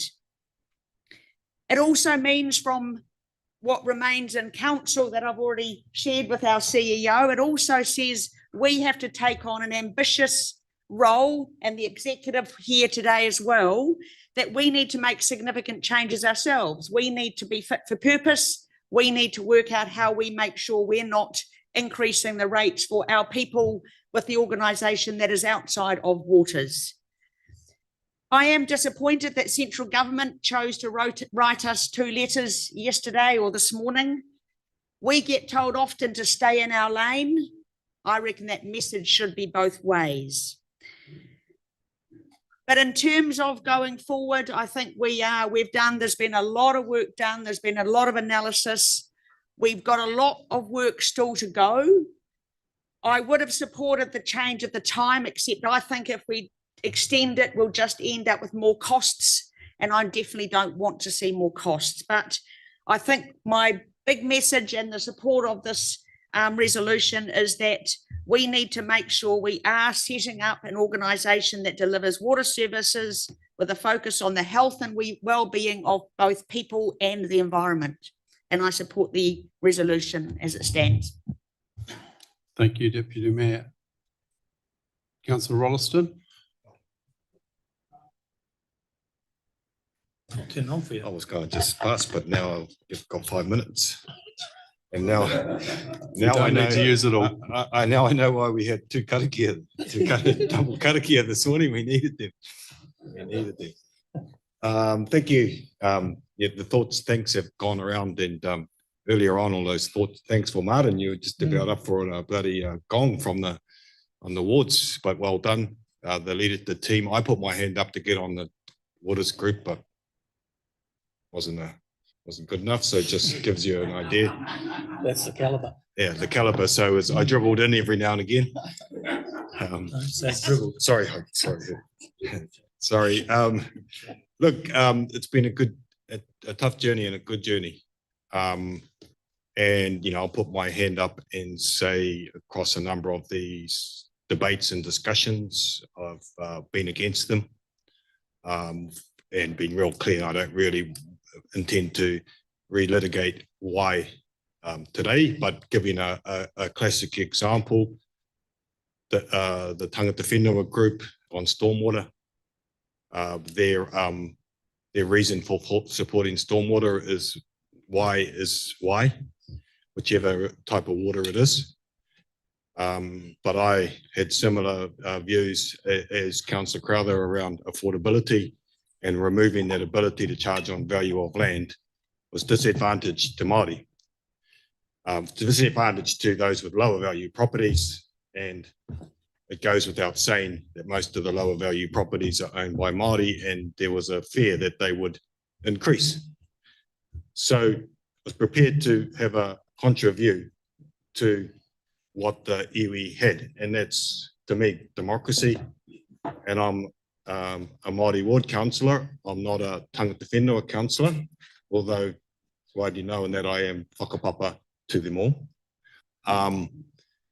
But also I'm here elected on behalf of the whole community to make decisions for all of the community. So that's what I'm basing my decisions on today. And my notes are gone, hey Steve, did you do that? Give me your notes, sir. I had some great notes because I was looking at Graham and he had those sheets of paper. I was really impressed. I was really impressed. We've learned something already. Yeah. So that must be a sign to keep it short. And I look across to our, probably the biggest thing that has challenged me all along is that we went through this process and we were using casting votes all the way along. And I think it's widely known we had 2 meetings to get to a casting vote, right? So that's, and so I wasn't, I know we can watch your videos online, but I was going the, whatever we call them, the tuakana, the brother, the cousin up the road, was not really wanting to be in with us, and we were looking at each other sideways. And today, even seeing the, not reiterating the comments, but seeing split votes again is saying, hey, there's a lot of things that we're not certain of. If we're going to go together, he waka eke no, we've got to go together as one. And so, as I said, I've been on the other side of most of the votes. I know we've got some challenges in front of us. I'm actually really heartened by how we worked with Tangata whenua, and if we use that as a template, I think we're in a really good space. I'm a little concerned that our other brothers gone. I don't know whether we scared them, but perhaps they needed to get back. But if we bring that in, but today's not about that one. Today's not about that one, but there's a template that's in front of us. I don't like ministers' interventions. I don't like letters telling us what we should or shouldn't do. The mana sits and stands with us. And the reason why I guess, probably if you followed my voting throughout this process, I've got to the point where we've got to make some decisions. We've got to get on with it. If we're sitting here today again split, we're going to have some challenges bigger than they are today. Good faith is a word that's been used and possibly being bandied around. My last 2 things: good faith, good deal. Well, only the future will tell us. And as I think Rodney and Graham talked around, mokopuna decisions are sitting in front of us today. If we're going to move this today and get on with it, we can't be looking sideways at each other. It's all about relationships. And that's something that I bring to the table. And I think that's what's probably moved me in terms of where I'm going to land today going forward. Thank you. Thank you, Councillor Rolleston. Councillor Morris. Hey, thank you, Mayor Mahi. And can I just say what a privilege it is to be here? I was going to say this morning, but it's this afternoon now. And I'm reflecting back on the motion I moved that we have joint meetings with our cousins at the Western Bay of Plenty District, and I'm enjoying the fruits of that today. I think we should do this more often. Because it's blooming good. I've heard from across the table with our friends over there, I've heard some moments that were damn near inspirational. Some good quotes coming out from some fantastic sources. And thinking of quotes, I'm reminded of former Mayor Gary Webber, short in stature, but tall and strong in principle. And some say that if you listen very carefully, maybe if you go behind one of those green partitions at the back there, you can still hear his voice echoing. I can hear it. Bring your brains and not your boundaries, he would always say, particularly at smart growth meetings.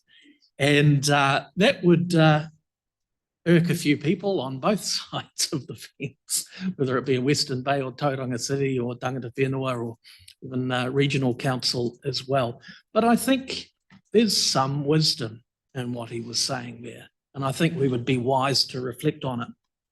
That being said, the decision today is obviously about waters, nothing else.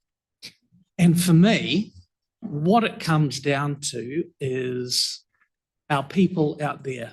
And whilst we as a collective, we have the privilege, and it is an immense privilege, to be able to breathe the rarefied air of a council chamber or a committee room or a Teams call or a late night session with Martin, who I think is being invested as a Sir Martin Roseboom shortly, given all the praise, but well deserved too. Thank you, Martin, for what you've done for on behalf of all of us.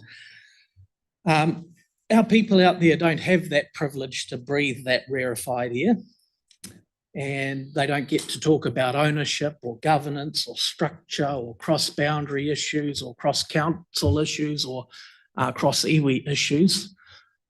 My personal view is what's important to them is what does it all cost at the end of the day.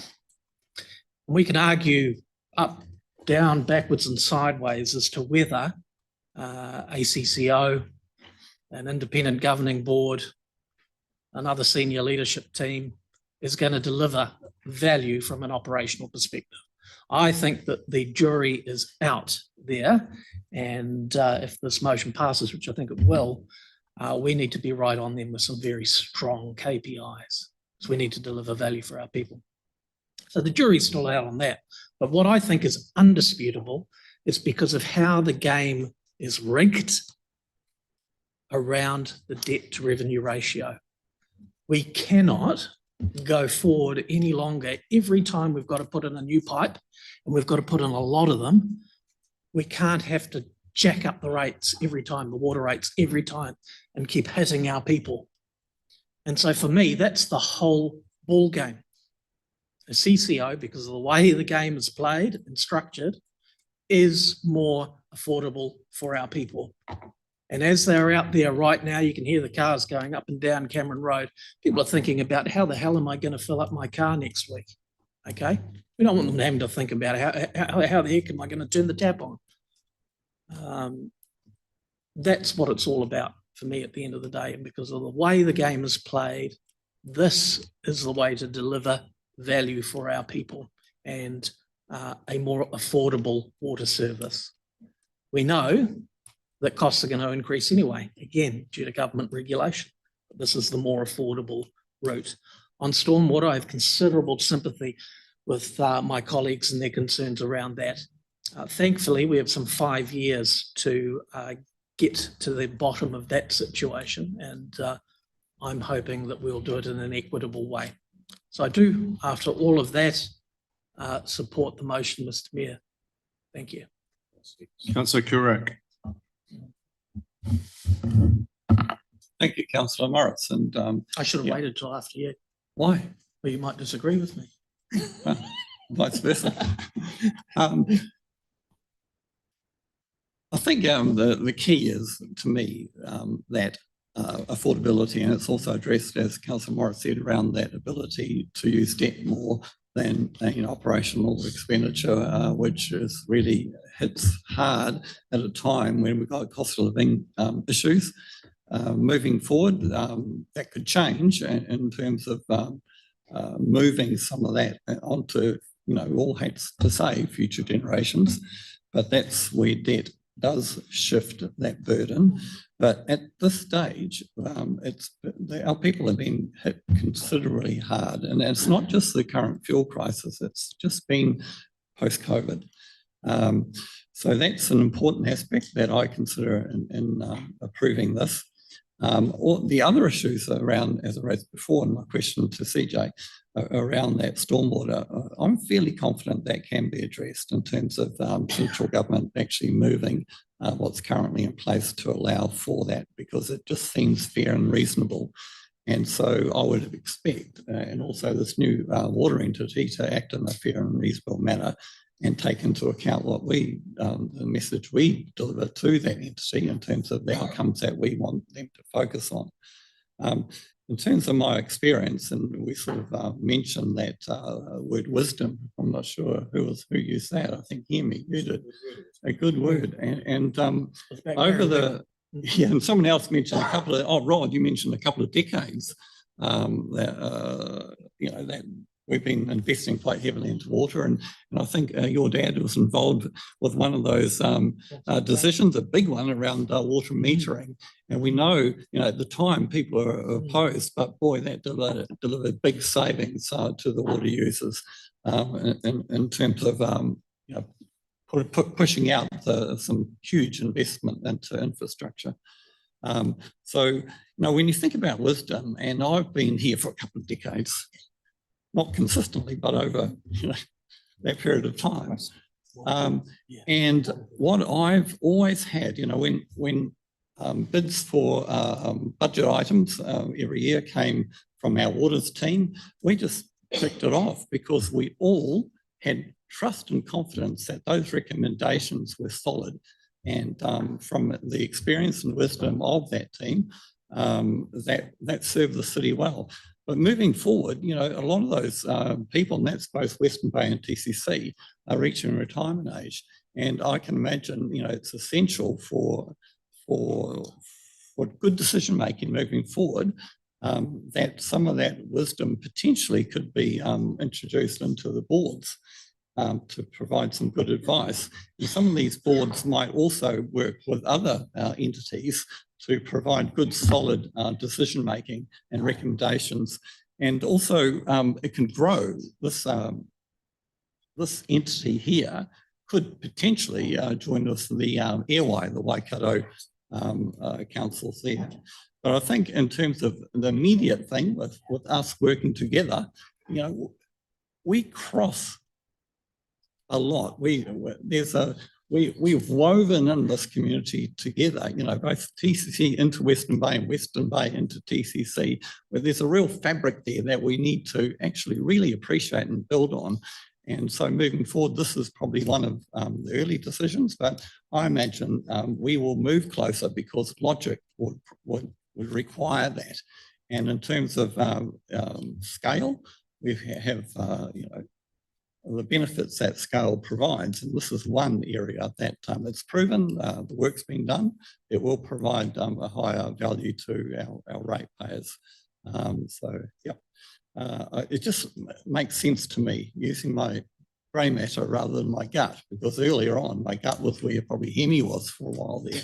But and it's proven now, isn't it? Because they say the microbiome and your grey matter actually is interlinked. Yeah. So at this point, though, my grey matter is taking over for my microbiome. Thank you very much, Councillor Kurak. Right, so everyone has spoken, so I'm going to give the last words to Councillor Roseboom, who's reserved his right and has been a big part of this. So Councillor Roseboom, bring it home. Thank you very much, Mayor. First of all, I'm going to open up by thanking everyone for their very kind words today. I was given a task. It's not finished. We've still got a long way to go. I've looked at it from the point of view that today has pretty much got us to the start line. And if we agree today to set up the organisation, the real heavy lifting starts. Statement of expectations, constitutions, our respective council transfer agreements, the board of directors and how we select it, and who does that, the joint committee, who does that, who's going to be on it, and the work program that's in front of them, the massive list of parked items that we've got that need to be dealt with, the tangata whenua iwi issues and relationship issues that need to be dealt with. We've got to get all this right, as has been said today, to set this waters entity up to be successful. We've got an opportunity. We've got a lot of decisions still to make in front of us, an opportunity to do something that is in the best interests of our combined people, Western Bay and TCC. I've said for a long time that councils are predominantly infrastructure entities. Our primary function is infrastructure, pipes, roads. That's what we do. And a lot of social good stuff, playgrounds, sports fields, courts. But their primary role is to make sure that our people all have running water, can flush a toilet, and the stormwater is directed away from their homes. We don't always get the latter part right, but that's got a lot to do with the cost of actually achieving that. So if we stay focused on the infrastructure, and to Councillor Ray's point about maybe some people may be disadvantaged, I disagree with that. A well-directed work program and a highly skilled board, they'll prioritise spending to achieve what I hope this organisation will achieve, cost-effective outcomes for individual households. My primary role is to focus on cost per household connection and ensuring that it is as cheap as we can possibly make it. If the board stays, if we set it up in such a way that the board stays focused on that, we'll have a waters entity that is focused on cost per connection. And that's what will be driving. What are you sending me? That comes from Bethlehem, and he can join the queue. The waters entity's work program will be decided by the board. We will give them a statement of expectations of what we expect them to achieve over the coming years, and they will do their best to deliver on that. So start lobbying, councillor. But where we go and what we've done up to this point has just got us to a start, as I've said, and we need to be very clear on the outcome that we're trying to achieve. So our first, as I've already said this afternoon, our first goal, if we're successful today, is to set up our joint committee with the terms of reference that achieves an outcome that we're both happy with. Round to potentially the CE and his KPIs, the board, their selection criteria and their KPIs, the reporting program. And remember, this is going to be a company basically that's going to be inundated with regulation, between following the Local Government Act and engaging with iwi, to the Waters Act, to the Waters Bills, to the making sure they provide clean water to people, the Companies Act and what that applies to the board. And we still are not exactly clear that when the legislation enacts, it's going to be handed over to the Commerce Commission that's going to be in charge of regulating and supervising this entity. So they're going to have very little wriggle room for running out on their own. They're going to be regulated to buggery, and hopefully that will keep them focused on my personal core role as cost per connection. So I'm speaking in full support of this, and I hope going forward that we can work collaboratively together to achieve an outcome that works for the best interests of the people of our region. Thank you. Thank you, Councillor Roseboom. So to wrap up, we've heard a lot of different discussion today. I think probably two sides to a game of two halves, as you'd like to say. And, you know, but ultimately, while there was a lot of discussion and probably a little bit of intrepidation from the Western Bay side, I think what we've heard is a lot of outreach and araha from the TCC side. So I thank my colleagues for that. I think this is a big decision, and this is possibly the biggest decision any of us will make as councillors. It's around about 30% of our business. So, you know, it is a significant decision, and you know, there's certainly going to be some intrepidation, and it'll only be in hindsight that will be able to be judged to say, is this the right or the wrong decision to make? And it's up to the people around this table to come together and work together to ensure that it is the right decision for both our people. What I have heard from both sides of the table, I think we are united in we all want the best outcome for our communities, for our people, and we share those words, our people. So, that is where we can be united. And the challenge and I guess the opportunity I see here is we can do better for our people, and how we can do better for our people is to be in this sort of environment, working together closer on a lot more things. So that is the opportunity, and I would advocate to my Western Bay colleagues to let's be bold and let's be brave, and let's think about our people and how we can deliver best for them as we make decisions going forward. I'm very confident that we'll get a good result here. I think what we have showed over the last few months is that we can work together. We are very aligned, and ultimately, we've agreed on I think 46 of the 47 points, unanimously at both council meetings. So, there's a few little tweaks in there, but that's a pretty good outcome from 4 months' work.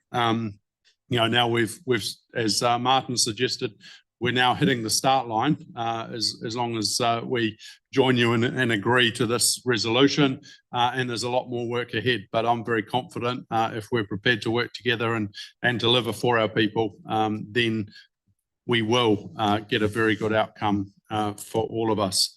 So I do just want to share, which I think is fitting. I can't find the, oh, there we go. So a little quote around, if it's going to work. No, I'll finish because I think it is very fitting, and hopefully, so this is about local government. In local government, you are asked to do the impossible by the ungrateful and judged in hindsight by the ill-informed. So there's a challenge around what some of the challenges that we face in local government. But thank you everyone for your discussion today. I think we've had a lot of good decision, and now I'm happy to put to council the resolution that we have up on the board. I'm not going to read it, but I will summarise, and we're receiving the report, and we're approving the establishment of a multi-council waters organisation with the Western Bay of Plenty District Council, with a proposed go-live date of 1st of July 2027, and being open to working with other councils that may consider joining a multi-council organisation in future. So now ask all those in favour of that resolution. Aye, and please raise your hand. Those against? Councillor Crowther against. That is carried. So in light of partnership, I now ask you all to raise your water glasses and say cheers and congratulations, and look forward to working with Western Bay in the future.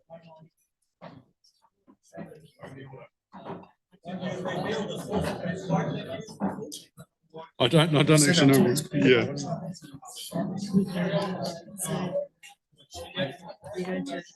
All right. So we are gonna continue on with the meeting, but that ends the public section of both meetings today.